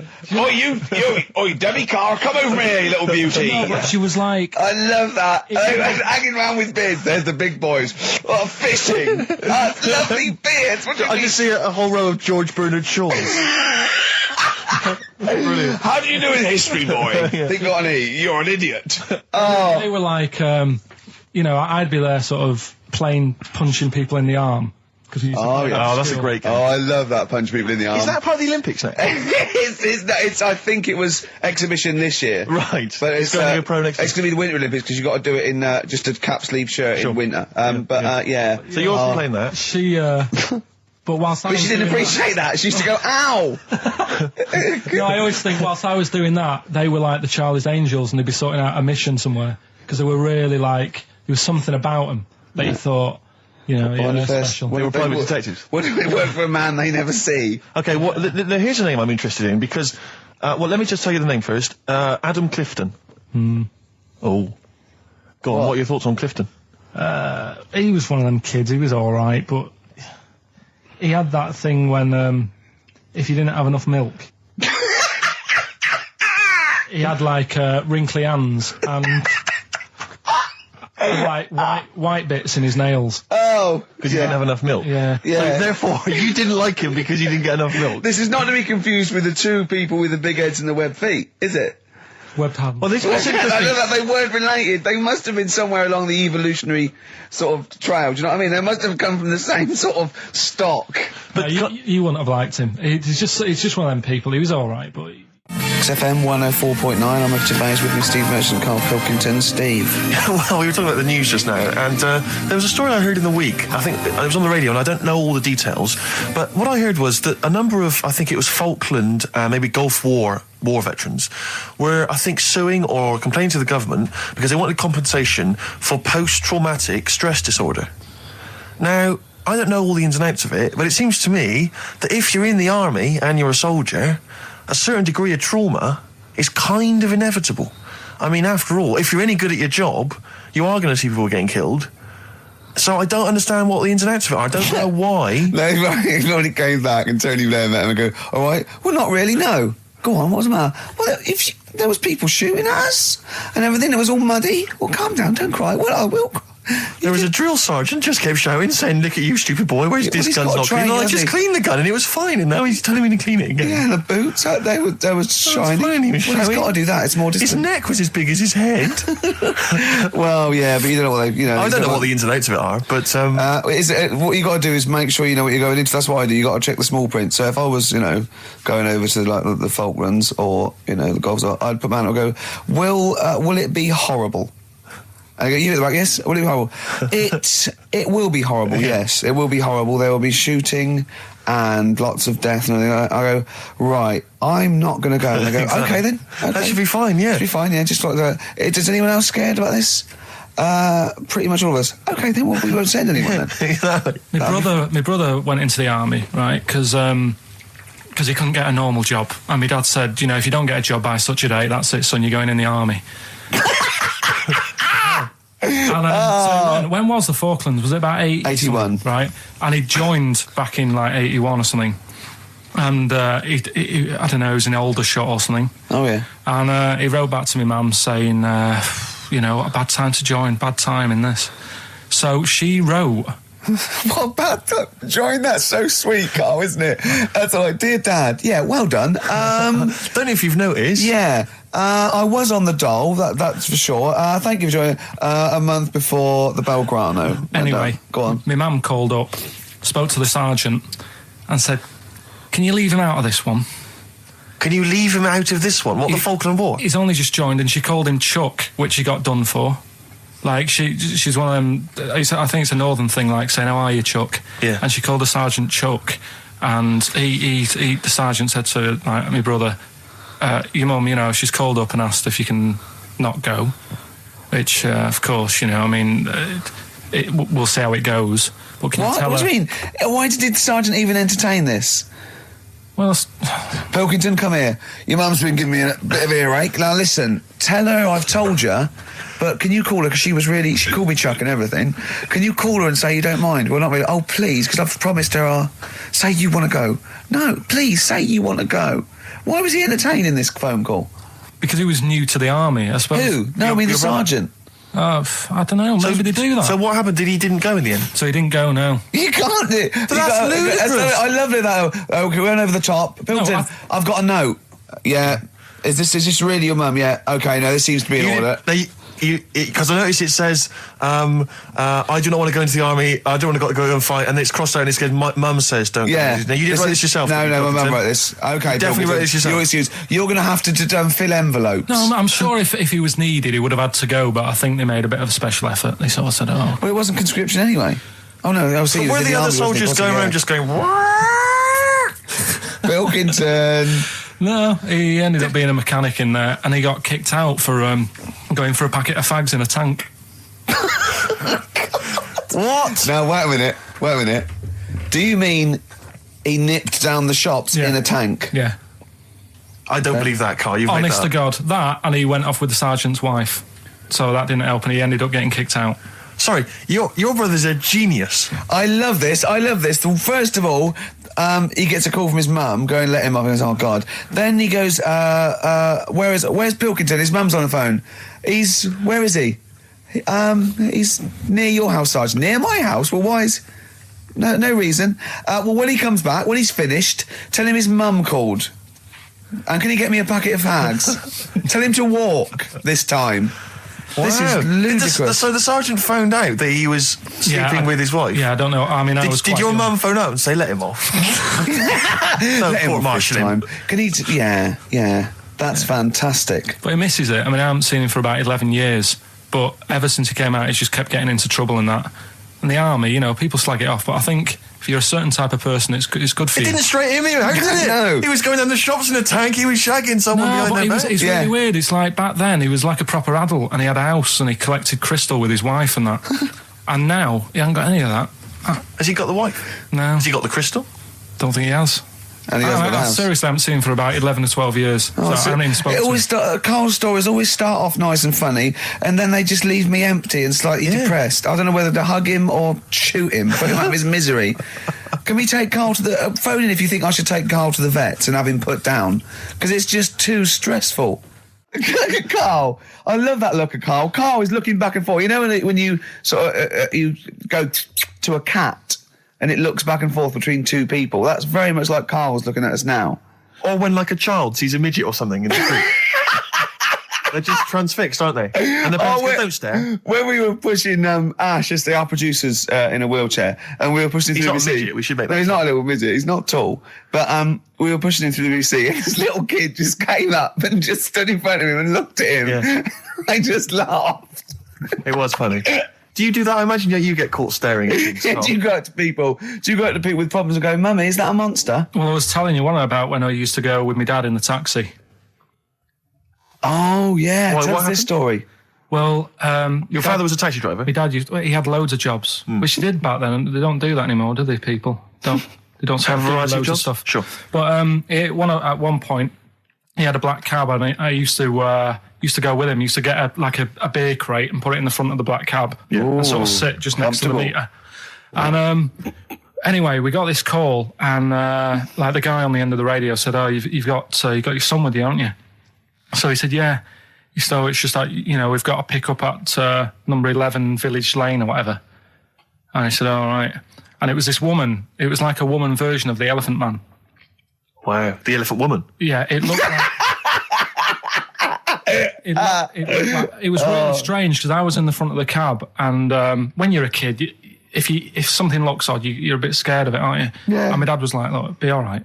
And we're driving towards her. Don't worry, son, I've got loads of buns. And just to I think give I'll you- just throw one down the street if you run after You're it. being mean, right? I am a little bit, So yeah. how old were you, 18? No, I was about 12 or something like that, 11, 12.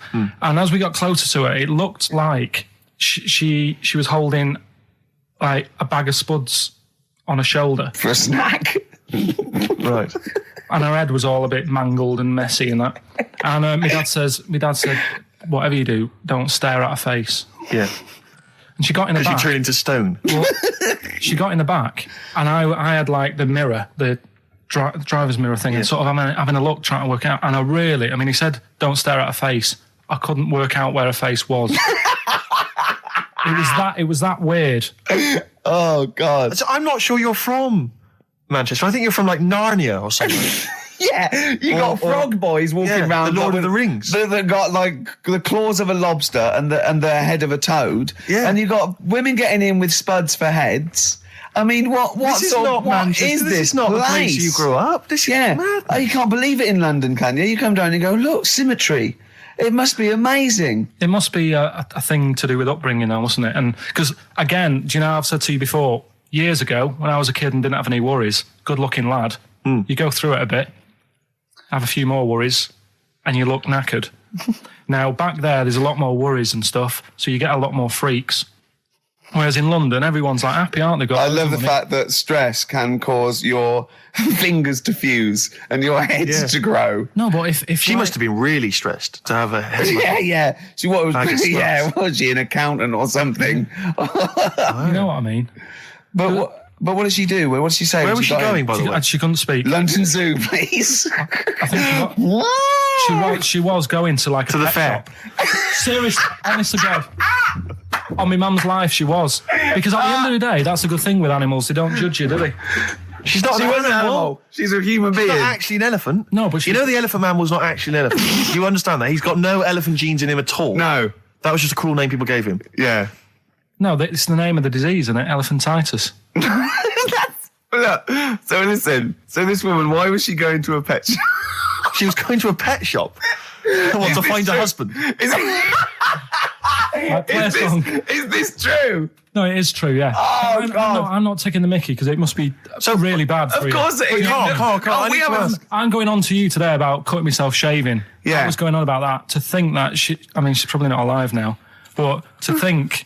But you're saying that you're going to say this is a worse problem than a little cut shaving, aren't you? Yeah. Yeah. Do you know what I mean? I think you're right. Carl, there's a couple of key questions I need to ask. One, if she couldn't talk, how did she tell your father where to drive it? Did she have it written on a note? Did she point with her nose? Yeah. Right, this has got silly. Pick your song. But also, finally, where did you say she lived again? It was like in a village, a little small village. Right. Just hidden out of the way. All I'm saying is we could maybe get like some sort of coach, book some coaches, get a coach party up there to have a look at her. Take some photos. And now you can make some lemonade. The offspring of a woman and some spuds. Yeah.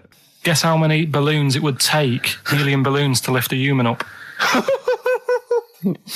Go on. 6,000. Should we do it? If you want.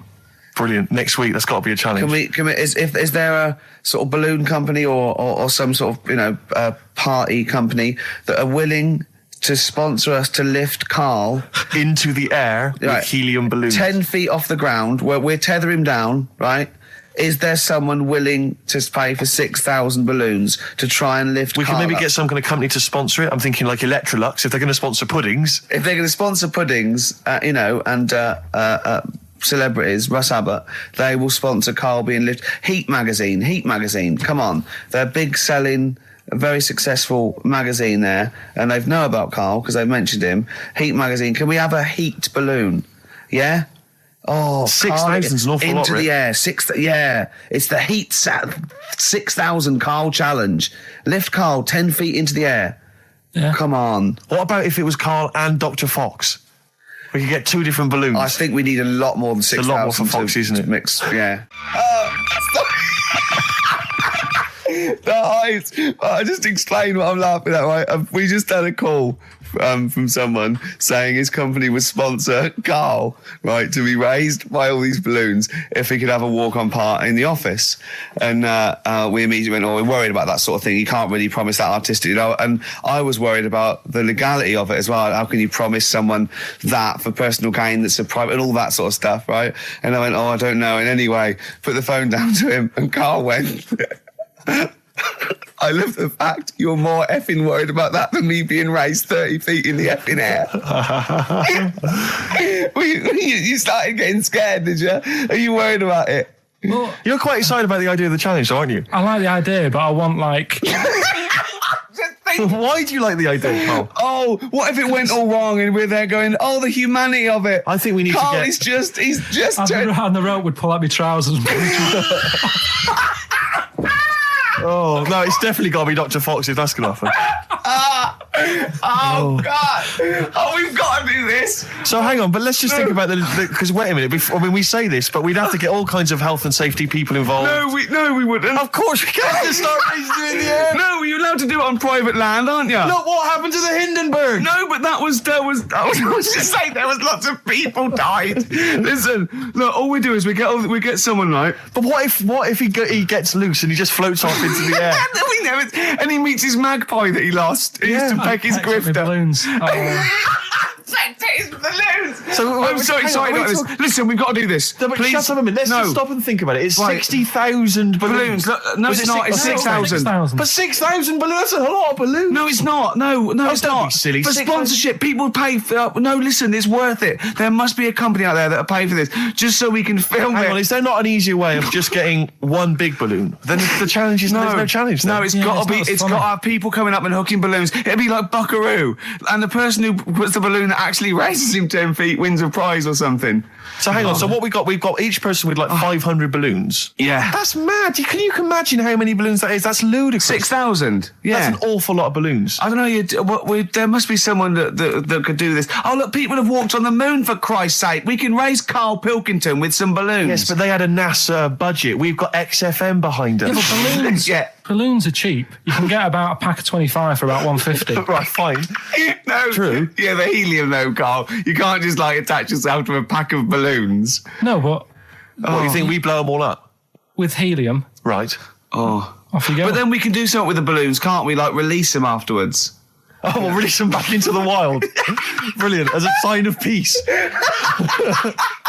Fly, my pretties, fly. Listen, Be free. I am so excited. I've not been so excited about until I thought that Robin Ince was going to stay in my cupboard for £1,000. Look, we've got to do this. 6,000 balloons. I don't think it's going to happen. That's an awful lot of balloons, and I just don't think. I don't see how we can tether them all to Karl. He's a small man. No, but because you have them at different lengths, don't you? yeah, exactly. Carl knows. Can you think about the logistics of this? Oh, someone must know. There must be a company. There's a bloke willing to do it. I know he doesn't know the technology of it. He's willing to sort of stand up. And What so- if a company just Come on, has we- access to helium like that? No, we can do this. Come on, and London, someone's done Londoners. it was on the internet already, so someone obviously has done it. Yeah. So they didn't say, "Oh, we can't get hold of the balloons." No, they probably worked it out, didn't they? I can't, Karl, you're more excited about this than anything else, about your education, about your exam results. is You're so exciting. excited. And we'll have a little rope. It'll be like flying a little kite, a little Karl. Let's go, Karl, what will you wear? Like a one-piece jumpsuit? Yeah, it'd be lovely. With sponsorship all over it? Oh, it'd be Yeah. great. You're like Jackie Stewart, and just as you go up your little face, oh my God, I'm not going to sleep until this is done. This is the most exciting thing ever. Only 10 feet. 10 feet, yeah, and We we'd need some kind of rope to sort of tether you to the ground. We don't want you sort of flying off. This is going to be great. And he'd have a little crash helmet and everything, and little Dee boppers on the crash helmet, like Yeah. he's a little flying ant. Definitely. We give him a little, oh my God, can we give you an outfit like little wings and everything? Can we paint your face with like children's No, I'm paint? not Yeah. doing all that. Why? Oh, because that would be silly. Oh, please, Karl, do this. Do it. We do it for charity. We do it for charity, yeah? Right. Yeah?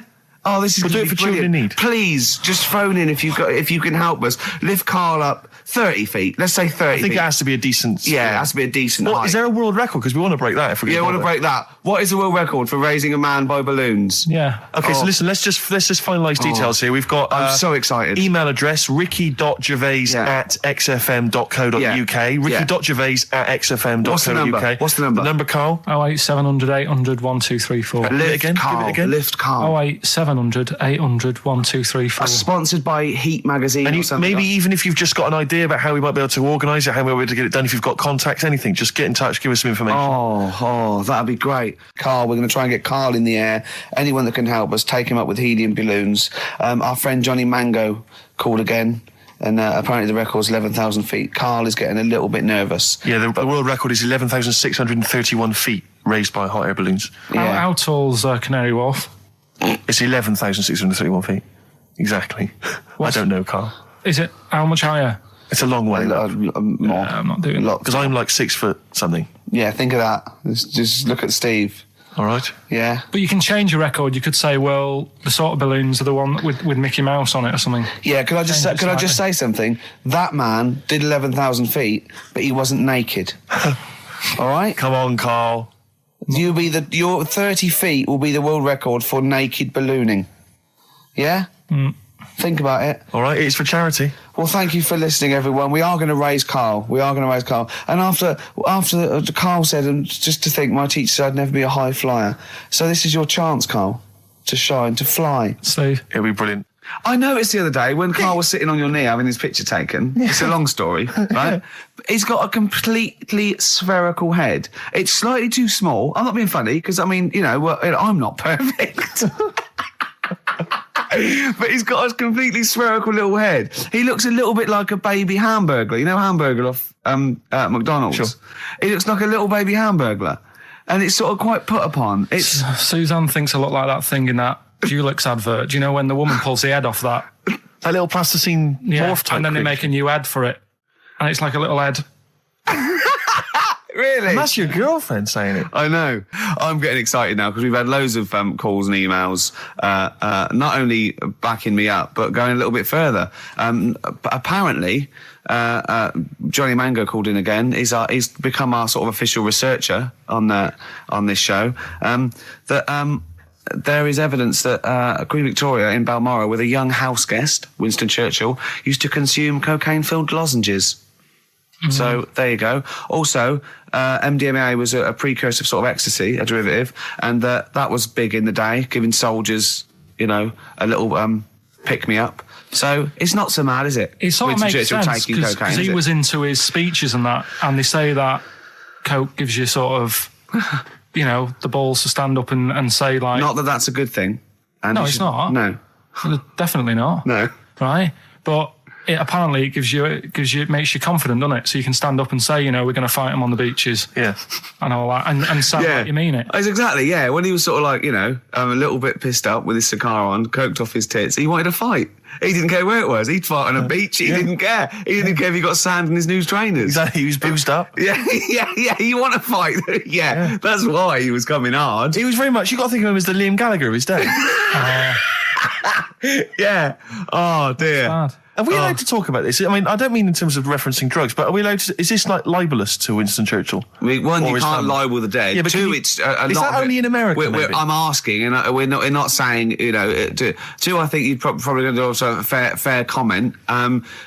Three, we say we were joking. Yeah. 4, it's a satire. Yeah. 5, we love him. 5, we're not condoning drugs in any way. 6, this is Dermot O'Leary's show. I didn't have a go at him anyway. I said he's all right. If there's any law against Rasputin, we might be in trouble.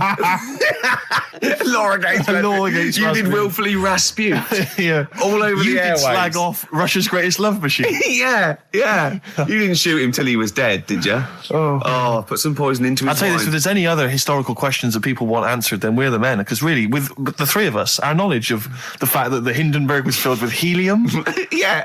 the kind of coke habits and various drug habits of Britain's most famous political leader, Yeah. we've got the answers to all of it. Einstein, Go on. I found out in the week that he didn't talk till he was 6. See, it's all these people who are weird. Churchill couldn't read, could he, till he was 8 or 9? Really? Yeah. So there you go. He got a D in history, apparently, Yeah. GCSE.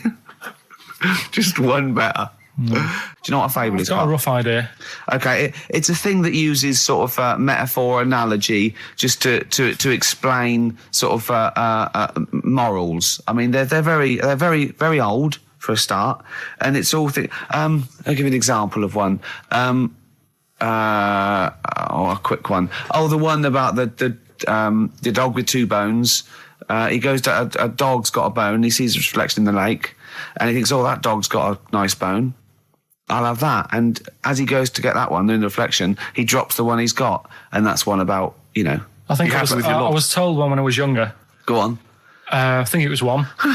This young lad, he's got a dog, right, and he's about 8 years old, and this dog, he's had it since he was about 4, and it's a bit tired now, and he chucks sticks for it, and it doesn't go for it, and he's saying to his mum, "Oh, I want a new dog because this one's useless. It doesn't do what it doesn't have any fun with me." So they say, "Oh no, but Rover's a good little dog. You should look after it." And he's like, "Oh, I don't like it. I want a new one." So they buy him a new puppy, and it's running around, yapping about, and he's loving it, and he's playing around with it in the grass. And then one day he goes to the park and he's messing about and rolling about with it, and he falls into the lake, right? And the little puppy's like yapping at him, and he's going, "Help me, help me!" The little dog's yapping, and then the old dog comes and gets his collar, and it pulls him out of the lake. And he goes, "Oh, God, why did I forget about you? You're the better dog." And he loved that one again rather than the puppy. I got a feeling that was Lassie. Well, yeah, that was an episode of Lassie. What's the moral? What's the moral there, Carl? What's that telling? What's that explaining through analogy? Sort of, don't forget the old. Look after old people. I remember there was one I heard once about a young boy who got trapped in a lake inside a cage. But he loved his trainers so much. He wasn't going to get them wet. But even though he had to get out there. And even though he thought that was the important thing because it's material value, he actually drowned and the trainers were no good to him then.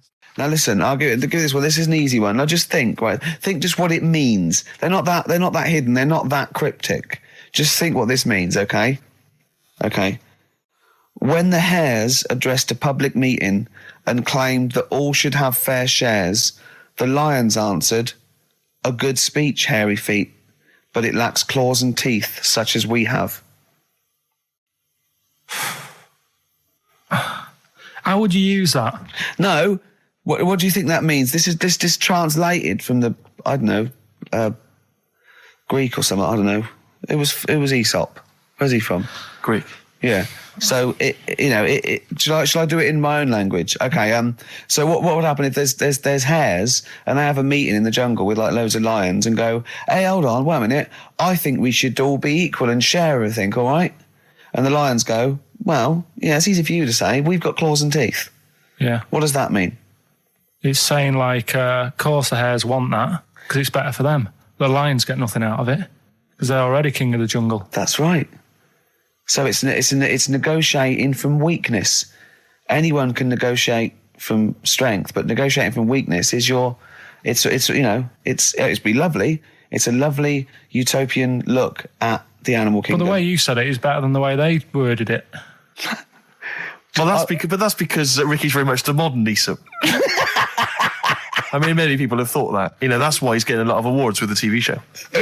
For him, that's a fake. So look, I'll take that home and read ones you like and tell me about the ones you like, ones that click. I don't care if you only come in with like one or two. Go, I'll tell you what, Rick, there's one thing that I've learned from that. Because sometimes you can know all these phrases and until something happens, you don't think, everyone's heard, I don't know, to err is human, to forgive divine. And then something, might happen. Do you go, oh, that's what that means. That's amazing. So, Do you know any, Steve, offhand? What's that? A fable. Well, I would imagine that the most famous one I've always remembered is the lion with the thing in its hoof. Do you remember that? Paw. The lion, yeah, with the spike in its paw, and a smaller animal gets out for it, but it still attacks it anyway. Well, that's life, isn't it? Well, I read one the other day, actually, which was very interesting. It was one that the famous film director Orson Welles said. Oh, yeah. Which he said, apparently there was a bear going across a lake, wading through the lake, and a scorpion said, well, let me go on your back, will you? Come on, just let me go on your back, we'll go across, it'll be brilliant. He goes, well, no, you'll just sting me. You go, don't be stupid, if I sting you, you'll die, and we'll both drown. And he goes, oh, fair enough. Who was doing the stinging? The scorpion. Right, okay. Yeah. And the bear's wading through the water. Yeah. So the scorpion jumps on the back, and they wade through the water, and halfway across, the scorpion stings the bear. And the bear goes, well, we're both going to die now. He goes, yeah, it's my nature. I thought he was going to say, I can swim. Oh, you're the best. What's the one about... Does that mean anything to you? It's my nature, i.e., that's in my nature. That's the way it is. That's what I do. Yeah, I'm a scorpion. Yeah. One of my favourite ones. These don't mean anything to you, do they? I mean, one thing is you're not impressed by them. They're all right. What about this? What about this one? Don't trust bears. Here's one of my favourites. What? He said, well, why not just say, don't trust bears? The bear's the one that was too trustworthy. Don't trust scorpions. Yeah. Right. Here's one of my favourite ones of all time, okay? A lion is dying. It's an old lion. He's in the front of his cave, and all the animals come around, like the foxes and the hyenas and the rabbits, and they're all taking the piss out of him, and they're laughing at him, and they're laughing and going, you can't fight us now. And just before he dies, he goes, fine, but I was a lion once. What does that mean? Don't know. Well, he's saying it's better to have lived and had what I had, because I was great, if only for a short time, and you lot are still alive, but you're nothing. You're rabbits and hares. I was a lion once, so I'm Are they happy. always using animals for these stories? Well, yeah, I could change it to refrigerators and household appliances if it would make it help, but animals, I remember the one about being ill a lot, and you say something about go on. If you keep doing that, if you keep having time off, well, I won't believe you. That's the boy who cried wolf. Is that right? Yeah. Do you know that one? Have you heard the famous one? This is probably the most powerful one.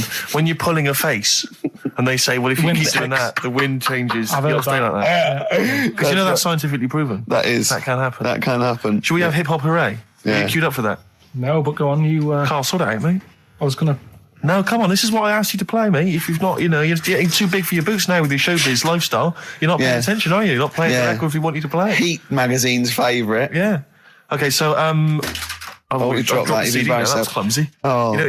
You know, with the big I can't believe you're not... Oh, fables are great. He's not impressed, is he, Rick? No, I am. I mean, once I take this book home tonight and have a read, I might change my mind on them next week. You're coming all stressed. I'm not impressed with the ones you've been talking about, I must admit. Okay. Yeah, Rick, I don't know, I just wanted to bring your attention to this. Someone passed this on to me. It's from the Guardian's media website. There has a sort of website that's dedicated to kind of media information. Is this about our complaint? Well, the headline is Comedian Rapped Over Radio Innuendo. Right. Jessica Hodgson has written the article. Are you familiar with this? Have you seen this? Be careful now, because we actually got a complaint. A lot of people don't know this. We got a complaint upheld, and all of this we're very sorry. We didn't mean to offend, and it was a while ago. So we are going to be very careful. Carl's getting very nervous. We're just going to read out. We're not going to editorialise, Carl. We're just going to read out what the Guardian printed about us. All right? Okay. Comedian Ricky Gervais has had a dressing down from a broadcasting watchdog for his repeated use of the word cock in a lunchtime radio show. That's all right. That's what it says. Fine. Carl. That's what he's not going to say it again. He's not. Yeah. Go on. Imagine this is the news and I'm reading it. Yeah.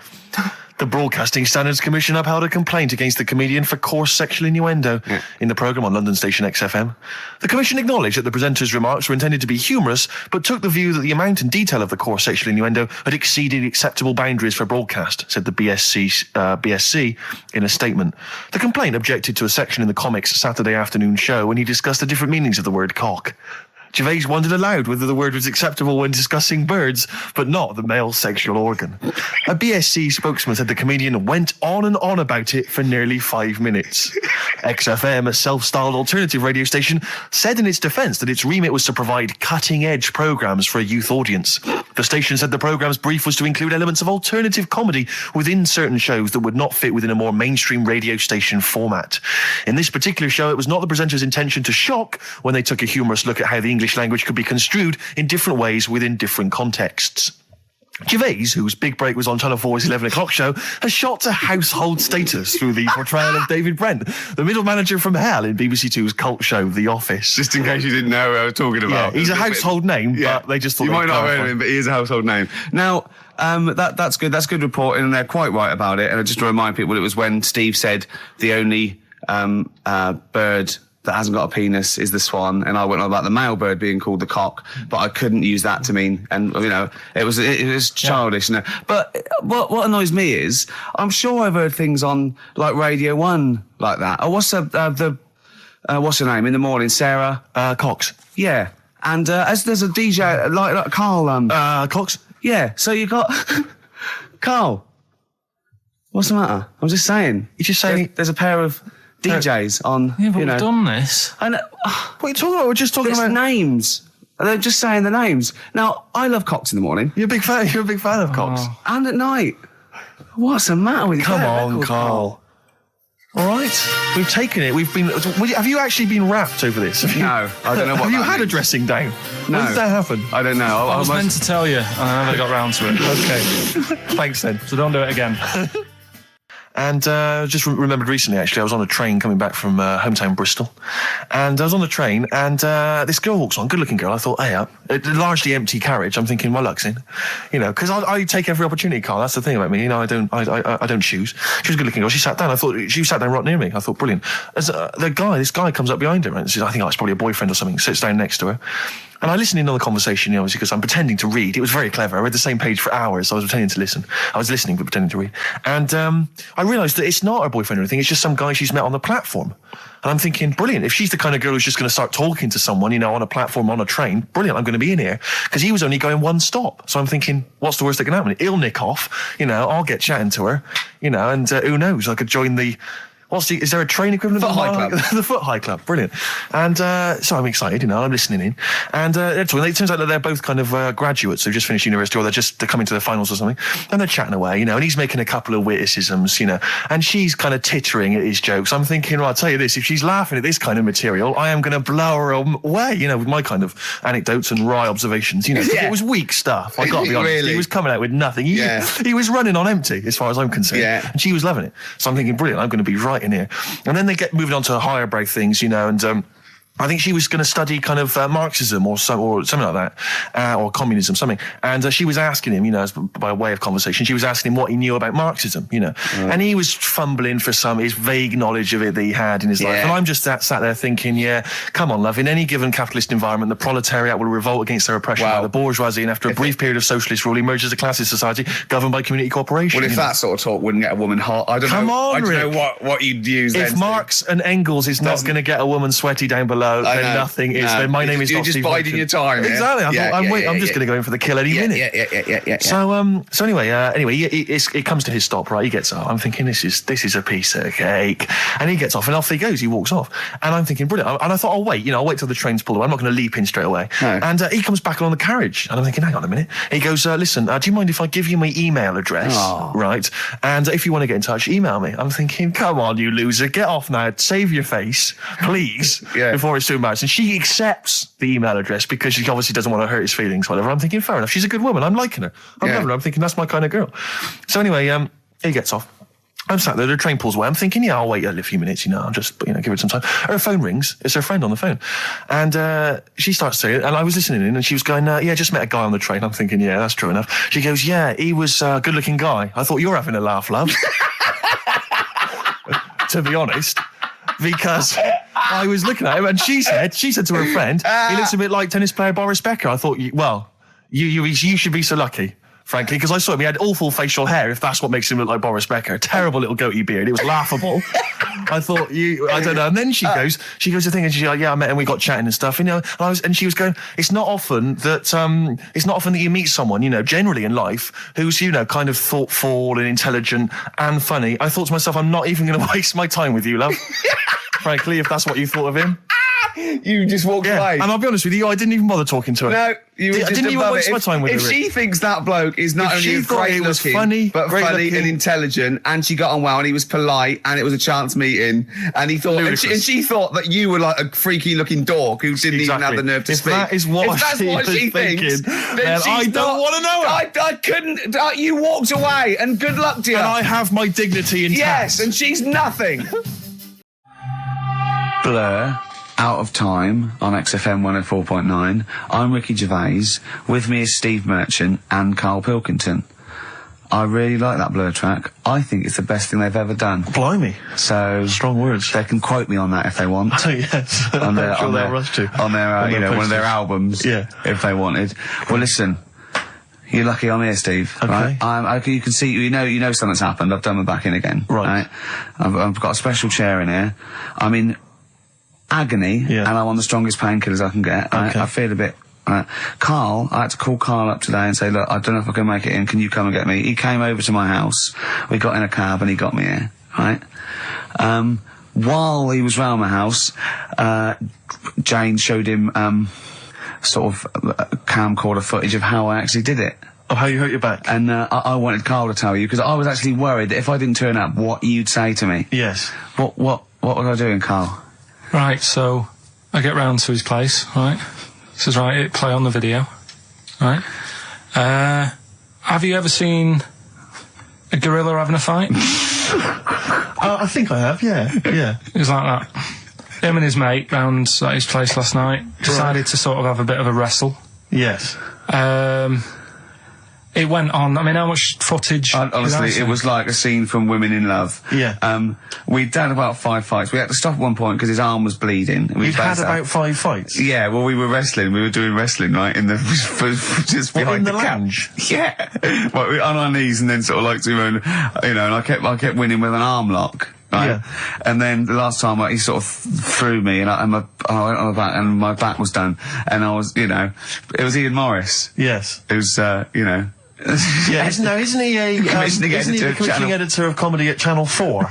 Yeah. And the funny thing was that we'd had lots and lots of wine, and we went. You surprised me.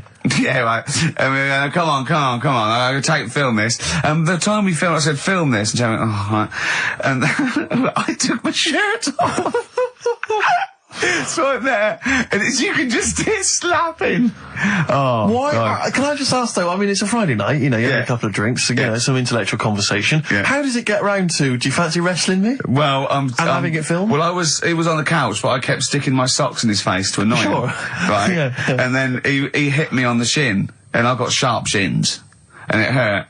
And I was going, I'm going to smack your face, and he's done kickboxing. And it's that thing like, you sort of joke, and they go, come on then. Yeah. And you start, have you ever seen the thing when Jack Osborne fights that skater dude? No. On the Osborne? I was very much the Jack Osborne figure. Right, yeah, the fat bloated guy just come out of rehab. I'll tell you what it was like, Steve. Have you ever seen, like, the David Attenborough stuff? Where, like, a tiger will be ripping a deer's head off, and you think, why doesn't the camera crew stop it? Yeah. You sort of watch, you're thinking, why was Jane Why just is she letting not this happen? stepping in and intervening? Yeah. And the thing is, she said, right, you've seen enough, haven't you, and stopped it, so I don't know how much footage you got. It wasn't much. But because your lounge is not huge, and there's not much space between the back of the sofa and the table. It doesn't need enough. It was just a pin or a submission. So it was all over with like one of us throwing the other one on the back. And how does it? I mean, how do you start with a wrestling match? Are you both stood up, or you all on your knees, and you sort of like go together like ratting seals? Yeah. Oh dear. Like a giant walrus. It's not gay. Play a record. Could we put that online? Could we get that on the web? That I would love to see. Better Rod Stewart? Yeah. Stuart May. Indeed. You need to say no more. If people don't know what it is from that information, Gervais Merchant Pilk. Exactly. All right. Exactly. Rick, I was out last night. I was in the Crouch End area, and I passed. Things upset me like this. It was a restaurant. It was a little French restaurant, but you barely noticed it. You walk past. It was like a row of houses and a little French restaurant there, open. It was kind of summer evening. Bistro. No one in there, Rick. It was about 10 to 10. I'm thinking if no one's in there at 10 to 10 on a Friday evening, it's doomed. And it really upset me. It genuinely upset me because I always think about the little French guy in there. He's put all his money into that. He's convinced his wife to do it. Yeah. You know, she's not convinced, but she's a great cook. Eve. Exactly. And it's already going down the pan. Do you know why? You don't want French food on a hot summer's night. You want Mexican food. Well, indeed, some kind of tapas. But, exactly. But then because we were just discussing other things that upset us, and I glimpsed war. Well, true, obviously war. I mean, obviously I started with war, famine, disease, SARS, that sort of thing. And then I came down the list to worried about people who manufacture fax machines. Why? Because of technology. Well, moving on. I mean, if say you're making fax machines, you're a little company, you make fax machines. A little what? A little company. Oh, right. You're making fax machines. Are you allowed to use email? What, like, if you work for Coke, you're not allowed to drink Pepsi publicly? It just seems like I'm assuming the fax machine sales are plummeting. Now, the thing is, right, now I haven't got a fax machine, you're right, I've got email, but I much prefer a fax. Well, yeah, because you get it comes out the other side. Yeah, but... Do you know what I mean? It is what they've sent, that's what's great about a fax. But you can print off your email, can't you, and then you've got it in hard copy. Wow. It's sort of instant. But, I don't look at the emails, the fax comes out, it's there, it goes, it's like someone putting a little post-it note into your face, do you know what I mean? You go, oh yeah, I'll read that. Yeah. Whereas email, you got email, but what worries me is whether I'm assuming fax machines are just... I mean, I don't know if there's anyone listening who works maybe for a fax machine organisation. 08700 800 1234. If you're in the fax industry, give us a call. Tell us, what sort of figures. Yeah. Exactly, yeah. We want to go down 17%, something like that. Those kind of in the southwest. Exactly, those are the kind of stats. But have you got fax machines yet in the north, Carl? Yeah. Yeah, I mean, you're loving it, aren't you? I like getting letters. Well, no one sends letters anymore, do they? You like getting a scroll from a man on a horse. Yeah. Saying your... When do you get letters? My mum still sends me the odd letter. Sure. Even though I call, she'll still... She likes sitting down at a table and... Yeah.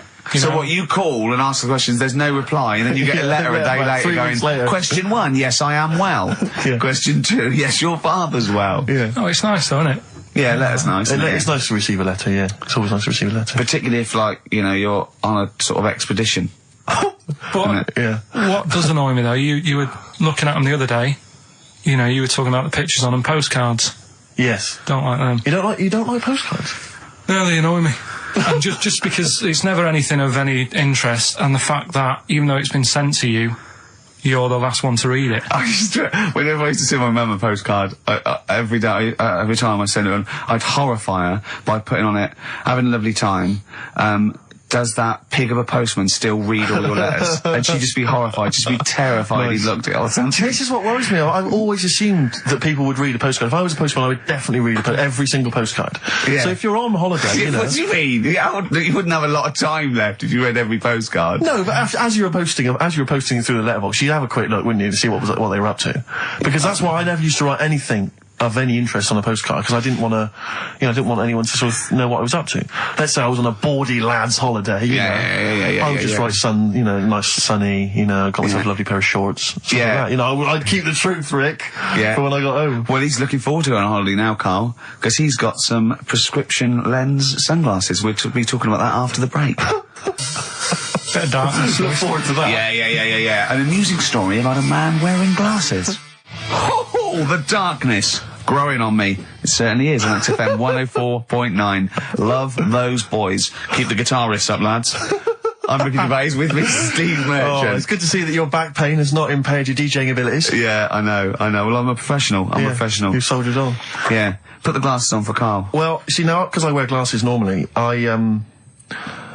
I've always had problems with glasses. The thing about glasses is it stops you from doing so many things, and you may not realise if you're a non-glasses wearer, certain things that you can never do. If you're, like, for instance, I have never been able to go into the mosh pit at a gig and get carried above everyone. You know, when they carry you above everyone on their hands. Because I knew someone would just grab my glasses. You don't need to, you can see from the back. That's the good thing about you at a concert. You can actually stand at the back and look over. Being able to at least jump on the stage and do a stage dive and all the rest of it. So that's one of the things I've missed out on. Missed out on, sport really, because lots of boxing, for instance, I could never do. I never do boxing, never do wrestling. So our big championship showdown is not going to happen. We'd probably be the same weight category. Well, possibly. You think your reach? Yeah, exactly. I remember when I first got glasses, I only had to wear them occasionally. It meant I couldn't see things a long way away.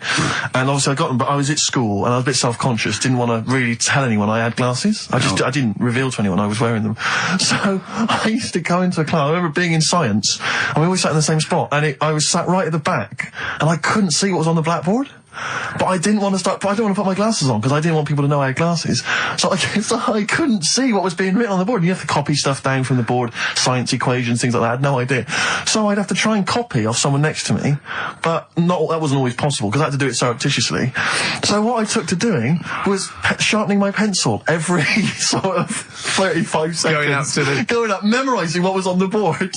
And I got a D in science. Oh, that's awful, though.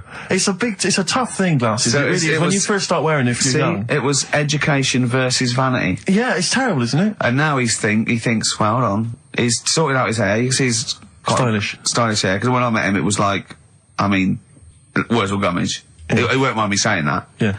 His glasses were, idiotic when I met him, and he's got some stylish glasses now, so he sorted that out. Yeah. His clothes, he's quite a fashionable bloke, and when I first met him, it looked like a nerd. Yeah. So, it's step by step, and with these I think you'll agree. Pop them on, Steve. Well, imagine him on the beach. Close your eyes, Carl. Are they closed? I can't see, I've taken my glasses off. Oh. Yeah. So that's a weird thing as well, isn't it? Yeah. There you go. What are you laughing at? Look, what are you laughing at, Carl? There's nothing funny about those. Stop smirking. I can see through. Don't forget, you can see they're not real sunglasses, they're prescription lenses, so you can see it now. You see, I never knew you had to do that with sunglasses. I didn't think you had to have the... Right, yeah, when it's bright outside, people who wear glasses don't need to wear them. So they're looking cool, but they're bumping into stuff. No, but if your eyes aren't that good, then the sun shouldn't be bothering them. No, I always wondered about Roy Orbison. Why was he doing that? What? Roy Orbison always had shades on, didn't he? And he was blind and stuff. It's like, what's the point of that? Well, because I'm guessing. Well, I don't even want to. I don't know. What are you talking about? Roy Orbison was blind, wasn't he? Yeah. Was he? I thought he just had very, very bad vision. No, I think he was a blind fellow. I don't think he was blind. Was he not? No, I think he had very poor vision. Wear him, I don't know what this conversation is anymore. No, well, once again, we've introduced Carl into the equation. He's just gone off on a completely bizarre tangent. When I went, he went, I'm going to pick up my prescription lenses. And we had to wait. And the bloke came and said, who's it for? And I said, oh yeah, Mr. Merchant, here they are. And as he was getting out to try and embarrass Steve, I went to him, they are the exact ones that Keanu Reeves uses in The Matrix, are they? And he went, what? I went, no, I'm joking. But, I'll tell you what frustrates me. Can I just say, as a glasses wearer, this is just a note to everyone out there who isn't a glasses wearer. When people ask constantly to try on your glasses, can I try on your glasses? And they try them on, and they always say the same thing. Oh, I can't see a thing. What were you expecting? X-ray vision? No. Yeah, I know. Don't ask. If you're a glasses wearer, you don't want people asking to try on your glasses. But I think they don't realise that what are you expecting? By going, oh God, your eyesight's bad. Yeah. It's not like going, you know what I mean? It's not like saying, let's have a go with your calipers. Right, and popping them on and going, God, bloody hell, you can't walk very well. But it's a form of disability, isn't it? Well, yeah, but it's one that doesn't impair that much. It's an inconvenience that you maybe have to put glasses on all the time. Did I mention the mosh pit thing? No, but it's not, yeah, but you're not, what's your vision? It's just blurred, is it? No, I can't see anything. It's really bad. Is it really bad? Yeah, if I take my glasses off, you are just a blur. I see now, I can see nothing. It's just a couple of bald heads. And I know only one of you's bald, so... You're looking at Carl twice. Yeah, exactly. Yeah. All right. Carl, it's your Vision 2020. Well, there you go. That's Steve's eyes on XFM. Next week, Ricky's knees. Bit of vinyl? Yeah, no, listen, I want to mention this. This is from this new Morrissey compilation. It's a new series. I'm assuming a number of different rock stars are going to do it. It's called Under the Influence, and various rock stars get to choose, obviously, songs which they grew up listening to and that have influenced them.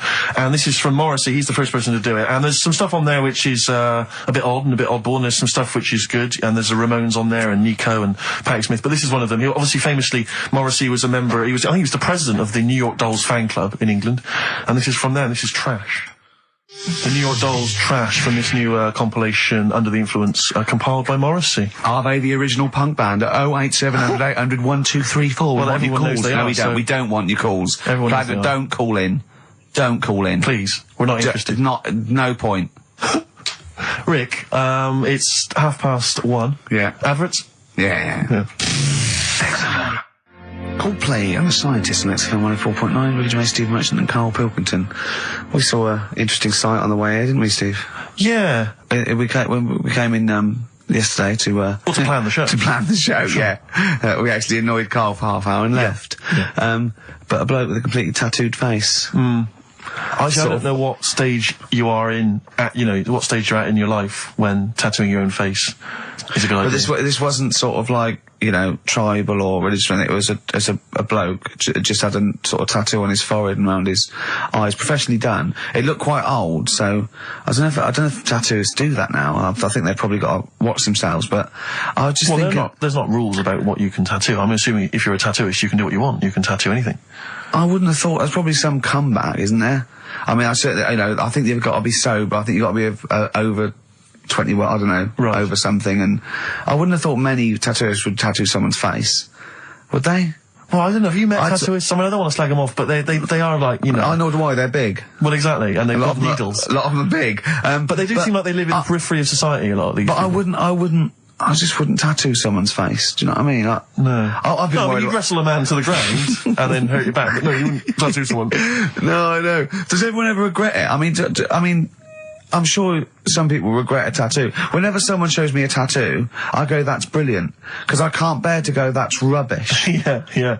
I just think that because they can't change it. There's no point. Yeah. I mean, what do you think? I go, it's brilliant. Well, I read in the paper, was it a man or a woman who had just had Beckham on their arm? Just not a picture of him, but the word Beckham tattooed on their arm, spelt wrong. Oh, they'd missed out the K, or maybe they missed out the C, so it was Beckam. Oh no. Anyway, it was just spelt wrong. I mean, firstly, why do you just have the name of David Beckham on your arm? Home tattoos are the best, though. Well, that's done with a pin and a sort of some ink in prison, like with skins. Yeah. And it's sort of wonky because they've done it in a mirror. Yeah. What does that say? Well, read it. Tanuck. Yeah, I did it in a mirror. Profanity. Yeah. Have you? Would you ever toy with a tattoo, Carl? No, I mean, I've told you about me Uncle Stan before. Tattoo Stan. No. He's just covered in them. It just looks a mess. Do you know what I mean? You can be wearing the best suit in the world, but you still look a scruff. Sure, yeah. Do you know what I mean? Yeah. Once you have it done, Well, some tattoos, can be quite tasteful. No, but he was covered. It was all like, cut here on his neck and Really? all that. It's just, a mess. And he did a lot of his own. I've told you about him before. Have you? I don't remember it. Yeah, because I was saying, if you're going to do your own, at least make sure you're a good drawer. Yeah. Why? It was just a mess. It was just all over the place. What he thought had he done? He sort of doodled snakes around. Yeah, and all his kids' names on his arms, and it's like, can't you remember them? Yeah. He might have had a lot. No, he did. Yeah. And do you remember even from a young age thinking that looks rubbish? Yeah. Yeah, and I mean, it'll probably be about 60 now. I'd love to see what he looks like now. Well, just look at this. There was a story the other day in one of the magazines that I read about this fella who had a... well, this would be Bizarre or 14 Times then. Yeah. One of the magazines you read. Yeah. So it's going to be... It's not The Spectator. No. But this fella had a big eagle put on his back. Yeah. With a snake sort of covering it. And such rubbish, isn't it? This kind of symbols of sort of dynamism and life. Yeah, I know, a snake and an eagle. Yeah, a large-breasted vampire woman riding a dragon. Yeah. That's always a good one. But this fella had that, and he had it in his will that when he dies, he wanted his son to have the skin taken off. Oh God! And put in like a little frame. Oh God! That's horrific. What's that? That's my dad's back. Yeah. Oh, are you sure? God. No. Because I read it and kind of started having sort of memories of Auntie Nora again. Yeah. Because she used to always like... now, Auntie Nora is the woman who farted for 5 minutes. She had wind for 5 minutes. Sure. Yeah. But she also, she used to say, Carl, rub me back. Right. And with her being quite old, it was all sort of mouldy and warty. It was mouldy? No, mouldy. Mouldy, right. And what did you do? I didn't like it. I hated it, in fact. It was like reading a Braille book. Yeah. It was like putting your hand in a load of Cocoa Pops. Oh, dear. All really big brown things. And I just thought framing hers would be sort of 3D-ish. Oh, right. Yeah. What's that, a chunk of the moon? Yeah. Did you R-text that wall? Yeah. That's Auntie Nora. That's Auntie Nora's back. Oh, God. Any piece of your body can't you let me bind? That's disgusting. Putting your hand in some... Is she the one with the split tennis ball when she wasn't wearing knickers? That's the one. No, let's not discuss the tennis ball. Okay. So she used to get you to sort of knead her dough on her back. God, this is really bad. But what was she with her dress or whatever? Or she wore those sort of squid-looking things. Like sorry, what? What?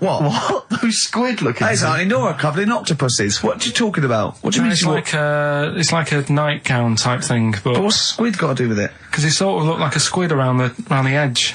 Oh, I know, frilly things. Yeah. And she just said, I'm aching there. She was never well. She was never. Do you know what I mean? She's always has something wrong with her. I don't ask her how she is. It's just like she's not going to be all right. Did she have wind when you were sort of neat? It must have been like playing an accordion. Yeah, get a little tune going. Wow. Oh, who's your auntie with the tattoos? That's Hazel. Oh right, yeah. Let's leave that. Why? Oh, let's why? Not talk about Leave it. What have I come across there? What's up with Auntie Hazel? What's up with Auntie Hazel? There's nothing wrong with it. What? Just a lesbian, which is nothing wrong with that. Well, no, but you've made it sound like there is now by not wanting to say it. My auntie's a lesbian. I know what you're saying, though. I know what you're getting at. Just because I call her Uncle Hazel. Play a record. He's from Manchester. Please forgive him. Lizzie, don't believe a word. XFM 104.9. I'm Ricky Gervais, with me, Steve Merchant and Karl Pilkington. Email here from Chris. He said he met a girl in Australia wose boyfriend tattooed her arm with the word psycho, except the spelling was wrong, and she ended up scarred for life with the word physco. Physco. Physco. I mean, a word of warning, if you're going out today to get a tattoo, they're tattooists. Yeah. English is probably not their speciality. So be careful. Write it down for them first. You are walking on thin ice. I've seen some of these boys. They're big. Sure. They're big. No, and if they're willing to stick lumps of metal through their faces, what are they going to do to you? Well, yeah, indeed. So, Steve, sorry to all tattooers. Piercing, you see, I have a weird problem with the piercing as well. Because, I mean, the earrings, that makes sense. I had earrings ages ago, but... Did you? Yeah. Oh, But yeah. you're a man who when I was about notoriously 18. hates pain, and he's scared of everything. It hurt. I was about 18, and I took 2 in 1, and they did it right, and he just went, and I went, all right, I went, yeah. I just went, oh, God. Did you have them in both earrings? It was like a staple gun. I just went, yeah, and it did really hurt. I thought, well, I'm not doing that again. It hurts too much, and it just throbbed. Were you still living with your parents at the time? No. I mean, what do people... No, your kind of oiky Reading family, what would they have made of... Oh, well, they know I had them afterwards, yeah. But did they take the mick? Oh, God, of course they did, yeah. Yeah. Rick, you ain't going to eat like that. Oh, you'll get followed. Oh, look at you. Look at that. Yeah. That's disgusting. And when I was new romantic, my mum said, bloody hell, I thought I only had one girl. Which is the earring? Because isn't it like one ear is for gay people and one is for straight people? Is that just a myth? Or I don't know. It might be something to do with which ear you had it. Yeah, there probably was sort of like signs for that. Yeah, it's like when you're growing up, I had loads like a white polo neck, right, and a ring on your little finger. That means you're gay. Yeah, yeah. Like you can see him coming. You're just consulting your little chart. Exactly. Hold on, white polo neck. Yeah. Those are the earrings in the left ear. I don't know where I am. Wasn't there that thing that the famous cover of Born Bruce to Run? Springsteen? Yeah, we didn't know the handkerchief. Yeah, it was the handkerchief in the right hand pocket. Dominant and was. Yeah, I don't know. But where is this information? I wouldn't have known that. I might have gone around, with if it was hot weather, something to mop my brow. I wouldn't have known that. What can't the gay people kind of notify us? Can't we have some kind of website or something? Do you still go to that pub with all those sort of like butch blokes with the moustaches and leather caps? Great guys. A lot of them are firemen. A lot of them are like traffic cops. Great people. You know what I mean? Fascinating you know you're safe in there. There's no women to. No. It's like you're just having a great time with the lads. And there's nothing. It's just playing pool, stripped to your waist. Yeah, I know, yeah. I can talk. Oh, my back still hurts. Okay, yeah, a little bit of hip-hop. It's nice to have occasional hip-hop tune, just keep it, it's summer, you'll be cruising around in your open-top Chevy. Now, Steve, I see there, it's a track by Little Kim, but how are you pronouncing it? I'm pronouncing that correctly, Lil Kim. Oh, no T's involved. And it's The Jump Off, featuring Mr. Cheeks. I don't know why I find that funny, but Mr. Cheeks is involved. If you can spot him, good luck. Lil Kim, and I believe that's Mr. Cheeks there, just busted it on the mic, and that's called The Jump Off. Talking of cheeks, Carl, have we got another instalment of Cheeky Freak of the Week this week? Yeah. Have we? Excellent, look forward to that. Is there some monkey news? Goes without saying. Of course. Does it really? That monkey news is safe, isn't it? It's not like, You're always going home with monkey news. You know it's there. Yeah. It's like songs of praise on a Sunday. When I came back, I've been on holiday for a week, and I sort of sat in by the pool and stuff, and I sort of wrote about 40-minute stand-up with my new show, and I was going to Carl and said, it's great, when you get away, it's sort of like, you're relaxing, you just think clearly. He went, Ian, I know. He said, I was away when I came up with Rockbusters. Yeah, indeed. Absolutely. I was buzzing about writing 40 minutes of brand new stand-up. Yeah. He equated that to coming up with Rockbusters. Should I be insulted, Steve, or is Rockbusters as good as everyone's saying it is? Is it the one good idea? Is it like E equals MC squared was to Einstein is to, Rockbusters is to Carl? What if I do this, Rick? What if I played you some adverts right now? Yeah, and then we talk came back about with some Rockbusters. Yeah. You could make the jump for yourself. Maybe I'll do Rockbusters and show people how easy it is to do it wrong. Adverts, then Rockbusters. And a cup of lovely coffee. Cup of coffee in the cup. I want a cup of coffee. Placebo, this picture, XFM. What's Carl doing? What's he rooting around I don't know, at? but listen, while he's doing that, can I just say happy birthday from all of us to Shan. Her friend Terry said play some Placebo for Shan, so happy birthday to her. That's done. That's done. Cross that off the list. Yeah, that's another thing we've got through Ding, today. Rockbusters, please. Do you want to look at the prizes? I'll have a look at the prizes, see what people can win. It's an email-only competition, please remember that. All right, we've got the Later with Jules Holland Louder DVD. There's stuff on there from the Cardigans, Rollins is on there, Mercury Rev, Sonic Youth, the Datsuns, Queens of the Stone Age. No, wait a minute. They're all great bands, but I think they need a boogie-woogie piano over the top of everything they do. Well, hopefully Jules Holland would have okay, helped. good, because there was something missing there on most of those tunes. Yeah, current album from Goldfrapp, that's there as well. What have we got this on DVD? The Life of Mammals, the complete series of that. A couple of we've got the Inspiral Carpets, again a 3 CD set of the best of the Inspiral Carpets. I don't know how they strung it over 3 CDs. And the best one-hit wonders in the world ever. And let me see. Oh dear, a 3 CD set. A 3 CD the set. best to inspire. I'm struggling. I'm assuming CD3 is just the Corals album.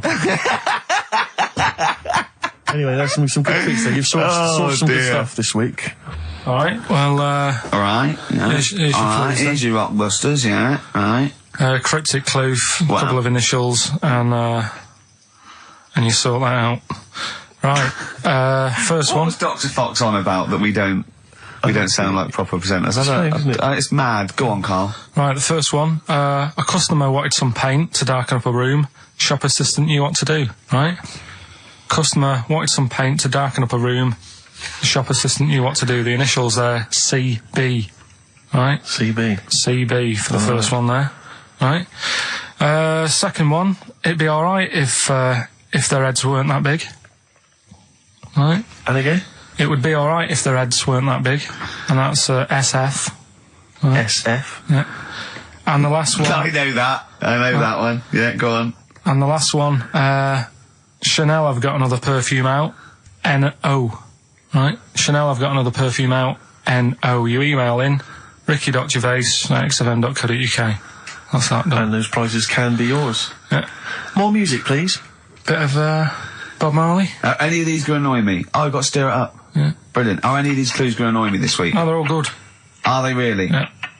Right. Alright. Yeah, we'll be the judge of that. Alright. ricky.gervais@xfm.co.uk. Brilliant. Stir it up.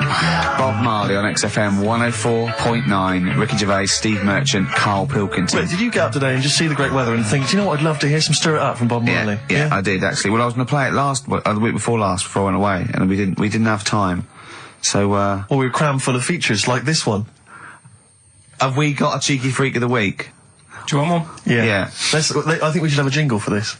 Okay, I've got a jingle. It's very similar to Chimpanzee. Chimpanzee there? Yeah. Well, let's hear it. Okay. Oh, cheeky freak of the week. Brilliant. Yeah, no, I think that's excellent. So, cheeky Okay. freak of the week. You've spotted a freak This is where somewhat, I think, offensively, you pick on someone who's not like other people and say it's your favourite freak of that week. Yeah, I remember we had the woman whose legs looked like the hind legs of a dog. We've had the little fella with the aging disease with a little head playing the piano. That was your favourite. I think that's your probably freak of the year, isn't it? It's a pretty good one. So what's this? Is it a man with a horrendous injury, or is it a congenital birth defect, or what? Yeah, but you put it like that, and now it sounds like I'm being tight. Sounds like I'm being out of order. But I'm just giving him a mention. Just giving him a big shout out. Right. There's quite a lot going on in the freak world. There always is. You've been visiting hospitals the last week, have you, when we were away? No, there was a thing on a website. This isn't even the one that I've picked, so... So this is just a bonus? This is a bonus freak. Please, yeah. Yeah, go on then. This is a free freak, right? It's a fella called the Lobster Man. The Lobster Man, of course. Again, good name, you know what you're going to get. Yeah.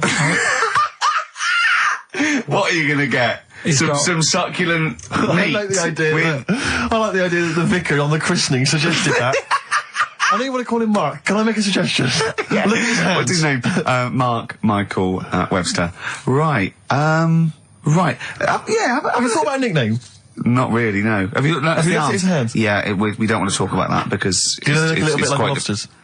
Well, yeah, but it's quite deformed. It's like, you know, we Can I can't... suggest Lobster Man? That's terrible, Vicar. That is terrible, Vicar. We're Go on then. We're gonna see. This is what the sort of feature you come up with, Carl. So Lobster Man. There's probably people listening now with, you know, lobster feet. Right. Lobster hands. So, Squid Boy. So Lobster Man, what does Lobster Man do? Does he fight crime? not that much. Okay. Apparently he got into a bit of trouble. He was in a restaurant, and this was years ago, by the way. And someone picked him to eat him. No, so apparently the waiter said, "Oh, you shouldn't be sat here. You should be in my pan," or something. Oh dear. And they had a fight, got out of hand. Yeah. Got out of claw. And yeah. So that was. What do you mean they had a fight? What did he do? A waiter took the mickey out of someone with. No. No, can I just make clear? I'm assuming his hands look a bit like those of a lobster. Yeah. Yeah, well, it's fused, so it's just like two big fingers. They're fused, I assume, probably in the womb, and they're just like, instead of like having 5 digits, they're fused in it. But you can pick stuff up, can't he? Yeah. What does he pick up? He mainly eats crabs and jellyfish, doesn't he? Yeah. Yeah. So he was having a fight with the waiter. He snipped off his nose. Right, so anyway, He just held on to the waiter's bib. Yeah, And the exactly, waiter was yeah. screaming, go and get him off me. Yeah. So anyway, Does but- he eat other lobsters? Does he think he would eat lobster? Or is it kind of... would he feel bad about eating lobster? Right. the little cheek of the freak that we've gone for anyway. The what? The little freak of the week, cheeky freak of the week. We've gone for this Siamese lad. Okay. Right, happened back in. You can't have a Siamese lad, can you? All right, yeah, this Siamese twins happened back in 1693. Oh, he's got a date. Blimey, that's the first time ever. Yeah, and all it was, he was doing all right for himself. He used to go on like those circus things he used to do. They're two people you're talking about, Carl. So we're going to him. All right then. All right. They did this circus show, right? Yeah. And everything's going well. They're selling out the tents and stuff. People coming to see them. Yeah. He was doing all right for himself. Yeah. Right. Sorry, before I said that, did you think a Siamese twin was a man with two heads? Well, it can be, can't it? It depends. There's two people. They're conjoined. No, but it depends, doesn't it? The one that I shown you in that book that time was a fellow with two heads. No, it wasn't. That was a stupid picture in one of your stupid books that he had a growth that looked a little bit like it had a face on it. It wasn't a man with two heads. You're the same sort of people who send potato chips to restaurants and say, doesn't it look like Norman Cook? Yeah. It's not two heads. We'll bin this feature. No! No, They're two people. They're two people. Conjoined twins. Right, so these... They just happen to have a similar taste in clothes. Okay. Anyway, so they were doing all right, and it all went wrong when he crossed the road, got run over. The lad with two heads got run over. That's it. What? How is that cheeky freak of the week? Just because he got my interest, and I kind of thought, why didn't he just look both ways?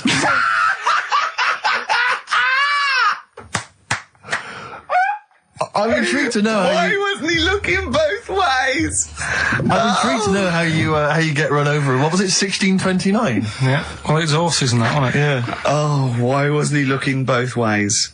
Karl Pilkington, you are a genius. Play a record, you fool. Well done, Carl. More cheeky freak of the week next week. See what's going on. Okay, in the freak world. Universally speaking, Red Hot Chili Peppers on XFM 104.9. So, got a lot of rockbusters coming in. Yeah, all right, actually. People Yeah. obviously seem at long last to have tuned into your wavelength, Carl. Which is, of course, 104.9. Yeah. Thanks very much. Exactly. Yeah. Should we give the clues again, briefly? We just had an email, Actually, to be honest with you, let's not, because we've already had a load of answers. I know, so, yeah. you know, Oh, yeah. if you didn't get it first time round, you don't deserve to win. We had an email saying, because I've got a bad back, am I squeezing Carl's head? Well, I've already had a little squeeze, didn't I, about half hour ago, didn't I? Yeah. You just got to be careful, because I don't want any strain, so I'd say keep still, whatever happens, and you're right about there. Could I have a squeeze, just while you're not really kind of capable? He's Could I allowed to squeeze it, isn't he? Because I've never squeezed it once. I've never Remember, done it. sideways, temples go quite hard, but not too hard. Yeah. Front to back, go as hard as you like, because that's All right, much... well, I'll just have a try now. No, you've got a bucket. He sorted it out. He says every Saturday between... Yeah, but I'm taking over from him because Yeah, it's no, not let him have one squeeze. Let him have one squeeze. Have a go then. So, the front and the back... Yeah, no, get round, so you got, that's it, right, now, use the thing like that. Not too hard at the front? No, really hard really at the front and back. There you go, yeah. You got the hang of it. Oh, right. God, it's good fun. I see know. why you like it. No, I'm just going to the side. It's great fun. Yeah. It's great, there's a little bit of, grip there with the short hair, but obviously not too much, there's not much up there up top. Good, isn't it? Yeah, I'll be doing that again next week. Do you know, I got a form, right? Do you know I'm staff here, right? I'm like on the staff, I'm one of the staff. Got some internal mail the other day that you have to fill out about if you die at work, who gets your money. He said, do you put yourself at any danger?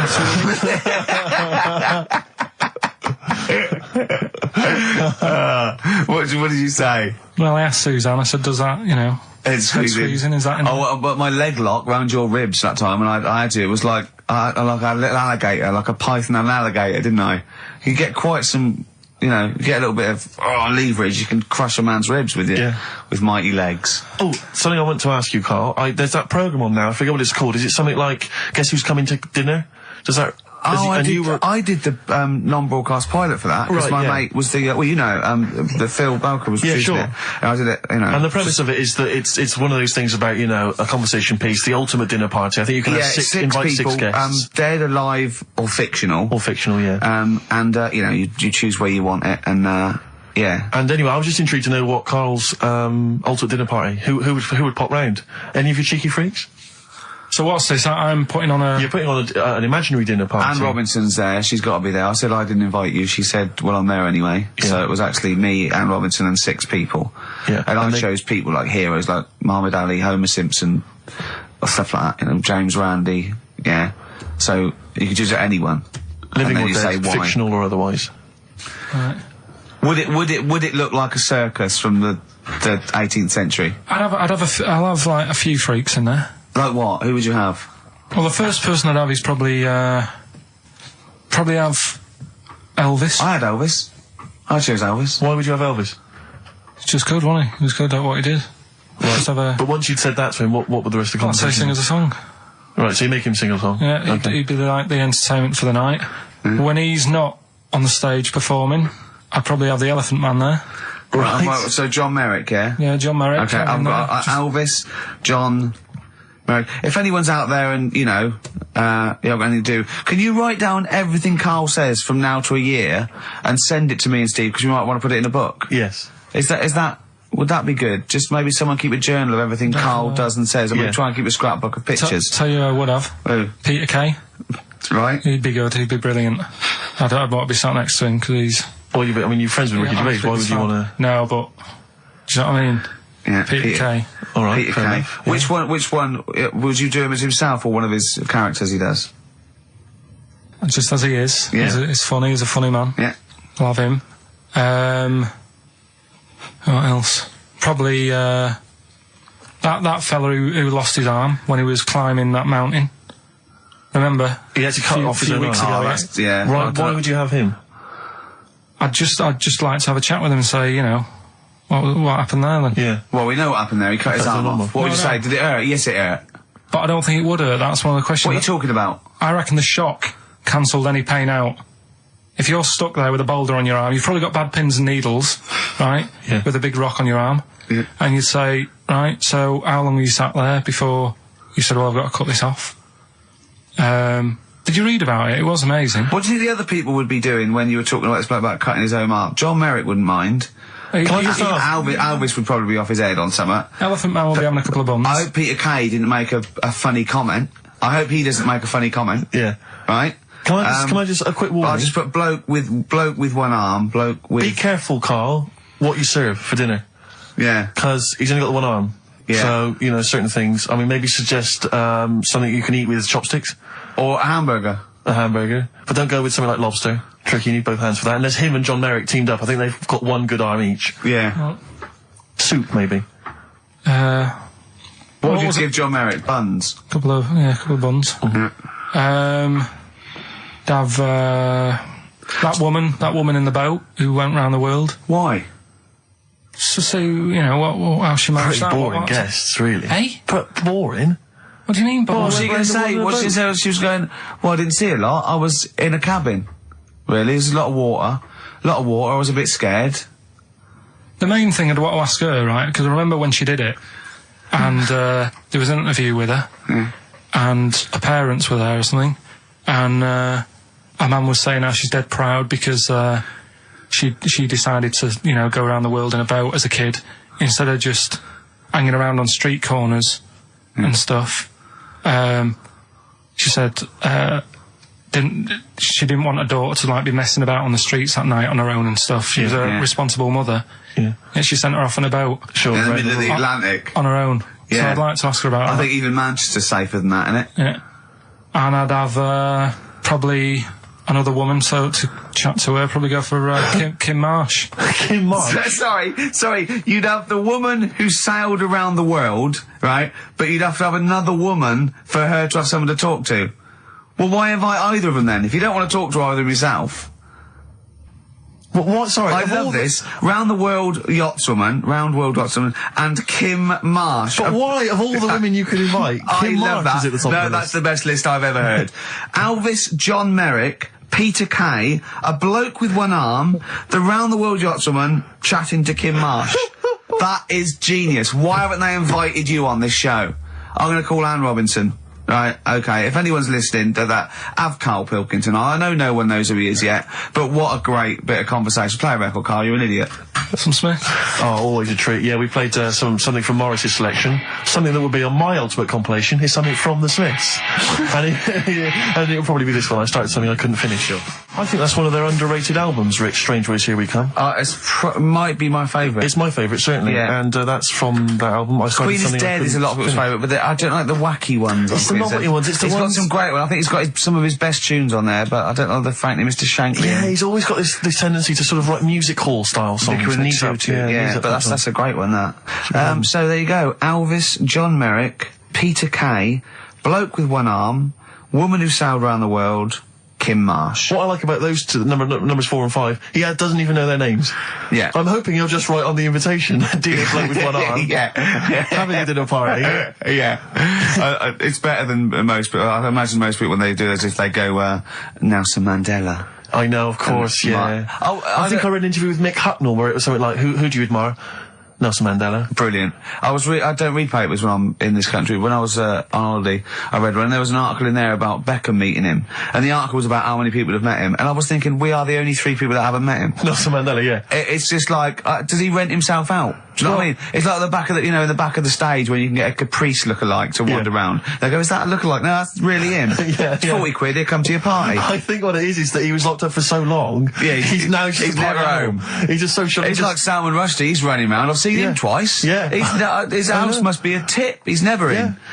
God. Well, I think it is if you stay indoors for a long time. Yeah. You've got to get out there. You've got to get out a bit stir crazy, I suppose. But he's met some of the great names in world events. He's met the Spice Girls, Alan Titchmarsh. He's met him. Yeah, they did his garden, didn't they? Yeah, David Beckham. Yeah. Oh, that must have been great. But I mean, maybe we could hold out and never meet him. Yeah, this is like even if we get invited to one of them, that's where I go. No.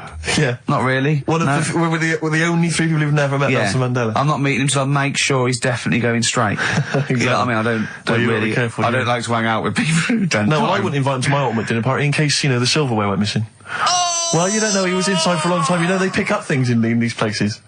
You can pick stuff up. It's usually Karl that comes out with those sort of things. Karl, what do you think of that? What, Nelson not having him around because he's nicking? Well, let's back out now. Let's back out now while we're ahead. Be good in Celebrity Big Brother. Yeah. Being used to being locked up and that. He could, wouldn't he? Yeah. I started something. I couldn't finish. Yeah. Should we play another record, or should we talk about some, on a lighter note, Muffy the hamster had a narrow escape with a... Play a song, let's have the Rossbusters answer. Oh, God. Martina Topley Bird, Need One. Alright, XFM 104.9. Well, it's that time. It's getting exciting. We've got Rockbusters results, but before that, a little bit of monkey news with... Oh, chimpanzee that monkey news. Karl Pilkington. Brilliant. Let's do it. I haven't read that for a couple of weeks. Go on then. Alright, so, it's like this little monkey. Oh, yeah. Who lives in Morocco. Right, I'll just warn you now, you're on thin ice from last time, okay? So, make sure, is this real? It's been Don't say anything you would think about it. As you're saying it, think to yourself, is that true? Do monkeys do that? Do they think like that? So, go on then. So anyway, yeah, so there's this magician in Morocco, right? He's got a little monkey working with him, right? The way it used to work, magician used to do his thing on stage, do a little bit of magic, people loved it. Then the monkey came out, had a little cap, walked around the crowd and stuff, got the money, had a good little team thing going on, right? Yeah. So anyway, the monkey's name was 86. Right. Because back then there was so many monkeys, it was like, oh, what names, do you know what I mean, what names do you use, what do you use? So they just named them, right? So this little monkey... What, he had 86 other monkeys? No, it's just that because a lot of monkeys were sort of working back then, helping magicians out, doing bits and pieces, busking, what have you.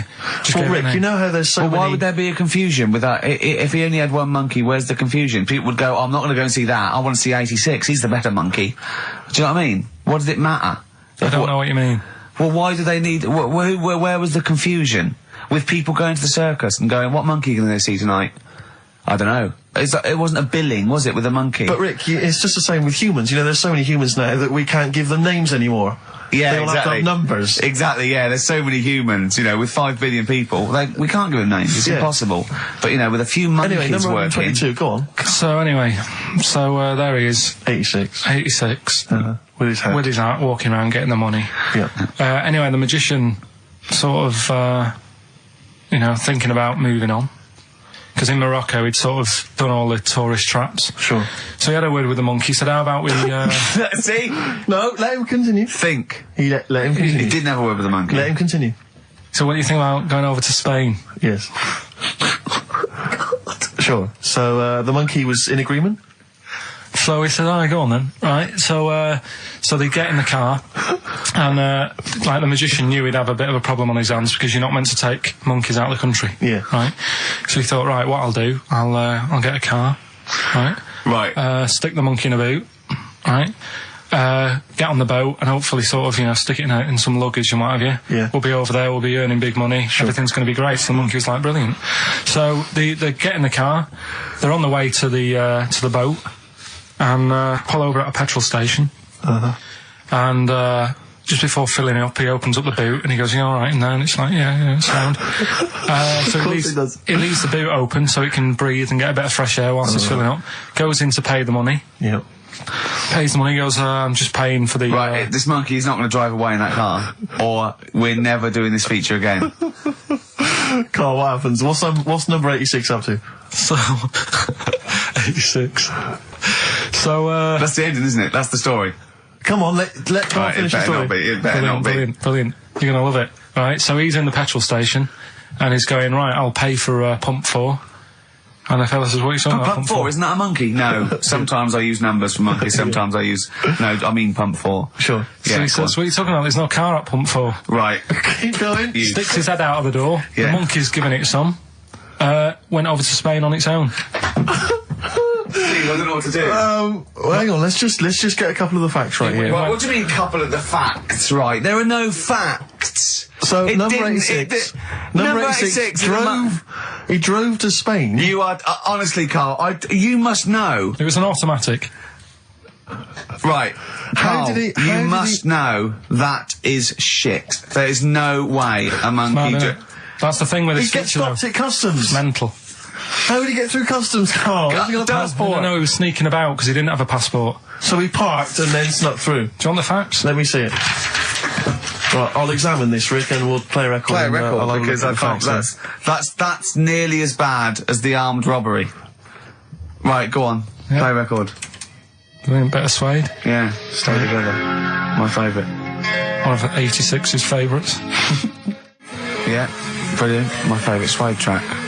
No, Stay Together. XFM. Well, nearly time to go. But before we do, a little bit of Rockbuster results. Just checking some of the answers, Rick, and it seems that an awful lot of people have got it right. Go on then. Tell us them again then. Remind us of them before you give us the answers. Alright, Rockbusters number 1 was like this. It was a customer... We're stopping monkey news, by the way, until you start getting some credible ones. Because that's it's ridiculous. It's not true. No, it seems mad. But no, but it's from the internet again. So anyone can go online, download that story. It's insubstantial. It's get ones from journals or where the source is quoted. Okay, or we're not interested. Or we're not. Well, you don't. Okay. So same with on thin ice. We've pulled this once. We've pulled Rockbuster. We suspended it once, and you came back again. So it's. Do you know what I mean? So go on then. Right, so Rockbusters number 1 was about a customer who wanted some paint, wanted to darken up a room. The shop assistant knew what to do. What did she do? The initials were CB, Cellar Black, right? Cellar Black. Sell her some black see, paint. I thought Cilla Black, because it's CB, and I thought, well, it can't be, because it's not Cellar. It's not Sell Her Black. Cryptic, it's cryptic though, isn't it? No, cryptic doesn't mean it's wrong. Right. They all got it. They all got it anyway, so... It's a bit weird, isn't it? Second one, it would be alright if the Reds weren't that big. Right? Right. The initials are SF. Well, one of my favourite bands, yeah. the smaller faces, isn't it? Small faces. Well, no, that doesn't make sense. Okay, go on then. And the final one, Chanel have got another perfume out. Right? I'll just say, we've had an email from one of our listeners who said, if this turns out to be New Order, he's never listening to XFM again. What's the clue again? Chanel have got another perfume out. New odour. Right, well, that's another listener gone.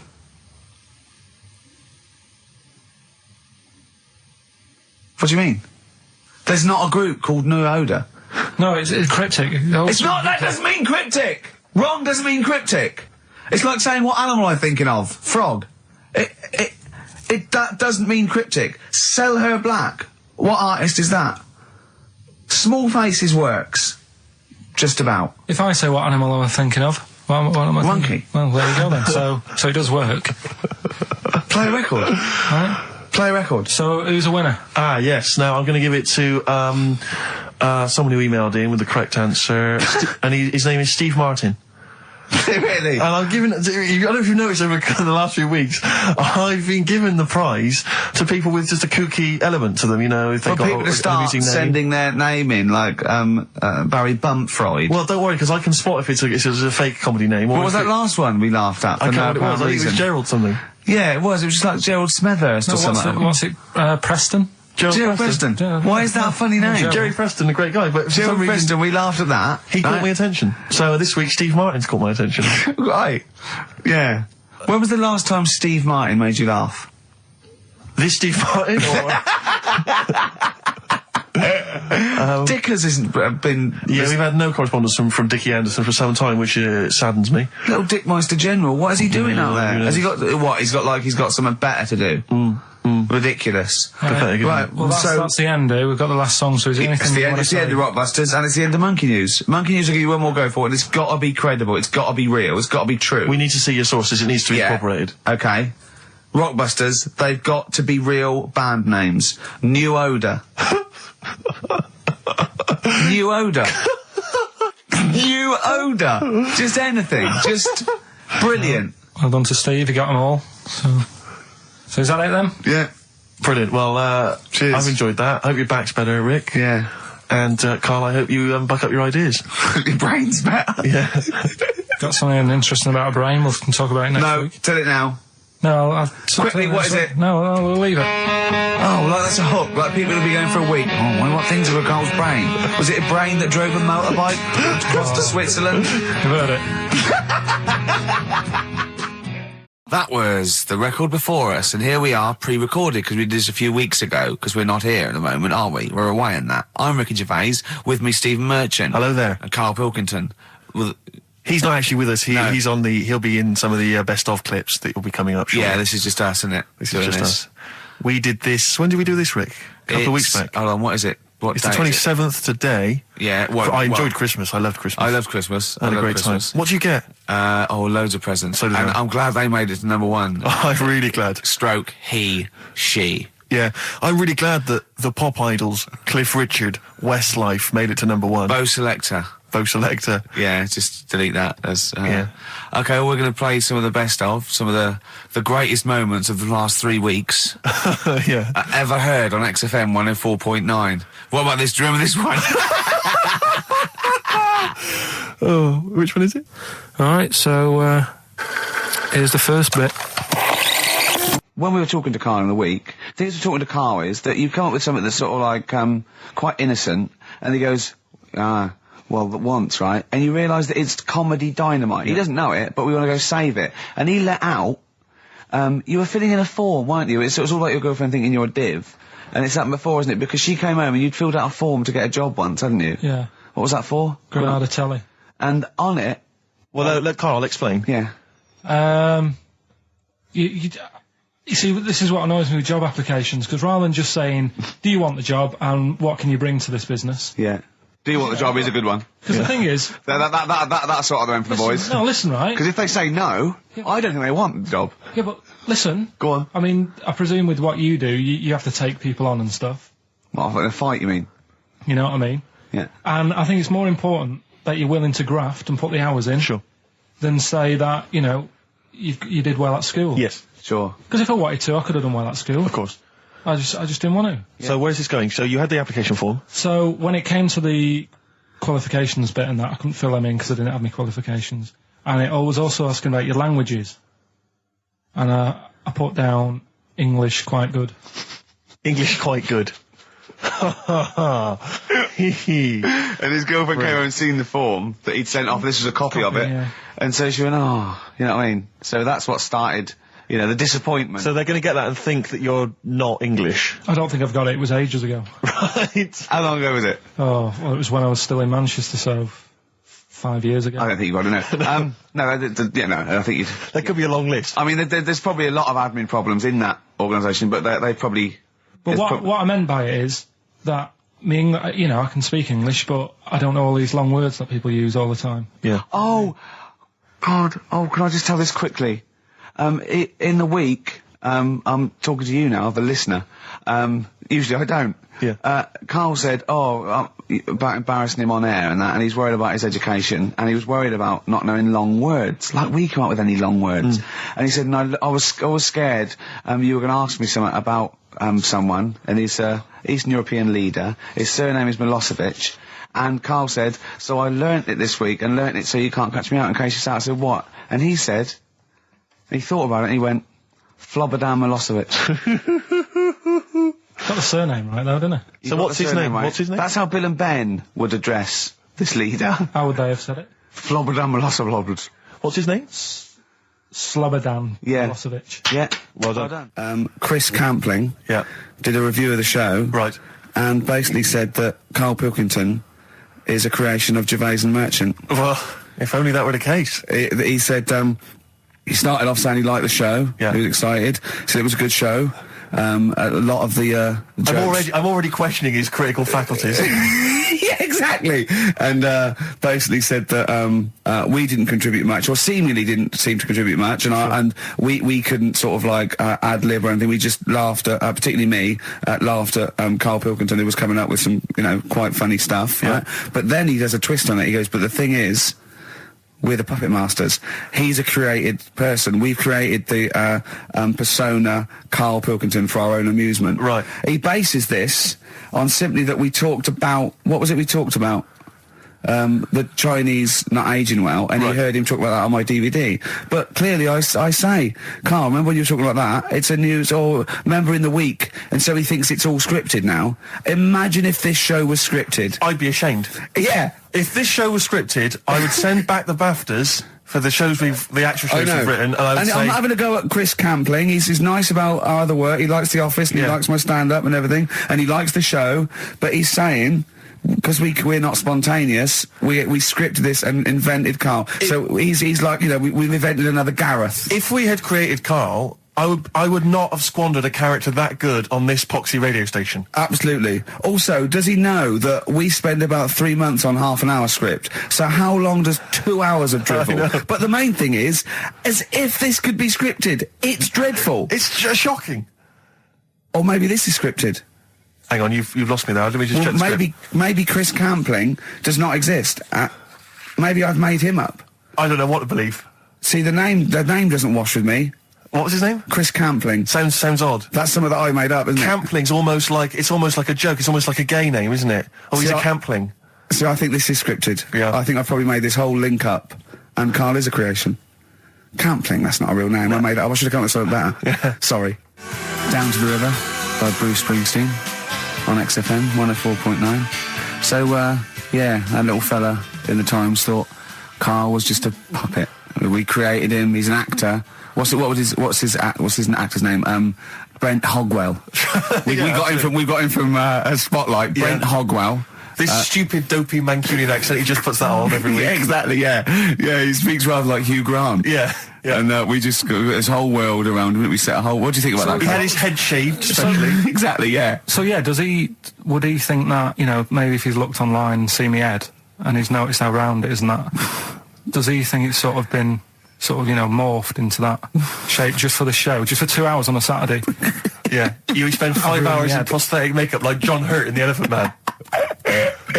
Everything about him was made up. Yeah. We created him, because I remember coming up with Auntie Nora. Oh, yeah. You said, Rick, we need another character. I said, what about giving him an Auntie Nora? Doesn't sound convincing, I said. Yeah, and you said, what is it about? I said, well, I don't know, she farted for 5 minutes and she's got a fanny like a split tennis ball. No one's going to believe that. Yeah.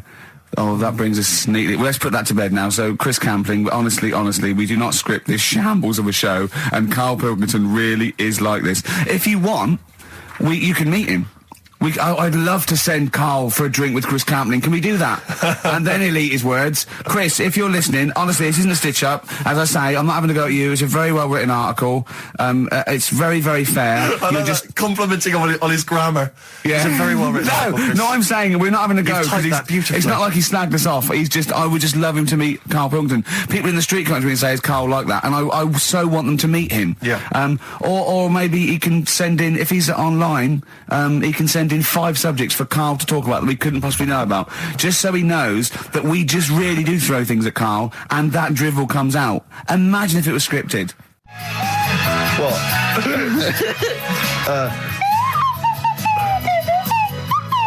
Someone's left one of those little things in here. It's brilliant, isn't it? It's amazing. What are they called, those things? I imagine just there. I was thinking of being in the front row at a Morrissey concert and going, can I just play along? They are brilliant. I don't know what kind of sound that is. I don't know. It's only used for when Kenneth Williams sees someone undressing.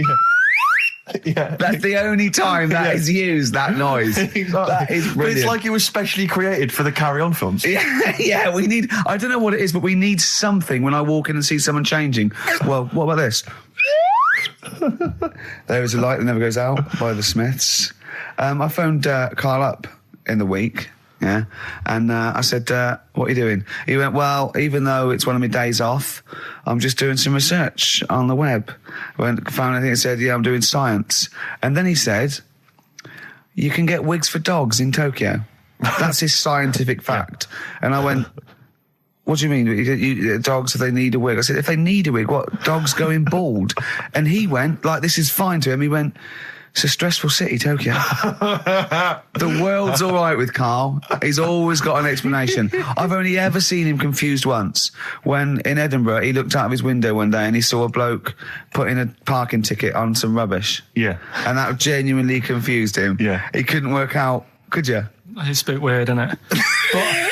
And the woman breastfeeding her 8-year-old child, you didn't like, did you? I don't like that. But the what's the name? Animals with wigs. I kind of thought, after I put the phone down to you, I kind of thought about it, thought, yeah, it's a bit daft, that. Are you sure he's not the ageing pop group? No. The Animals? But when you think, have you ever seen like a bald pet?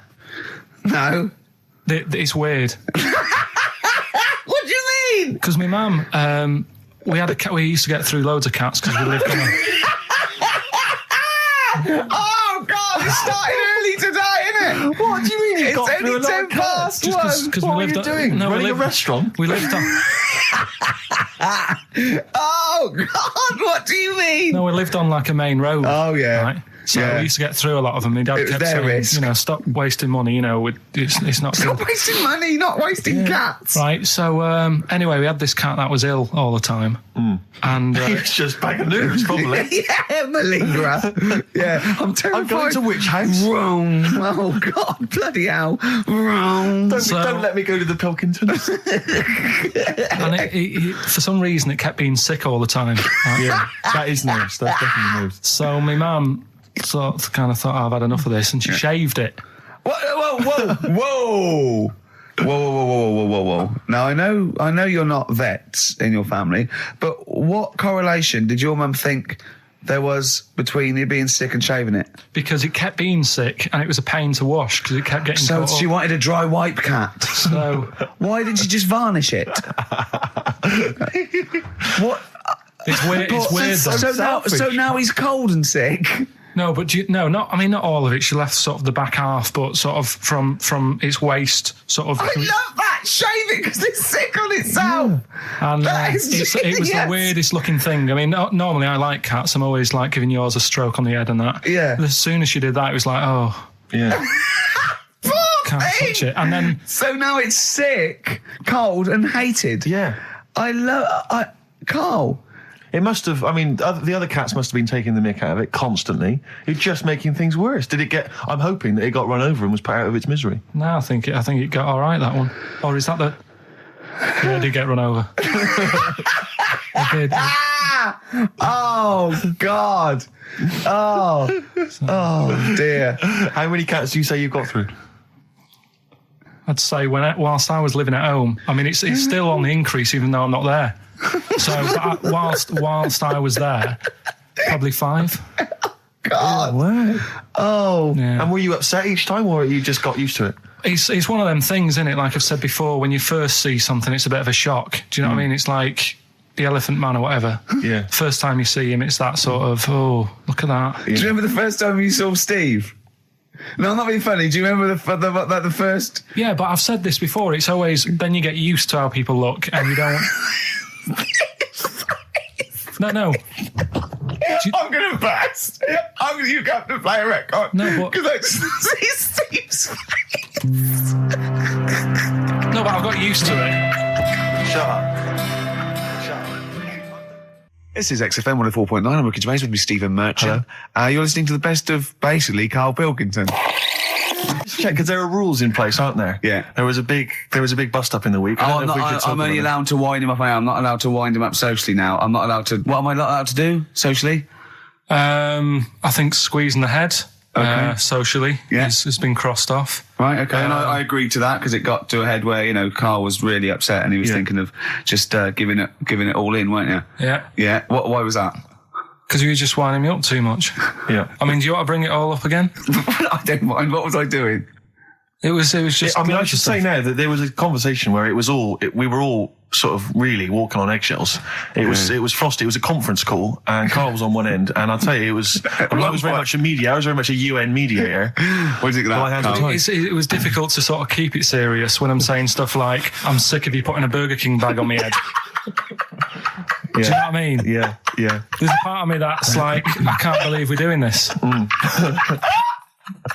What I like about it is that I'm laughing and going, well, I won't do that anymore. And he's going, you can still do it on air. And like today, I came in, I went to squeeze Eddie, went at 1 o'clock. I love those rules. Yeah. I love those rules. Well, between the hours of 1 and 3 on a Saturday, you can squeeze his head, you can put a Burger King I bag on his... can't wait. It's terrible.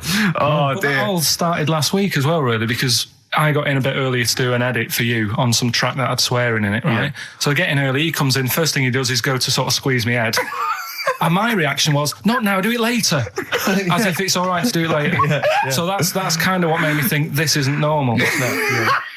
We should just point out, when we say squeezing your head, what exactly does that mean? I put my hand on the front. I do 2 experiments, right? Yeah. One is the side, because you can crush an egg sideways, so I think that's more dangerous. Right. And I actually put my elbows out, and I pressed like a vice, and I really go for it until it really hurts. And the front one it shouldn't hurt so much, if my experiment's right. I don't know. Well, it was all this that sort of, built up. Sure. And the research that you're doing there, Rick, is that going to be available online at some point? Well, that was the problem. That's what I was saying to him, because it kind of started last week. Well, it's been going on since we've known you. Yeah, really? Yeah, but I just upped it last week. It got out of hand a bit. I upped it to when I think it got to ahead on Thursday when I filmed it. That was it, yeah. That's right, yeah. I brought in a cameraman to film me torturing him. And there was some people from the 6th floor being shown round. Yeah, some management and that, showing probably clients round. You know, sort of, they've probably been on all the different floors, same what all the different radio stations do. Fox. This is XFM, the sort of this sort of noise going on. Yeah. You see them all look down. I'm saying, don't do that, right? Sure. They might want to spend a load of money. Yeah. Right? Yeah. And he's doing that. He's wrestling with me. He's filming it. So that's when I just thought, It's mad, isn't it? And then when we were having the argument on the phone, I was saying, has this been some sort of experiment? Yeah. He did. He said that, and of course I lost it. Yeah, but it's all good now. Do you want to squeeze his head before we play the next? I won't at the moment because we've got to get on. It's not right, and that annoyed me as well because I was trying to find out where he was going. I was filming him. I was going on waiting for Karl. Told Johnny he's meeting a mate at 6, which annoys me on 2 counts. And I'm just doing it to the camera, So I'm gonna follow him and just turn up and go, all right, where you been? But then when I came in, he went, I'm meeting a mate, and he told me where it was. So I told him that spoils my fun. Of course. Because you'd want to just track him down. I don't want him to like it. Yeah. Which is pulled the rug under my carpet now that he's going to let me do you know what I mean? It's just, it's a little bit annoying. Right, is this talking about diets and stuff, right? Go on. They've come up with a drug that, they tested it out on a mouse, right? They said, it's a problem that weight is a big issue in the world, and, a lot of people are depressed, and that, probably like Rick Waller. Well, I'm depressed looking at Rick Waller. Well, Oh. I mean, you could sort out Rick by, Jono is an old man, he's got loads of money. He's not old. No, but he's getting on a bit, right? He's about no, but my hang on a age, minute. What I mean is he does his own shopping, right? So I bet it's hard. What do you mean? Because he's like, how old is he? 35. Right, he's got loads of money. He does his own shopping. So when he goes to the supermarket and he passes, the sponge cake section, it must be tough when you've got loads of money to burn. That you go, oh, just one more. Yeah. One more. Look, sorry, we are getting close to libel here, I think. No. But I'm saying how it is because I've tried losing a little bit of weight. Have you? And it is difficult when you're in Waitrose and you see a little chocolate muffin and you think, well, one more and I'll do without. Do you like a little chocolate muffin now and again? Yeah, right. Is that your favourite thing? So the thing is, let him finish his point. So the thing is, right now with Rick, he lives at home with his mum. So why doesn't his mum just say, "I'm going to buy less this week, and if you eat it all, you're not getting any more." Yeah. That's sort that. Does he live A short, with his mum? sharp shot. I bet he does. So you don't actually know if this is true or not? No, but anyway, right? So this drug they've come up with. They've tested this on mice, haven't they? They've tested I'm worried if they haven't tested it on mice. Thank God for that. It's definitely been tested on mice. Definitely. They fed a mouse a load of cake. Yeah. Right? And it went a little bit chubby, and they said, right, stop a minute. And then they gave it this drug that makes you lose weight. Yeah. And its weight went down, but the only bad side effect was its eyes were popping out. Well, that seems to be fine then. Let's give it to Jono. There doesn't seem to be any problem. Oh, let's Rick should get some of that. Yes, truth, Doc, look at these. Oh, Jesus, Jono, your eyes are popping out. That happened to the mice. Sorry? That happened to the mice. But what do you mean? That's the option. What do you mean that's the option? So I love the fact that your choice is either be like a fat, happy man who has the odd sponge cake, or a stick man with eyes on stalks. I mean, Steve's chosen that. All right, calm down. I thought we were slagging off Rick Waller and fat people. Sorry, Let's mate. have a go at the fat people before we start on me, really. Yeah, no, I didn't. I forgot. I mean, it's like... Yeah. Because I've got some issues and body issues. I know. But Rick Waller's grotesque, Yeah, sorry about I'm that. just a little bit weird. I mean, do you know what I mean? Yeah, should we play a song and... Well, I'm just a little bit offended. That's upsetting. Carl, have you ever logged on to Friends Reunited? It was the site that everyone was talking about last year. No. Are you aware of the concept? I've heard about it, but there's no one from school who'd want to see it again, really. So basically, for those that don't know, you have to log on to his website, and then it helps you track down your old schoolmates if they've also logged on and stuff. And we took the liberty, really, of looking on the Friends Reunited site and typing in your school and trying to track down any of your old mates. We didn't get in touch with any of them, don't worry. We didn't do that. We're not going to surprise you with them now. No. But I was just interested to know, some of your thoughts on some of the names that I could run past you. I mean, these are people from your year. Just tell me if you recognise the names. Sarah Morris? God, yeah. Remember her? Go on, you're grinning, what's the thought? Go on. No, just, she was alright, she was a popular one. What does that mean? She was nice. Yeah. Okay. Okay, what about Darren Buckley? He was one of my best mates. Was he really? Yeah. Seriously? Yeah. What do you reckon he's doing now? Do you still keep in touch? When my mum and dad were still in Manchester and they had a butty shop, he used to go in because the bookies was next door. I know the way you paint a picture. If you did this in your history exam, Carl, you will walk it. Go on. So your parents had a butty shop, there was a bookies next door? Yeah, and he liked having a bit of a gamble, so he used to, I think he works for some insurance company. Do you think that his fiancée Beth knows he's got a gambling problem? Or that his 2-year-old son Lewis? No. Yeah, they live in Cheadle Holme. Hume. Hume. He must be doing well. He's still supporting the Blue Army and frequents the shrine on a fortnightly basis. Funny thing with him is, right, when I used to stay over at his house, and his dad was a copper, and I remember his dad came down and said, right, I want to see you two. I was like, oh God, what's happened? And got us round the table. And he said, do you know much about drugs? So we were like, what's all this about? So he goes, they're not good for anyone, they're stupid thing to get into. And we're like, yeah, we know. And he went, you know, do you? We said, yeah. He said, what's this then? And he'd found something in his bedroom, and it was a Skittle. What, the sweet? Do you know little sweets with the S on it? And Oh, really? Drugs. Yeah. So he said, well, yeah, it's a Skittle. Yeah, I know what it is. Oh, he was bluffing like that as a slang word. Yeah, he thought, because he was a copper, he probably had to be down with all the terms and that. So we said, oh, it's a Skittle. And he said, yeah, I know what it is, but what's it doing in your bedroom? Oh. It was like, no, it's a toffee. So, Darren, Yeah, I know, it's a toffee, it's a squib, it's a, yeah. Well, do you know what happened to me on the way in? Go on. A homeless person called me a dickhead. How did he know? Do you know him? Is that why? He's like the local big issue fella. Oh, yeah. And he knows me, he sees me walking up and down the street. Oh, that's how he knew you. Right. So normally I have a bit of a chat with him and that, and I walk past him, and you know, I can be a little bit cheeky with him because I've been cheeky with him in the past with stuff. You pinched his arse. No, just saying stuff like, God, you're always there. I mean, you got home to go to and stuff like that. Yeah, just breaking the ice. Go on. He knows, and he'd laughed at that last time, so I thought I can be a bit cheeky, right? So he goes, do you want a big issue? I said, no. He said, come on, I've got loads of them, right? So I sort of said, when I was a kid, and I used to do a free paper around the free papers one, I said, just put them in the bin and go home, right?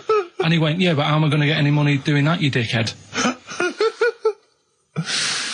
You see, I can see his point.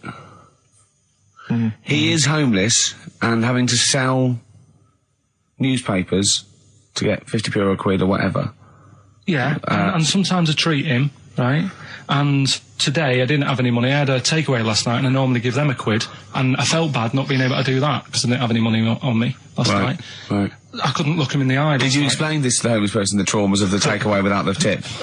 Did you explain that, you've had it hard as well? I go, look, you don't I had food delivered to my warm flat. Yeah, it was a nightmare. You don't know what that's like. You don't know what the trauma is because you can't have food delivered to your flat because you haven't got one. So please don't look at me like that. You should have said. But most people ignore him. At least I gave him a bit of acknowledgement and sort of... took the mick. Yeah. I didn't think I was. I just was being friendly. No, I know. You got to be careful with the homeless because this is true, and this is when the clocks went back recently, so you got an extra hour in bed. Yeah. And I was at Cash Point with a friend of mine, and there was a homeless person sat by the Cash Point, and we would get some money out, and she said spare some change, and my friend said, he's a bit awkward. He's just trying to make conversation with her. He went, clocks go back. Extra hour in bed. Oh no. I gave her £2. I felt so bad. He didn't do it intentionally. He didn't realise what he'd said. Just making conversation. Bumbling. It's tricky making conversation with the homeless because there's so many areas you've got to avoid. What was on the telly. Yeah. Although I get recognised by homeless people and think, are they? I don't know where. Well, you got to remember that's very much your demographic, Rick. Yeah. People who watch TV through the window of Dixon's. In Dixon's. Yeah, there was Ricky Gervais is on. Yeah. They can smell the alcohol on you. They think you're one of them. You're listening to the best of, basically, Karl Pilkington. Lloyd Cole. She's a girl and I'm a man. Good that, innit? On XFM, 104.9, Ricky Gervais, Steve Merchant, Karl Pilkington. As ever, Rick, there's always someone who steps in to defend Karl. Okay, what is the defence? What is the defence? Here's an email from Scott Coomer. He says, Karl is actually right. I've got an A-level in statistics and probability. It doesn't matter how long they have and how many monkeys you have. You cannot guarantee they would type the complete works of Shakespeare. Infinity makes it probably they would get it right, but not definite. Yeah. Well, yeah. Yeah. That's what I was saying. No, you weren't saying, Karl. You don't understand it. Infinity sort of sorts it out. That if they do anything, they nearly do everything, won't they? No, I mean they'll give it a good shot. No, that's not the point. But the I'd point be is surprised if they did one page right. Right, listen. It's not to do with consciousness. It's not to do with them aiming. They are just bashing away at the keyboard. It's like they're used to show that there isn't consciousness. They chose the chimpanzee because it can type, presumably, hit the keyboard. It's because they hadn't come across you at the time. Yeah. It's to take out thought out of it. It's to take out reason and trying, right? It's just random. They're saying that if you typed enough things, if the computer was left typing everything, if you left it for an infinite amount of time, and they chose Shakespeare because there is meaning behind it, and it's difficult to get it exactly right, to show you that Infinity would come up with it's not just Shakespeare, it's every novel. It's everything. Fairly eloquent there from Gervais. A quick riposte, please, from Karl Pilkington. No, I'm just saying what I don't understand. If it hasn't read it, then how does it know where it's going? Listen, right, okay, listen, right, Can I just explain to people, right? Some people have said, oh, why are you cruel to Karl? He drives me mental with things like that. What do you mean, wow? Can I just, let me just take a breather for a How do moment. I do your editing? He keeps coming in the week. You know that I work here properly, in the week, don't I? Yeah, I've got a proper job, Yeah. Should be 9 to 5, but I normally get in at about 8 o'clock and work A lot till of people about getting 8 o'clock. Working hard, trying to do my job. 3 times this week, I've been rushing around. I walked past my little studio. He's sat in there, all right? Now, because I've got this sort of job, I can get away with it. I said to him, if I was a doctor, would he keep coming to me practice? If you were a doctor, there'd be severe problems with the NHS. Imagine that. The standards would have lowered so much if you can arrive at the hospital, you're a We'll doctor. pop in, I'll go to lunch, don't we? We have a little lunch break, don't we? I go, come on, let's go now. He goes, I'm busy. I go, come on, let's go now. He's going, oh, you're doing me head in. Well, when I was talking about the monkey conundrum with Karl, he said to me, right, if I had a day off work, and I was, say, watching the TV, and with one hand I was typing a typewriter, would I type Shakespeare? I mean... Yeah, but you see, there's certain things. We were talking a little bit about this stuff the other week, weren't we, when we said you were going on about Einstein, and I said he's not that good. You know, E equals MC squared. You know, it sounds good, but I've never used it and that. I've never used it! You haven't used 2 and 2 equals 4, Karl! The fella with an apple fell on his head. You know, it could have been anyone sat under that tree. Do you know what I mean? It's just annoying. Lucky. And It just happened to be a genius. Newton gets all the credit do you know for what his I mean? laws of the universe. Well, other people were working whilst he was having a lunch break under the tree. So in a way, it's like he didn't deserve to have that success story. Again, forget the apple and the tree and whether he was sitting down having a lunch break. It's totally irrelevant. Yeah, but what I'm saying is there's certain things that will just happen.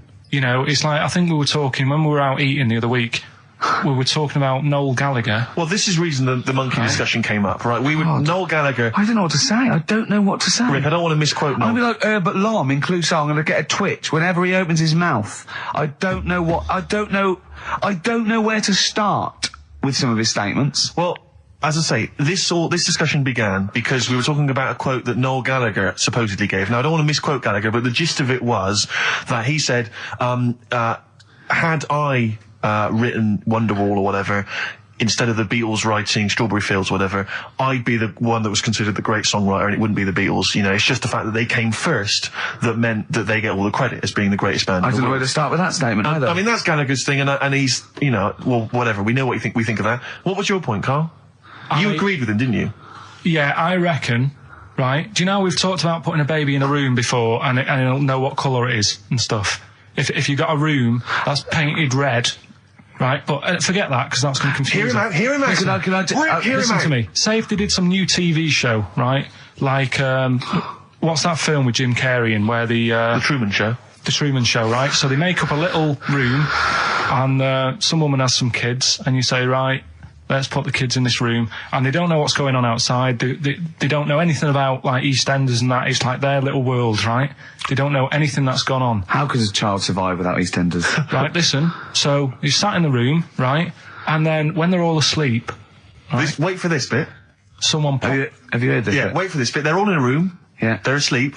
Yeah. Someone pops in, puts a guitar next to the bed, right? Nips off out again. They wake up in the morning, and one of them goes, "What's this?" They don't even know it's a guitar because they've never seen one, right? They're talking English, though. Yeah. We just left guitar out of the vocabulary. Right, so... There's plenty more to come. So, one of them will pick it up, and they'll go, "I don't know what it is," and they'll start strumming. They'll go, "That sounds good, doesn't it?" Give them a few weeks, they could come up with Hey Jude. Whereas, typing Shakespeare, a monkey that can't even spell... I see that. Listen, Can't answer it. I might come with you, Rick, if that's all right. We've got to sort out that Christmas special as well. Yeah, no, sure. Alright, I'll see you later. I'm shooting off then as well. Cheers, Karl. In the week, I called Karl up. I said, "How are you, mate?" He went, "Not too bad." Now, as you know, his girlfriend's been away for ages, hasn't she? Covering the World Cup, the African Nations Cup. She's a sports journalist. Well, yeah. All right. Okay. I love the fact you're thinking, what does that mean? Like, well, she's not much of a journalist, Rick, to be honest. I've read some of her stuff. No, but she's not on air. She does stuff, you know. Yeah. Behind the scenes. Yeah. Sure. A lot of journalists do. You always want to make clear that you're not going out with Kate Adie. That's what you want to make clear, isn't it? Yeah. Now, so she'd seen none of the meteoric rise of Karl as a broadcaster. She's been away for the whole time since you've sort of become a wit. Yeah. A cult figure, to be honest. And he hadn't told her this, so, apparently he went home and she was sitting there, looking a bit grumpy, he went, alright, so yeah. She went, should we go out then? She went, I'm not sure I want to go out with an idiot. Right? Oh no! Yeah. And she went, Loch Ness Monster. Why don't you just think, of course the Loch Ness Monster lives in Loch Ness. And she was giving a bit of a hard time. And she went, that's why he said, that's why I didn't tell her. I didn't tell her really. Same thing happened when I was at school and I had to play drums in Little Donkey. I didn't tell my parents, right? But my dad turned up anyway. And what happened? He, How old were you, Carl? Well, it was the school that I used to go to. Oh, yeah. Like, oh, yeah. You went, you used to go to the school you used to go to? No, but what I mean is, I didn't go to secondary, did I? So I missed a lot of that. Sure. But primary, I liked. Oh, it was all colouring in and stuff. Yep. And it was a Christmas play, and I managed to get a part in it. And, did you audition? No. Got a part in it, and I should have been playing the drums to the one about Kings. We Three Kings. Yeah. I was meant to be doing that, but Little Donkey came on, and it was one of those. What do you mean came on? That was like next up on the next song. Right. And it's one of them songs that you can't help sort of tapping along to. Yeah. Do you know like if I was to go yeah, you'd have to finish it with. Yeah. Do you know that they actually send that into space? Do they? And what, hoping that aliens will respond with that? Yeah. They do that because apparently it is one of them things that you can't help. What, even if you're an alien life form? Yeah. They know that, do they? Yeah. But anyway, what, because they watch Star Trek or something? Hello. Knock knock. Yeah. No, seriously. Is it true? Like if you send out knock knock into space, they have to say Oggy.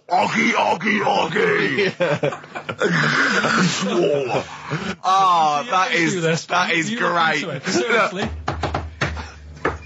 Oh, hold on, what's something out there? What's a little green fellow? That is great. Yeah, so anyway, that is Little Donkey is like one of them tunes that you can't, and I was there and I had the drumstick and I thought, oh god. The drumstick! I could feel myself, and anyway. Just wanting to do it, yeah. I started going along and playing Little Donkey, which I wasn't meant to do, but it went down such a storm. What, were there people like parents and that dozing off, and then suddenly they heard your version of Little Donkey, and they thought, wait a minute, now it's really picking up. What do you mean? I'm glad we paid £1.50 for this. What do you mean it went down such a storm? I'm going, hold on, was it like when people have Ringo lighters in the air? You know, like when Ringo joined the Beatles, now going, boo, Pete Best, but he went, yeah, and I went, whoa! Oh, God. No, but the teacher just said, oh, it went down really well, you can do that again tonight. Right. When you're in it again. But anyway, so my dad was there, and you hadn't told him about this performance, so he just turned up off his own back. I never took the letters home and stuff to show my mum and dad, because it just put me off. So, anyway, he turned up, don't know why, he must have heard from someone else's dad. Yeah. He turned up, and he swore about me, which... Did he? I don't... Could you use a word that's allowed to be said? The word? Of course it is. Right. If you got a kid in the car or anything, you can turn it down now. Yeah. Right? But he said... there was a guy stood next to him with a camera, big video camera, filming it. And he said, yeah, film it, but try and avoid getting the twat in the hat in the shot. Because I had one of those porters, you know, the little round pork pie hats on. Right. This is so sad. What, was this a nativity play? It was about Jesus and stuff. Yeah, well, there was a porter there helping with his bags. Of course there was, I forgot. I mean, Mary and Joseph, they got there. Yeah, because it was the hope, because the inn was full, but I think the porter doubled up with the inn and the stable. Right, that was nice. So he carry bags over, Yeah, no, so yeah. You're right, though, I don't know why I was wearing one of them.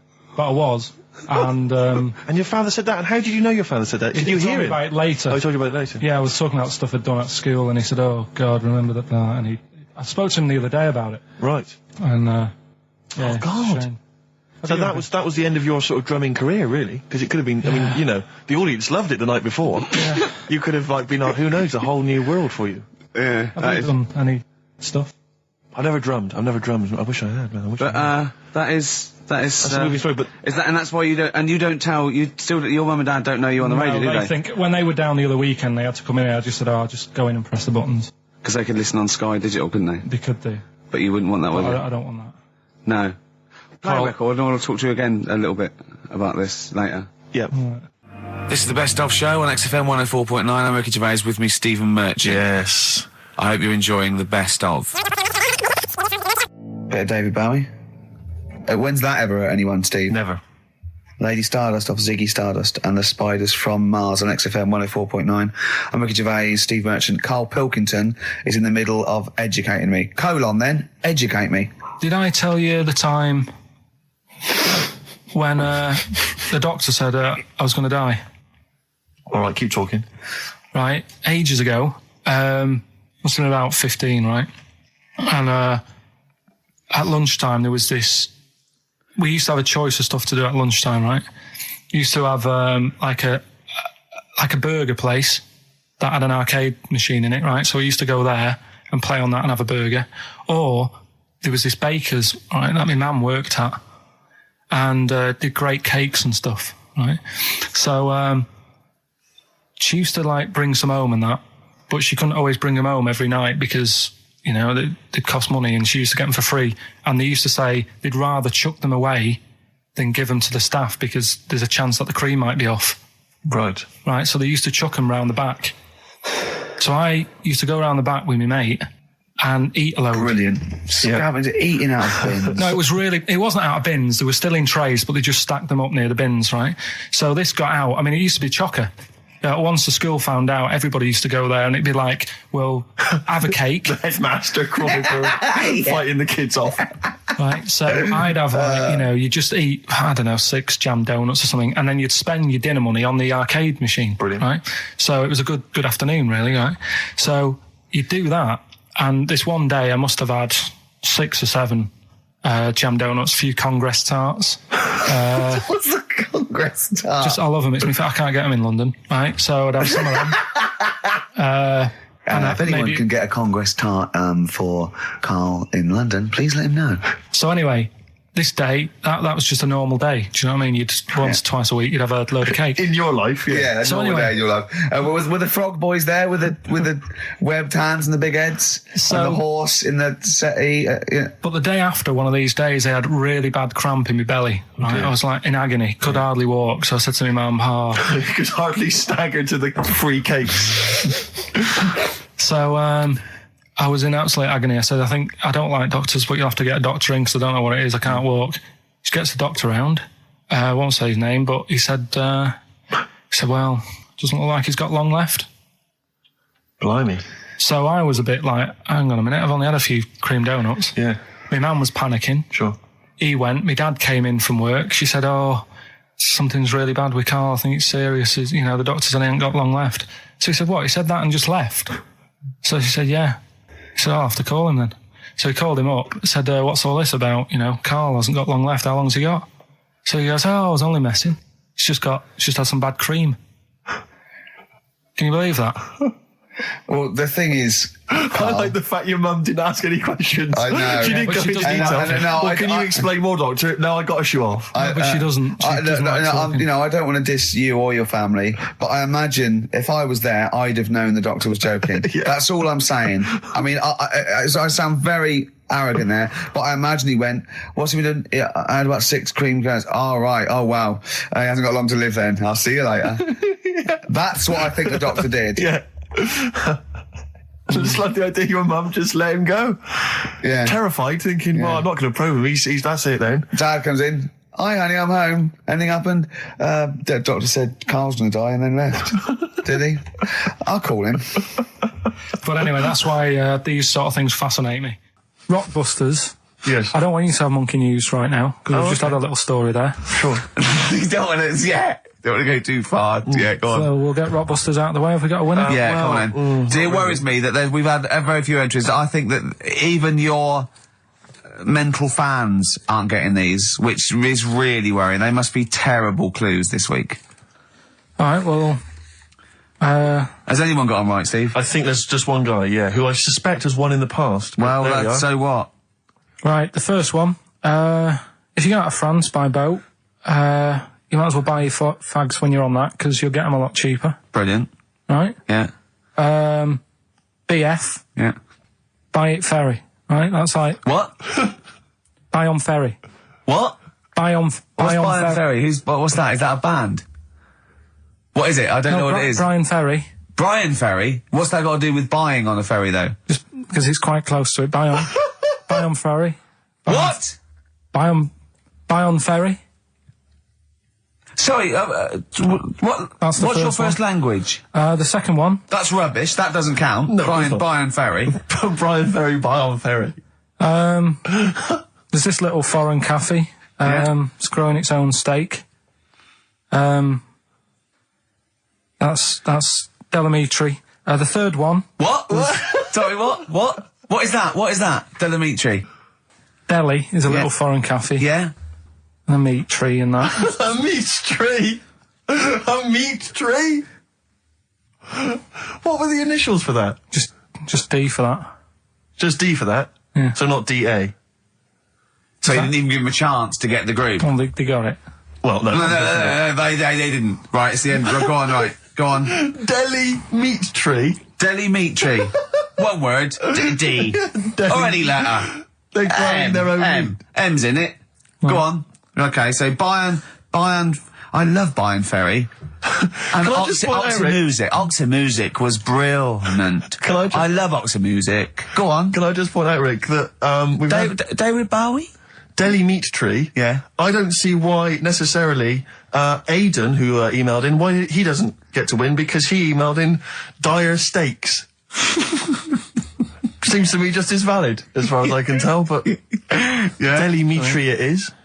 And the last one, if there was a Jamaican fella on the Titanic... I'm looking forward to this. With a little bit of fear. Jamaican fella, if he was on the Titanic, he probably would have screamed this. Yeah. That's Christ de Berg. Oh, I don't know what to do.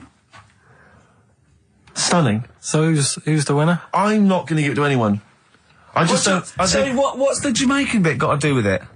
Just the D. Just Christ de Berg. Say it again? No, I think they've worked it out now. Say it again? Christ de Berg. And who's that? What? Who's that? Who's what? Who's Christ de Berg? Chris de Berg. Who's the winner, Steve? Do you know what? I'm going to give it to Aidan because he just treated you with nothing but contempt. Steve Martin emailed in again. He got the first two, and then the last one he just emailed. I neither know nor care about this answer. I'm tempted to give him each one. Do you know what you've done there, don't you? Go on. You've put the nail in the coffin of Rockbusters. I warned you for 3 weeks, and you sort of bucked your ideas up for a little while. But Christ de Berg... Those are the worst you've ever done. The worst... Delamitri. So, and... Didn't it just put D, and then Bayern Ferry. Bayern Ferry.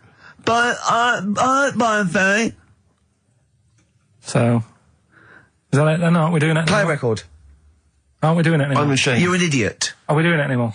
I'm just going to keep saying you're an idiot. Play a Are record. we doing Carl, it have you learnt nothing from Dr. Fox? Yeah. That's not Sony out the window. Aren't we doing it anymore? What, you need to start working on it now, because they're so good. You need to start working now for next Saturday. Aren't we doing it anymore?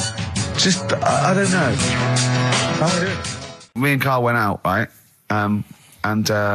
With me and Jane, Carl and Johnny and Gigi, wasn't it? Gigi, is it important who went? No. Okay. But we were walking on the street. Carl was there, though, and he can back me up on this. We had a curry. We were walking back, and this little funny homeless fella, didn't he? Mm. He, I got to tell it before I go, didn't he? Yes. He came up to me, right? And he recognised it. And he came up to me and he went, he said, I've just nicked 5 of your DVDs from HMV. And he shook my hand. He was so happy with it. And I went, right, excellent. He went, all I do is I just swing the bag over the top. Like that when I'm going out. And he had a bag full of DVDs, didn't he? And he was so pleased to tell me that he'd stolen. That great. He said they're going like hotcakes. Yeah, he said they're going up, of course they are. Yeah, you're nicking them. I know. We get paid for them, though, don't we? So not the stolen ones? Don't we? No. What do you mean? Did you sign them for him? I know you idiot. What, so he just nicked 5... Yeah. Well, Yeah. you say he was homeless, was he? Well, I don't know, maybe. No. Surely, how would he have seen the show? He'd just walk past Curry's one Dixon's. morning. Yeah, that's any idea. Seen a trailer for it, thought, interesting. I don't know if he was homeless. I didn't go into his home Sure. life. He shook his hand, though, and... But he made Carl look smart, do you know what I mean? So, how does he sell them?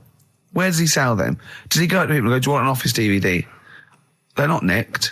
Yeah. £4. Yeah, exactly. I think he's stolen. No. They've still got the tags on them. Did a bit more research this week. Okay. Found a good story out about a monkey. Right. Which I'll tell Ricky a little bit about it. Tell me, come on, tell it now. No, Well, tease I me reckon with we it. should keep this. It sounds exciting stuff. That's got 'em, right? Tell us about this monkey, Carl. You're going to love this one, Steve, Go right? So last week we were talking about how, like, a lad left his family because there was problems at home and that. He went and lived in the wood. He got airy, right? No. Leave it there, Rick. We haven't got time to go into Right, it. so... That's what happened. And that's what happened. He lived with the monkeys. He went airy. That's what happened. Looked into some other stuff about, like, airy kids and all that. Yeah. Came across this story about a bloke, right, who worked in a zoo, Oh, dear. right? So... Trouble's brewing. Loving his job and that, but it's quite a lonely sort of job because you don't see many people. You're just dealing with animals all the time, right? So anyway, he gets a bit pally with a monkey because it's the closest thing to a human. Well, that ape is. Right. Yeah, but you can't really go that close to apes. Well, They're dangerous. what do you mean? What type was it? Do you Just mean it was let a him tell the Was story. it a chimpanzee? I reckon it was a chimp, yeah. Yeah, it was You a don't chimp. even know, so It was that's a an chimp. ape. It was a Okay. chimp. Yeah, but it doesn't matter, does So it? he It's the gets story. pally with him. Right, so he gets pally with What, him. do they go on and holiday together? Well, no, I mean, it starts On the off pool together. just checking each other out and, probably sharing lunch and that together. Yeah. Right? Anyway, this goes on for a while. They're getting on well on that. And then after a while, right, the monkey starts sort of imitating him a bit more and sort of walking upright. Oh, God. Yeah. Right? So he thinks, oh, that's a bit weird. Anyway, they get on really better and what have you. So he thinks he could live at home with me, this. Yeah. Because we're getting on the storm. Yeah. Right? So he takes him home and before Is you this know the it... beginning of Beneath the Planet of the Apes? I think it is. I think you've seen this on video. I'm worried, because he's already imitating him and they're moving in together. I'm thinking it's maybe a bit like Single White Female. Single White Zookeeper. Oh, brilliant. Right, so Go on. anyway, so it's moving in and it's getting used to sort of the normal human life. He's having a cup of tea in the morning. Yeah. Pinky tips. He finishes the day off with Oh, dear. Finishes the day off with what? He with a doesn't little have him brandy. move a piano at one point, does he? Finishes the day off with a little brandy. Yeah.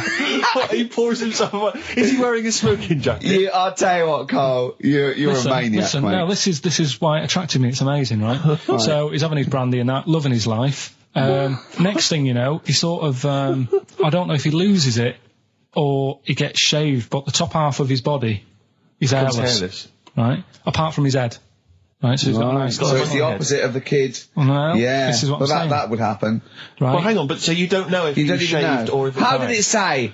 Then the hairless. What? I'll bring it in for you, the story, and then you can see if I've gone wrong. Keep going. So anyway, so this is going on, and he's having a great life. Then the zookeeper starts getting a bit annoyed because he's having a better life than the zookeeper. The zookeeper's in the zoo. This is such So the rubbish. zookeeper's still got to do a day's work. The monkey's at home, he's partying. Well, he's it got gets his to a other point when he chipmates says round. there's no point you coming in to the zoo because the whole reason of you being there was because you're being kept there. Right. And he didn't want to bring the memories back, so he said, you stay at home.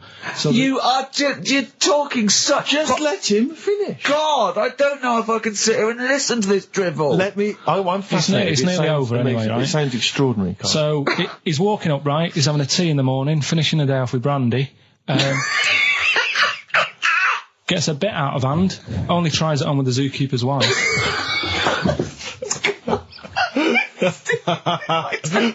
Make him go away, Steve. How does he do that? Well, because he's around humans a lot, he becomes a bit of a charmer. And, But what is it that he could do to seduce her? Pick fleas out of her? he didn't say. He was built. Yeah, it's well done. So what about that? Wait, what do you mean, what about it, Carl? It's obviously not true.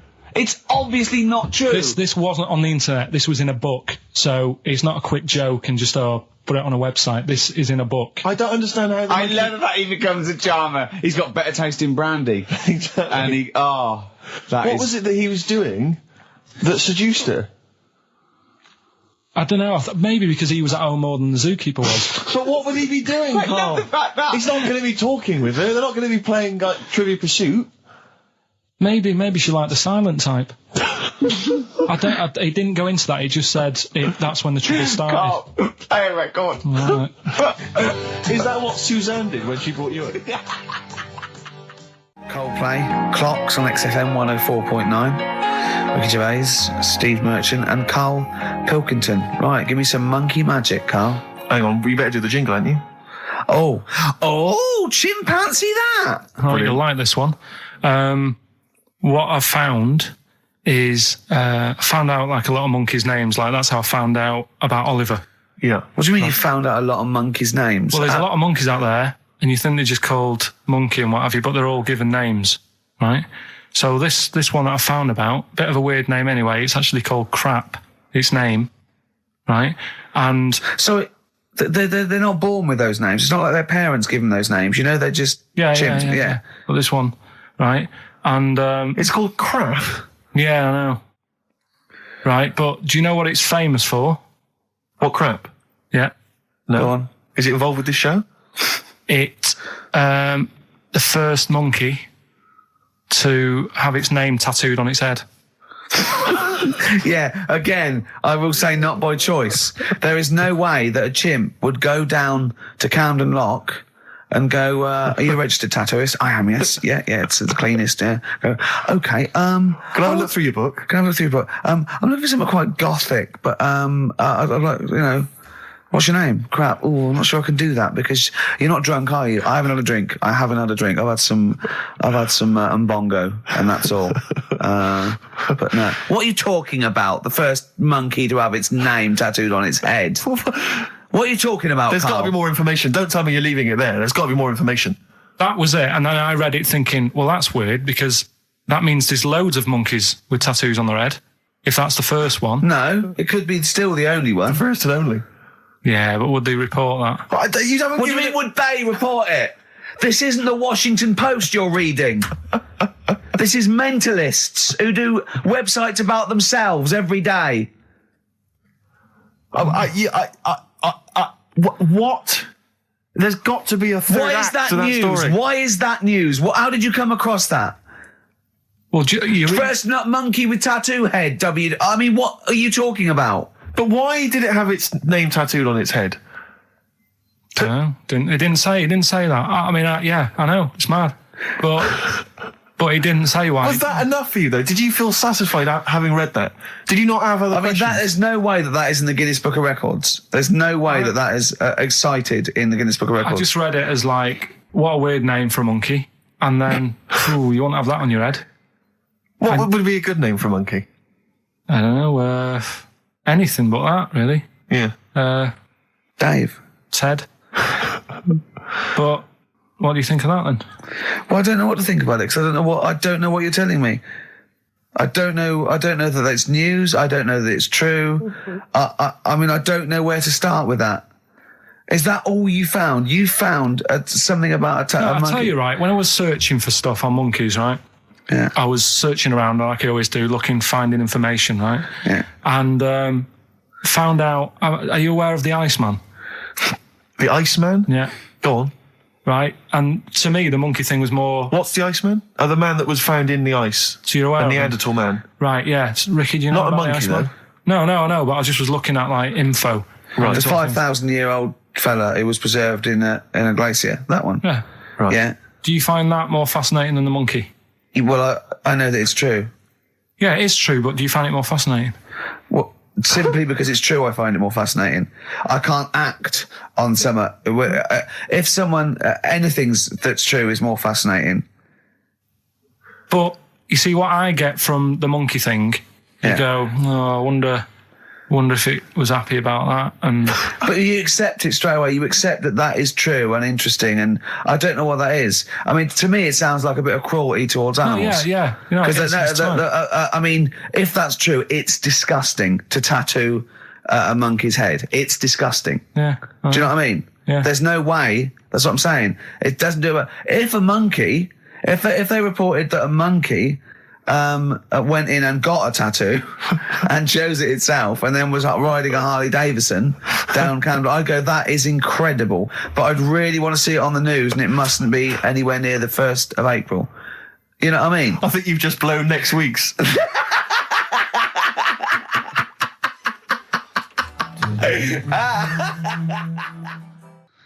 Listen, still to come, right? We've got the the monkeys thing. Oh, chimpanzee that. And when I was out last Sunday, right, at Johnny's birthday party, Yeah. Steve was there. Yeah. Got talking about stuff. And a debate that we didn't really finish cropped up. It blew your mind, didn't it? Amazing. Oh, I know about this. Steve told me. This is the infinite amount of monkeys. Or a monkey with a typewriter an infinite amount of time would eventually come up with the works of Shakespeare. Yeah. There was no debate. It's a philosophical, mathematical problem. There's no debate. It's true. It wouldn't happen. No, listen, Carl, listen. Infinity sorts it all out for you, right? An infinite amount of monkeys at a typewriter, right? They do everything. They type everything. Infinity just sorts it all out for you. There's no getting to it and they're going, oh, well, let's have a look what they've done. This one's come close. Did Romeo and Juliet. It would do it all. It would type everything ever possible, conceivable. Yeah, but it's a mathematical Well, infinity. we've heard your side of the argument, Rick. And I'll be honest with you, it's a persuasive one. But let's hear Carl, because he heard about this in a pub last week. Yeah, so what's he's your got some problem? strong What's your ideas problem with himself. it? What's your problem with it? well, first of all, right, you're saying it's a load of monkeys. It's not just one monkey. It Depends. can live forever. No, wait. It's either a chimpanzee with a typewriter with an infinite amount of time. He would eventually, by definition, mathematically, type everything ever possible. Okay, or it's an infinite amount of chimps with typewriters, and one of them will type it first time. But already that's not right. You either need to have What do one you mean? monkey. What? You mean Let's hear his employment point. laws? He What do you mean can't- it's not right? Let's hear him out, please. If it's one monkey Yeah. with a typewriter that's got loads of ink in it and that, right? At least it knows what it's done in the past. It's not. Keep going. Crime. If you've got a load of monkeys, it's like if you have too many. What's that saying about too many chefs? Too many chimps spoil the soup. Right. Well, it's the same thing. It's like, well, I didn't tell you to put salt in it. I was going to put salt in it, and it messes it up. Whereas if it's just one, they know what's gone on. So what I'm saying is, honestly, just leave him go. I can't be bothered. I want to hear. I want to hear the rest. This blows my mind. He doesn't know what this does to me. It's a mathematical problem. I want to hear the rest. well, it's just I just don't think it will happen. What do you mean you don't think it'll happen? Infinity works it out for you by definition. Well, what's stopping them typing the same thing again? They would. In fact, the problem should be if you had an infinite amount of time that it would type. It works for Shakespeare an infinite amount of times and everything else an infinite amount of times. But you know, that's not as. But not Shakespeare. Oh, shut up, you idiot! Rick, do you know what he said to me? I said to him, I just explained it to him. I said, God. you've got an infinite number of monkeys, infinite number of typewriters. They will type the complete works of Shakespeare. He said, have they read Shakespeare? You're an idiot! Play a I said, record. no, I'm not having this they're not doing conversation. it from I'm not memory. having it because it really, really winds me up. But you're saying they'll do it with no spelling errors. Well, they do it an infinite amount of times. And they do it wrong an infinite amount of times. And they spell the last full stop wrong an infinite amount of times. And they do it and they get one thing wrong in Hamlet wrong an infinite amount of times. They do everything an infinite amount of times. But are they going off a story that they've... Play a record, Carl, because I'm going to knock you out. I'm just saying, Shut up! do they know the story? Oh, They're monkeys! Oh, Christ. No, Right, okay.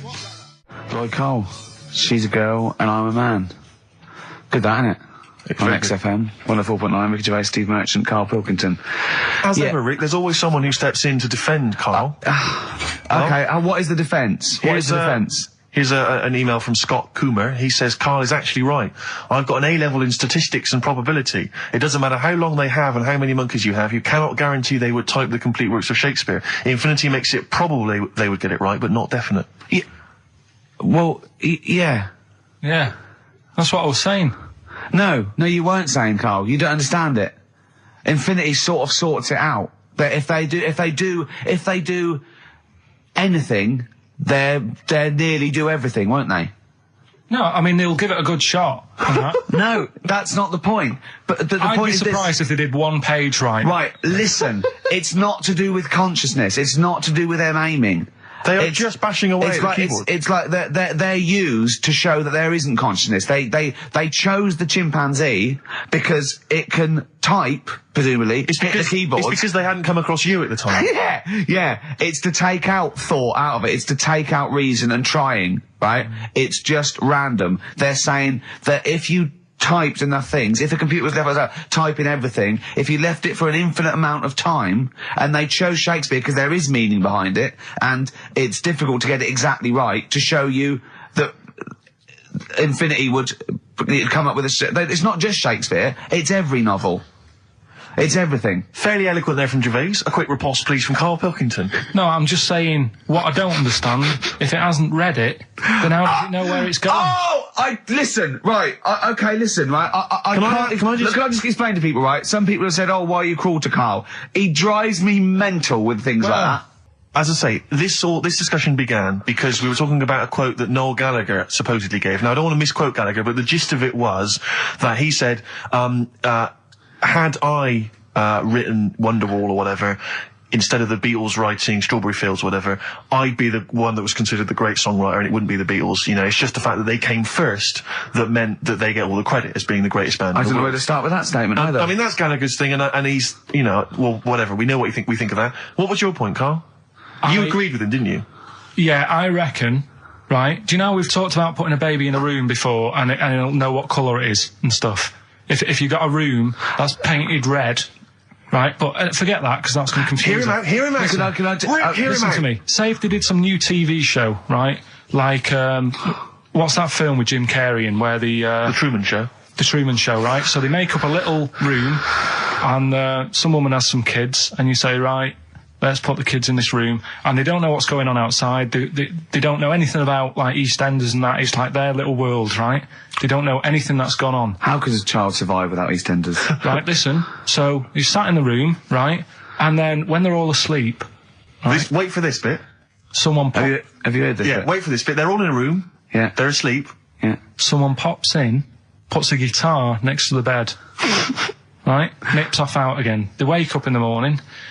And one of them goes, what's this? They don't even know it's a guitar because they've never seen one, right? They're talking English, though. Yeah. We just left guitar out of the vocabulary. Right, so... There's plenty more to come. So, one of them will pick it up, and they'll go, I don't know what it is, and they'll start strumming, they'll go, that sounds good, doesn't it? Give them a few weeks, they could come up with Hey Jude. Whereas, typing Shakespeare...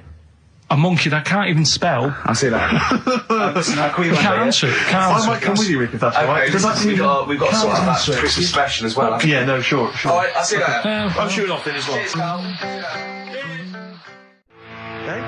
Go on, he's getting all stressed because I screamed. Sparky's Dream, Teenage Fan Club. I'll tell you, I'm sick of the screaming, Rick. I'm sick of that. I mean, no wonder Karl hates you, and that is the word I don't use often, but he does, and I've spoken to him in the past, and he loathes you. Monkey news. Give us one of the screams so the audience at home gets a taste of it. I'm taking my headphones off. No, I'm not going to scream. Go on, let's see what... Right, that wasn't what you were doing. Was it worse than that? Yes! Right, come on, monkey news. It's not called monkey news. Chimpanzee, we're not going to pack all the monkey stuff in. We've got a quarter of an hour. What other show can say that? Yeah. We're not going to pack in all the monkey news. We've got 15 minutes where we can't get all the monkey information in. Right, come on. You're going to love this one. Go on. Let's have the jingle. Oh, chimpanzee that! Right, I don't know how recent this was. Oh, God. 17th century? But it happened in Hackney, right? If you're outside London, that's in a place in London. And it's this monkey that's going about Hackney, nicking DVDs. Even the monkey didn't go for videos. Even the monkey knew, well, there's no point getting on VHS. The Roger on VHS. You're having throw it back. Right, and there's a girl called Lisa who works in our office here, right, and I mentioned it to her because she lives in Hackney. I said, you familiar with this? And she said, oh, I remember something about it, which annoyed me. The fact that a monkey's running riot, but she didn't know the full story, and she lives there. What do you mean a monkey? Do you mean a chimpanzee or a monkey? I don't know. Is he a zoo in Hackney? Is he a zoo there? I don't know what so it was, but it was like. Is there a zoo in Hackney? I don't know. That's what I was asking. So right, get on with the story. So anyway, yeah, it's been robbing stuff, and The other bit that really puzzled me, right, is the fact that... And you're not easily puzzled by monkey news? They took fingerprints. What do you think about that? Well, they took fingerprints, presumably because they didn't know it was a monkey to start with.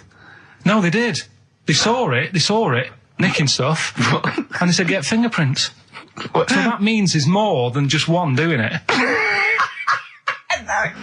I'm gonna have a heart attack. He had to fax them to Interpol. Yeah. We know that is, It's Brian the monkey. Yeah. So sorry, I don't understand. He was stealing DVDs, specifically DVDs. DVDs, I think it said watches and stuff. What, breaking into homes? Yeah, in Hackney. Maybe. Are you sure it wasn't a kid with a mask on? No, seriously. How was he breaking into homes? They're good, up the drain pipe. They're good, aren't they? They're good, aren't they? But how would they do that? So is that the news? Well, that's how much do you want? Is that monkey news? For this week? Well, I don't know that it's true. Again, I've got... There was other stuff. There was another story that I found about a monkey, but I would like to know from someone in Hackney do you know what I mean? And I missed that one on Crime Watch, which would have been good. Right? But there was another story about one that kept getting on buses, not paying its fare. And just sat in a corner reading the paper. Reading the paper, Carl! You're an idiot. Well, that wasn't in London. You're an idiot. That was in America. It wouldn't read the paper. Why would it read the paper? Because it was its way of sort of going, oh, well, if I'm reading something, maybe the inspector... the inspector won't notice my hairy hands. Oh, Carl, you're such a fool! Well... Pilkington. Carl, we've just had a news flash that an infinite number of monkeys in Hackney and an infinite number of typewriters. Yeah. We don't know what for. At this stage, we've got no more information. And they've taken back an infinite amount of graduate on video. This is rubbish. Did you watch the monkey programme last night? You told us to watch the monkey programme. We all stayed and watched the monkey programme. Alright, wasn't it? It was rubbish, wasn't it? Obviously not half chimp, half human.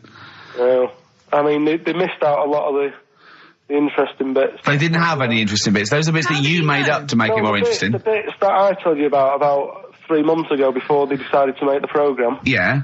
What were the bits that you came up with? Well, they missed out the bits about, the zookeeper.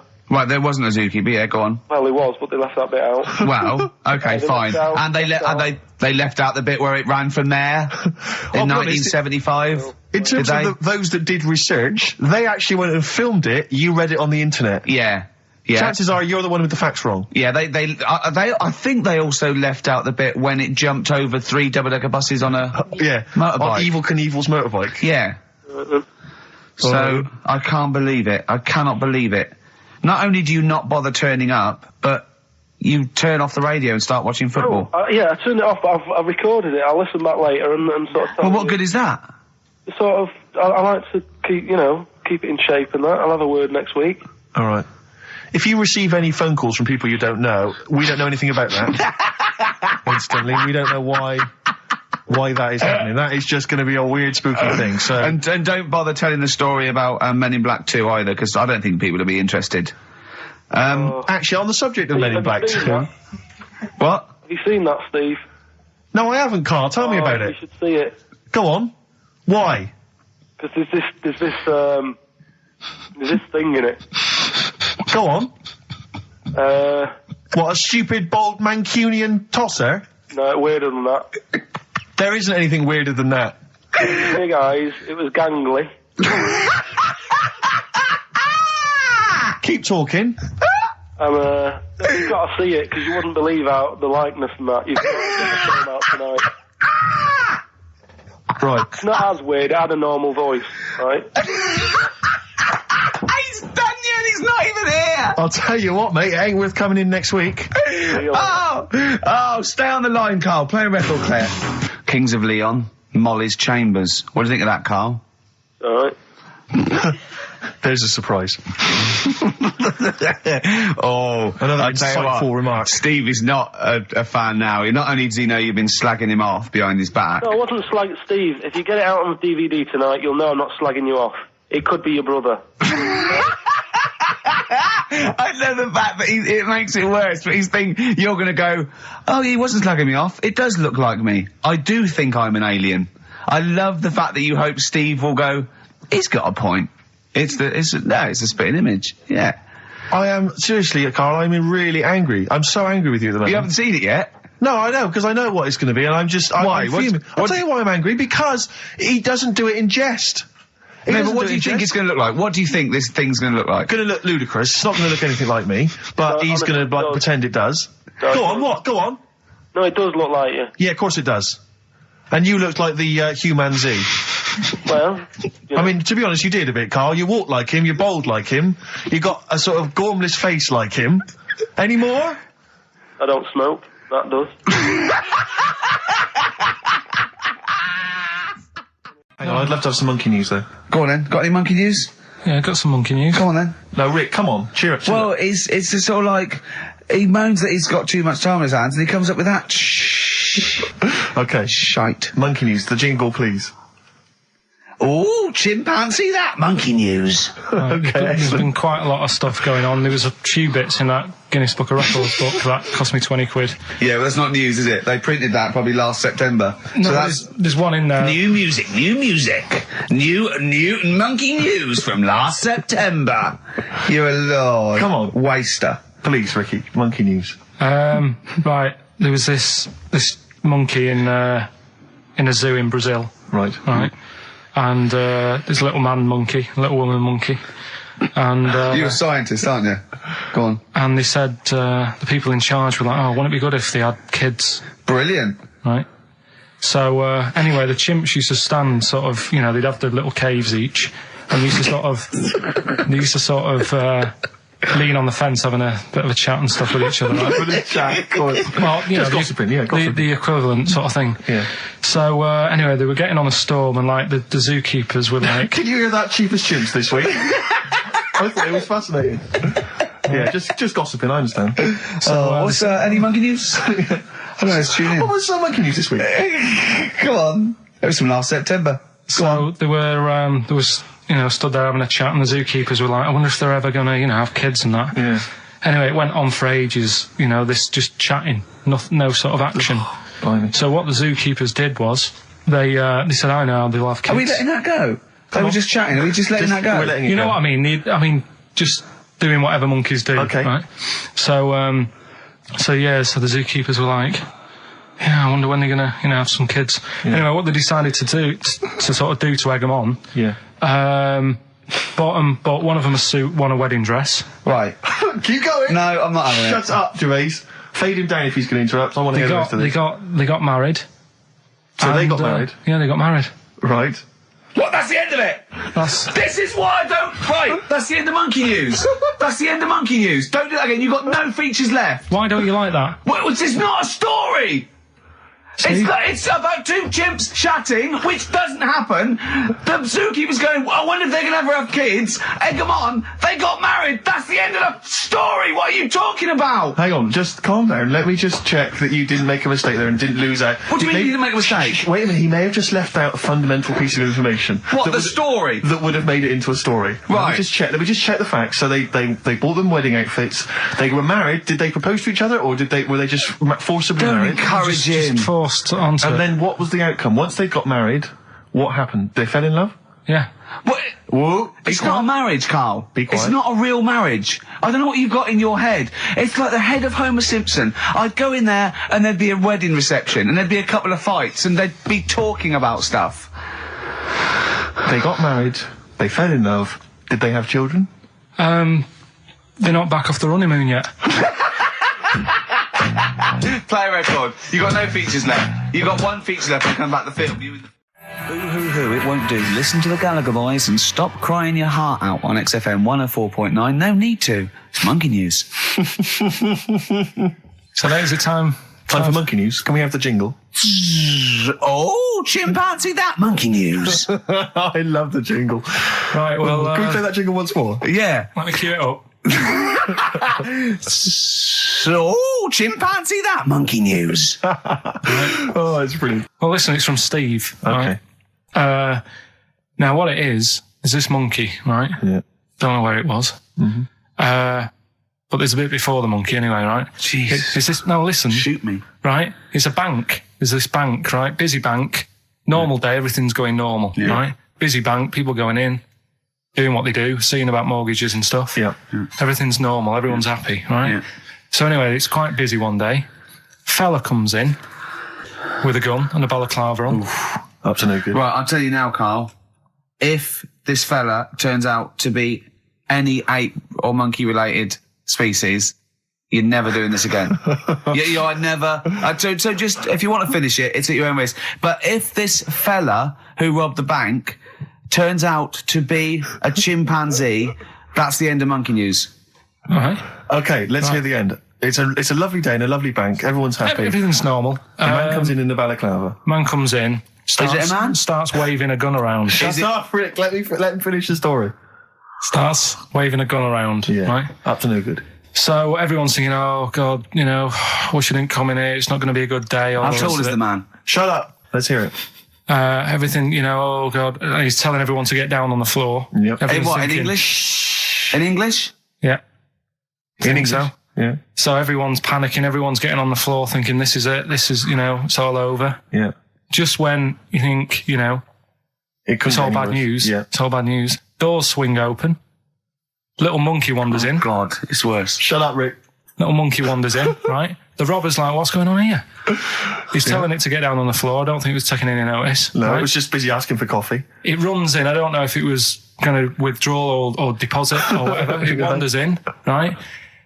Goes up to the robber. Where did it come from? Shut up. Will you let him finish the story and then ask questions? That's only fair. Okay. Wanders in. Runs up to the fella with the gun, takes the gun and the bag of money off him. Everyone's like, yay, we've been saved. Then the monkey starts backing out with the gun and the money. Shut up. Sit down and finish. I'm not having this. And he does a runner with the money and the gun. No one's seen it since. You are an idiot. I mean, you have said some stupid things in your time. What are you talking about? Story that happened. No! What are you talking about? What do you mean it backed out? It came in, was it an accomplice? Was it an opportunist monkey robbery? What are you talking? Think, Carl. Think. I know it's mad. That's the idea of Monkey News. We're telling people how monkeys are pretty, they're mental. They're up to no good. What do you think? They've never seen the monkey since. What, did he have a getaway car waiting? Did he swing his way to freedom? Where was this? There's no details. Don't talk rubbish. Well, yeah, Steve emailed it in. He's got it off the net. And the funny thing is, can I see it? Have you got the information there? Yeah, the funny thing is, it wasn't just him who sent it.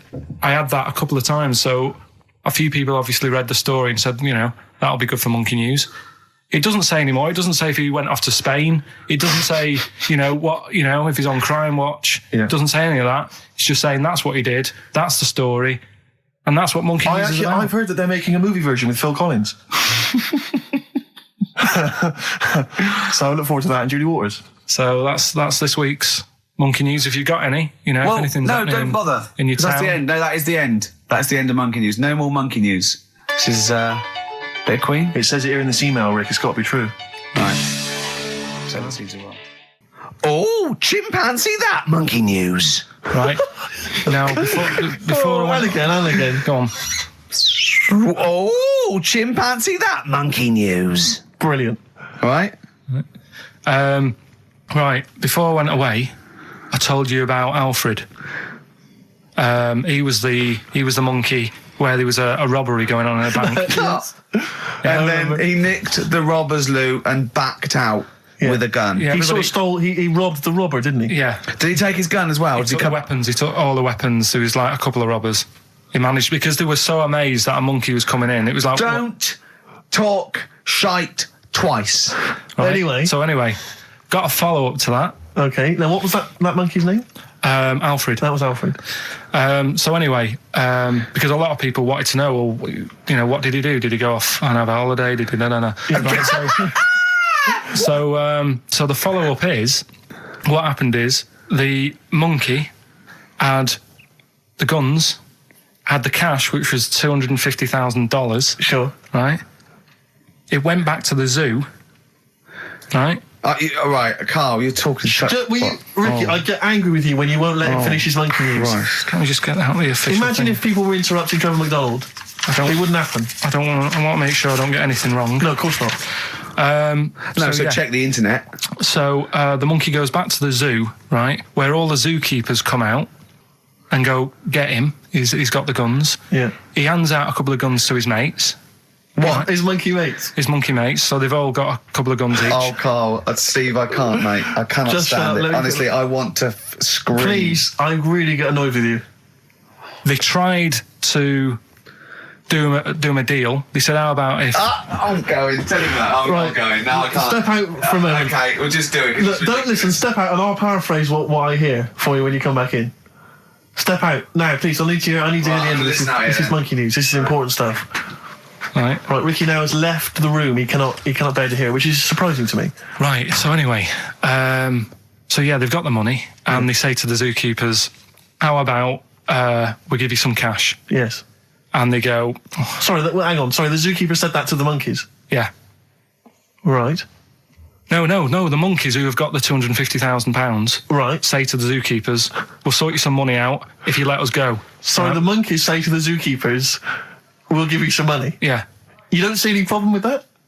Right, listen. Okay. It's nearly finished. Right, I'm listening out there. This is ridiculous. What do you mean the monkeys say? What do you mean the monkeys say to the zookeeper? They were probably holding the money out, like kind of going, look, we'll do your deal.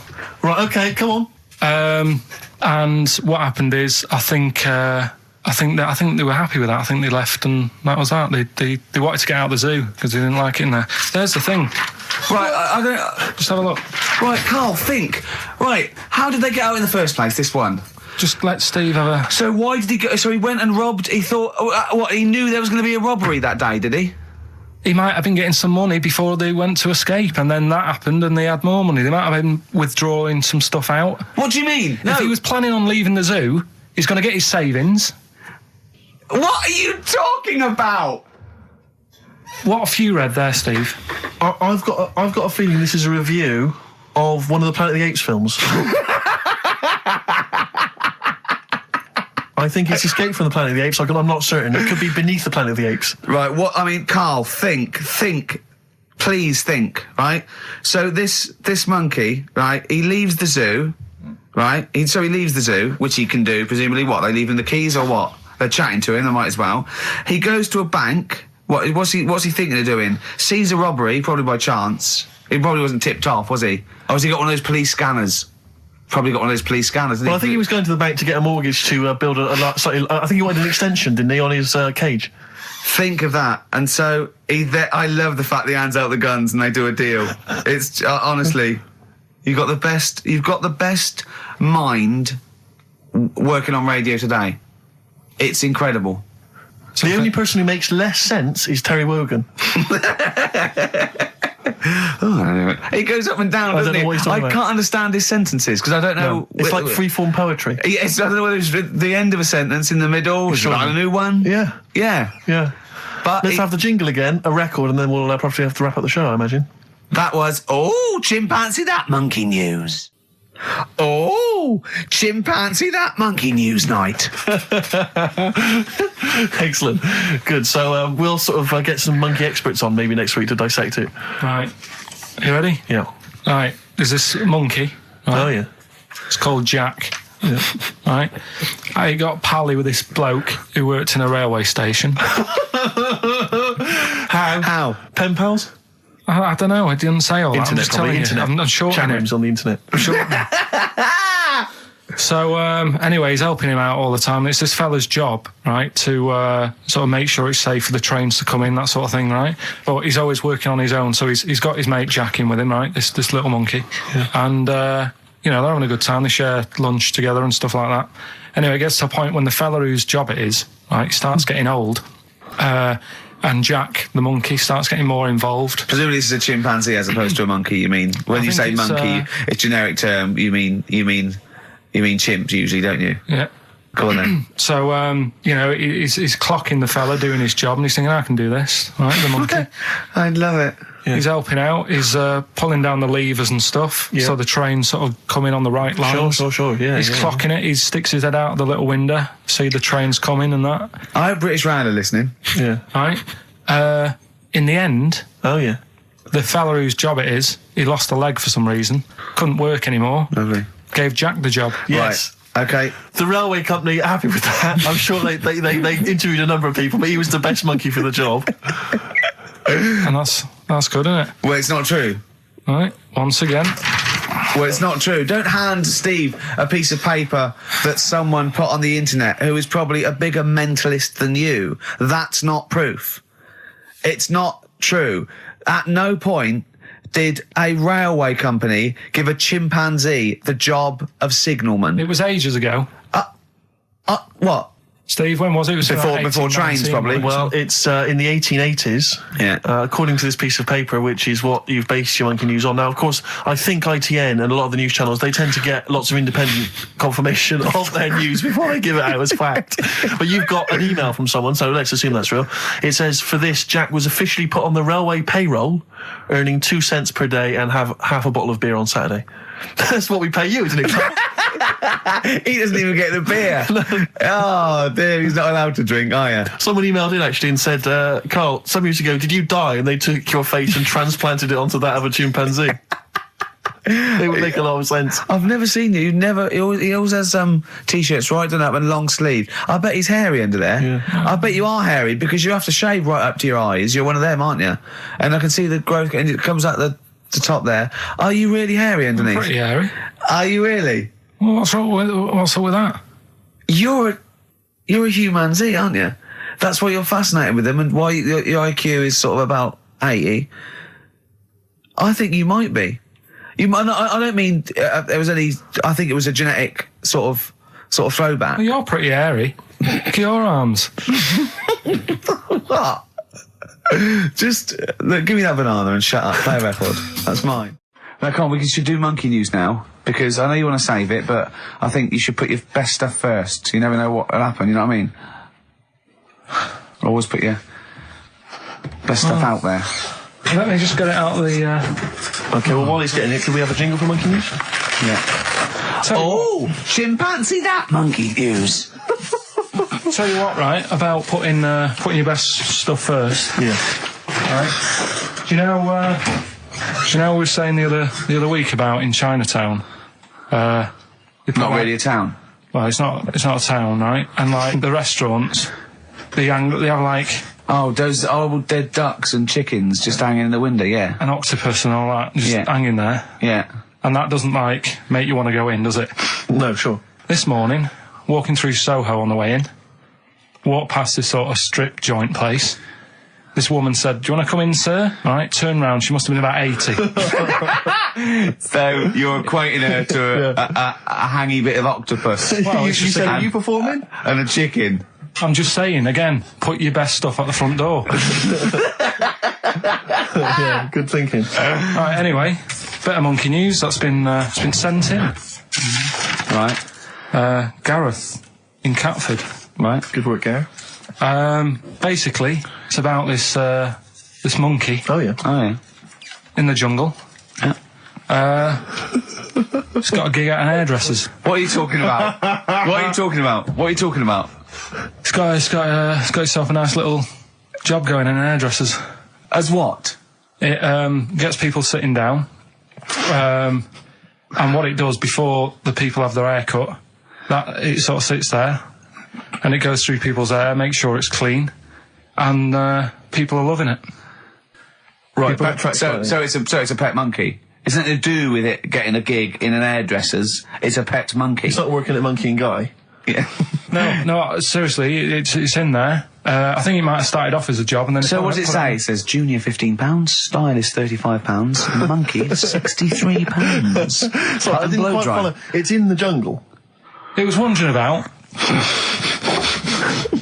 Right. Maybe it did. But it looks good. Its hair looks good. Someone thought, hang on. But never ever. You see, people make that mistake with hairdressers anyway. I always say, well, if the hairdresser's got a good haircut, go to where he's going. So, can we just go back to monkey news for a second? So anyway, that's why. Yeah. I didn't quite follow why he's still his salon is in the jungle, or where is it? No, he was doing what he does in the jungle, right? Right.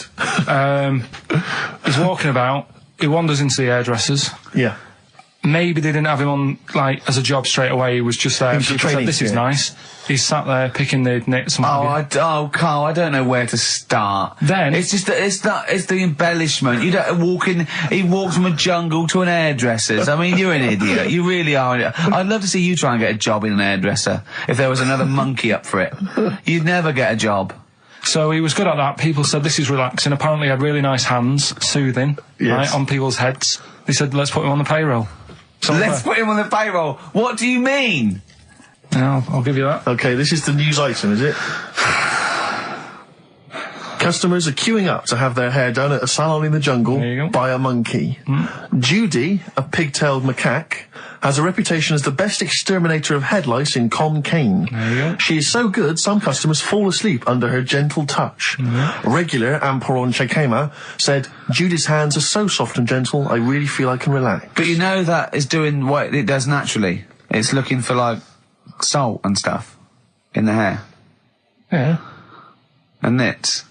It's not on the payroll. It doesn't complain about when it gets deducted at national insurance. It's not part of the union. Yeah. Do you know what I mean? But a good monkey news, you know, backed up with good tabloid journalism. With solid evidence there. So Now I think maybe we should start marking the monkey news, Rick. I don't know what you think, giving it marks out of 10 maybe. For both interest and validity. well, for interest, I'll give it 7. For Carl believing that there was something to this monkey, thinking it had a job and getting paid. But it was also doing kind of perms 2. and colouring. 2. Yeah. Ridiculous. Again, ridiculous. More monkey news next week. Hopefully let's just hear that jingle again. Oh, chimpanzee that monkey news. So let's have official monkey news. Play the jingle. Oh, chimpanzee that monkey news. Right, we've got to be quick. Go on, But this is something that was sent in to me ages ago, and I don't know why I haven't done it yet, because it's brilliant. We were talking about monkeys typing, the Shakespeare theory and all that. Well, this is about a little monkey called Marty, right? Basically, it's in some science lab, right? It's in there. It was wandering about out of its cage, right? The lab fella was busy on the phone or something, right? And Typical. it's wandering about. It goes up to a PC that's in the corner, a little computer, types down, my name is Marty, right? So the fella got off the phone, saw this on the screen with the monkey sat there, says to his mate, have you done this? Right, hold on, Carl. Let him finish. Before you question, always let him finish. I don't know what to do. Time's against us, come on. He said, have you done this? He says, done what? He said, this on the screen here saying, my name's Marty, right?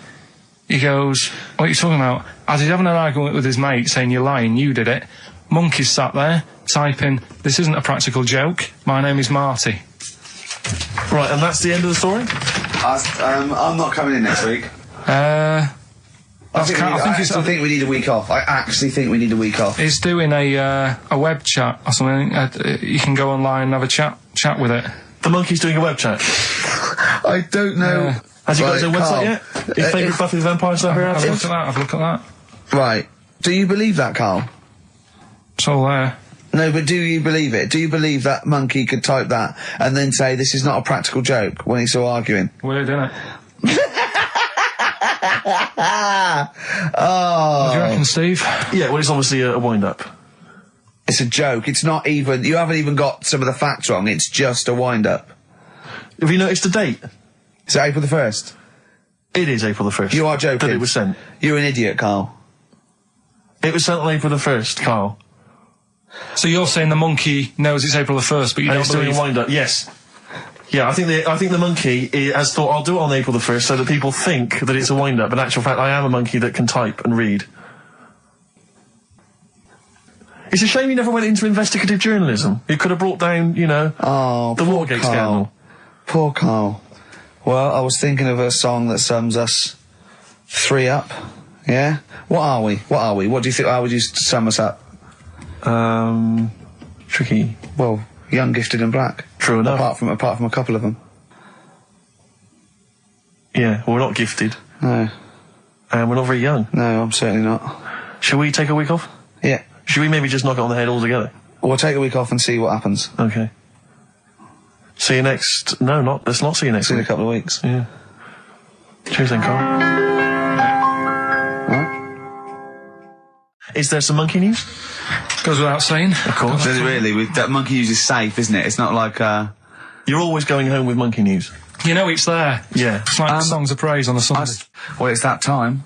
It's getting exciting. We've got Rockbusters results, but before that, a little bit of monkey news with, chimpanzee that monkey news. Karl Pilkington. Brilliant. Let's do it. I haven't read that for a couple of weeks. Go on then. All right, so it's like this little monkey. Oh, yeah. Who lives in Morocco. Right, I'll just warn you now, you're on thin ice from last time, okay? So make sure, is this real? It's been Don't say anything you would think about it. As you're saying it, think to yourself, is that true? Do monkeys do that? Do they think like that? So, go on then. So anyway, yeah, so there's this magician in Morocco, right? He's got a little monkey working with him, right? The way it used to work, magician used to do his thing on stage, do a little bit of magic, people loved it.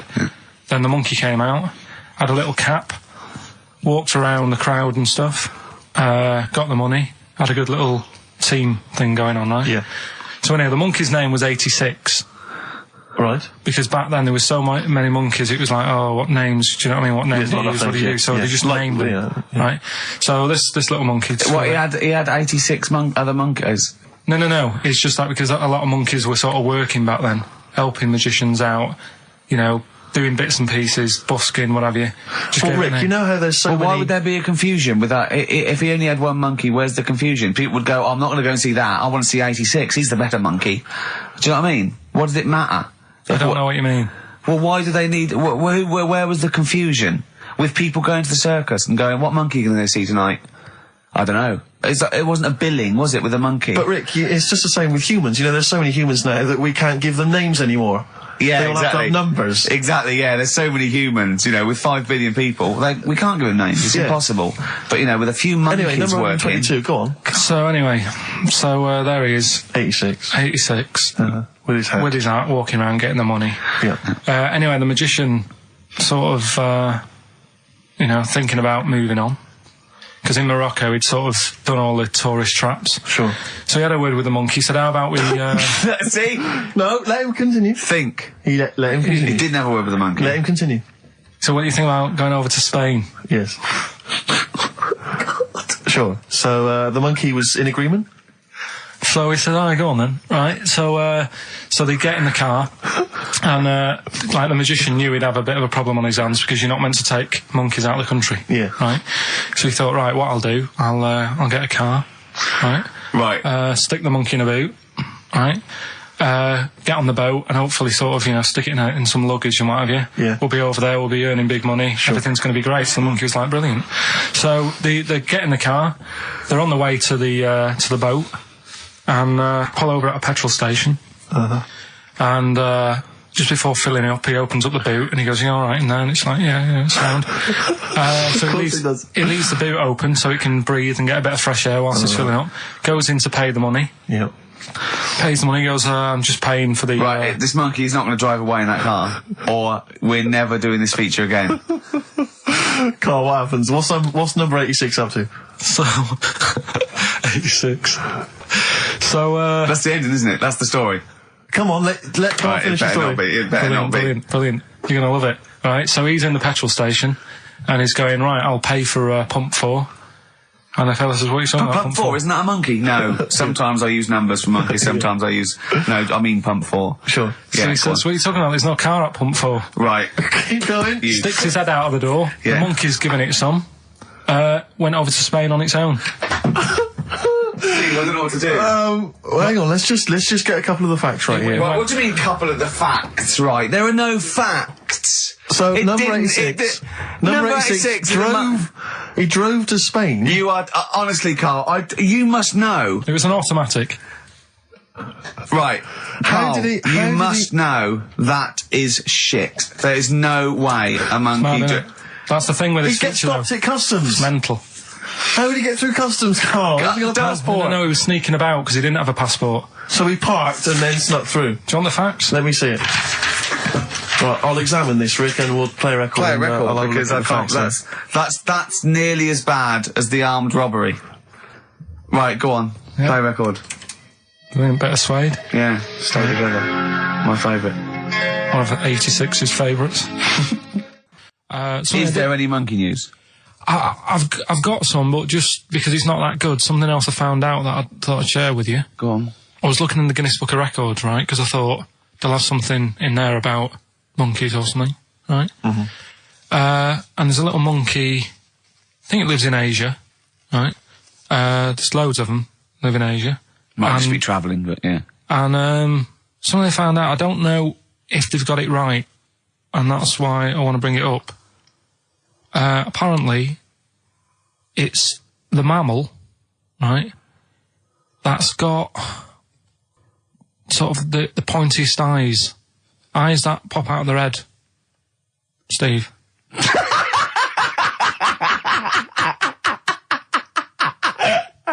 Now, the thing is, right, I thought that's interesting. Yeah. Apparently, it's the biggest with the sort of goggle eye type thing.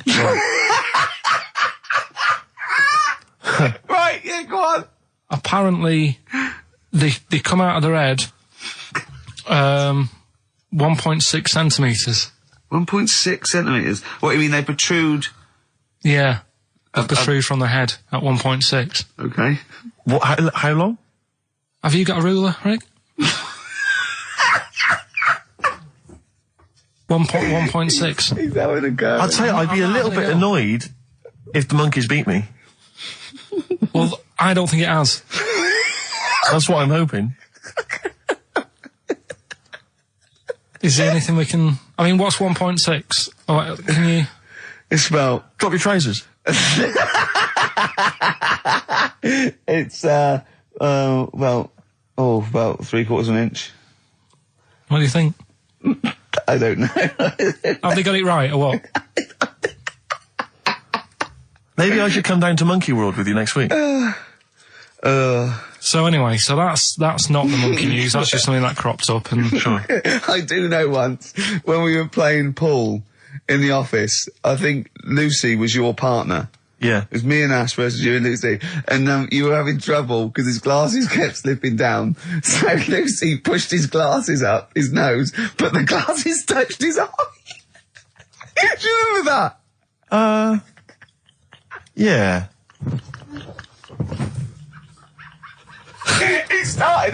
He started it. Well, you're the one who joined in. No, I know, and I feel bad now. Yeah. He makes me nervous when he goes, yeah. It's like, play a record. No, I'm just trying to think about which part of your fat, middle-aged physique I can pick on. The tits are big and Yeah, stuff. yeah. Oh, the belly. Sure. Oh, what do you think of that? Oh, that's... What is that? Play a record. But anyway, yeah, so today's isn't that happy, really. It's about, some monkey, I think it was a chimp. Who's an ape? Go on. He tried to... I mean, the story sets off at a sort of a weird thing. Yeah. It's something about he went to Russia to do some business. What are you talking about, Carl? It jumped past that bit, though. It didn't start there. What are you... Do you know what I mean? It didn't tell you what he was doing. It just said, there's this monkey, went to Russia. To do some business. I know. Do some stuff. I don't know. Bit of monkey business. And, anyway, didn't work out. So, they were furious. We wanted a surgeon. You send us a monkey. Anyway, ended up being homeless. Oh. No, you're So joking. it was taking a turn for the worst. What, couldn't even get into like a tree hostel or anything like that? That's the problem. And, God. ended up homeless. Got in with some tramps. I don't know where to start. Come on. Yeah, so he's knocking about with some tramps and stuff. Sharing drink and what have you around a little fire. They broke into some home, not sort of squatted. Right, so into not the homeless flat. anymore. Problem was, he had a roof over his little area he had. Yeah. And he goes, oh, this is good. This is, we're having a good time. This is sorting me out. Yeah. He had his He mate. said that in Russian, though. What was he eating? I don't know. Don't know. It didn't say. But they're in this house. Well, he could only be eating sort of like, fruit, nuts, vegetables. I mean, they classically sort of don't eat, you know, pork pies and. But they've got drink McDonald's coffee. in Moscow now, so Sure. you probably chow down on that. Yeah, yeah. Anyway, there was a bust. What? There was a bust in the flat that they were squatting in. All the other tramps sort of knew what was going on, legged it, left little chimps out there, got arrested. And they thought it was a real fella at first. They were like, get him, you know, he's obviously just a scruffy bloke who hasn't had a shave and stuff. Yeah. Yeah. Hasn't shaved his back for a while. Or his face. Yeah. His head. Got him down the station, and the boss was like, what's going on here? We've got a monkey here. He was like, what? So you arrested a monkey? Well, so the arresting officers hadn't noticed all the way to the station that he kept slipping out of the handcuffs and was going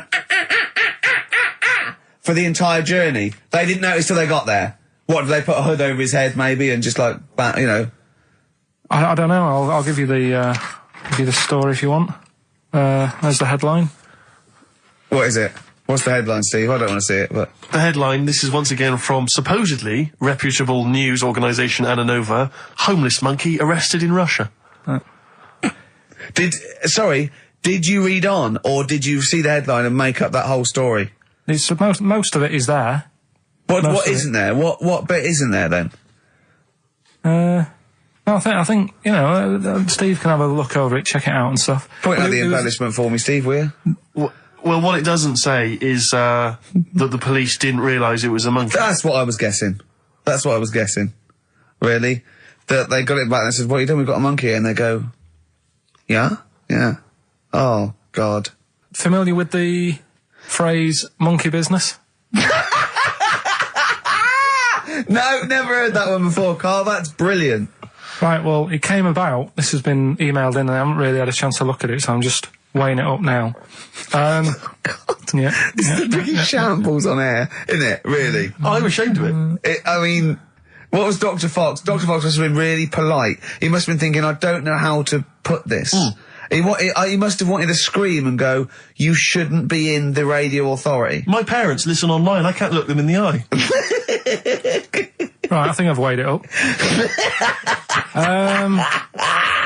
Long time ago, right? Yeah. In the olden days, yeah. In the Amazon jungle. Yeah. Right? Yeah. Little family of monkeys in there. Mm-hmm. Right? Having a good life. Right? Didn't have any predators in there. Right? So, they were loving it. Yeah. They had a load of food around them. They had loads of banana trees. Yeah. Right? No, I don't think so. No, they did. Sorry. Everything's going great. So, they're happy in that. They go to bed. Okay. Wake up in the morning, load of bananas gone. Oh, hang on, interesting. Hold on, wait a minute. So... Either your dad's been around, or... This isn't the great Amazon banana robbery, is it? So anyway, turns out it was another load of monkeys from another part of the island, from the rough bit. From the rough bit! I love it!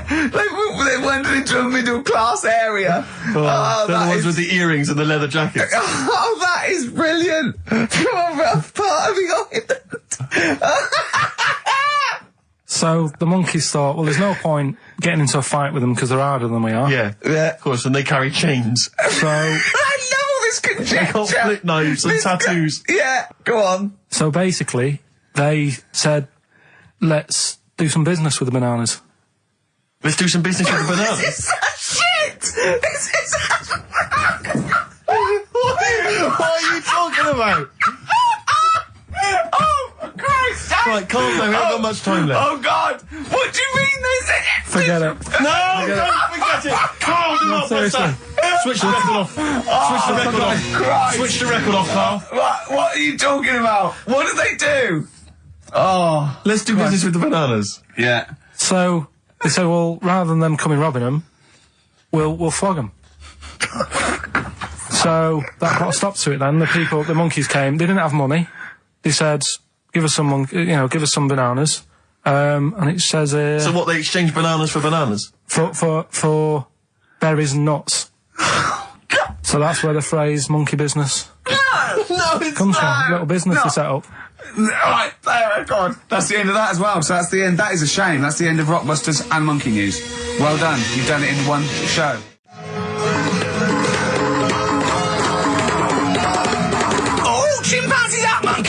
news.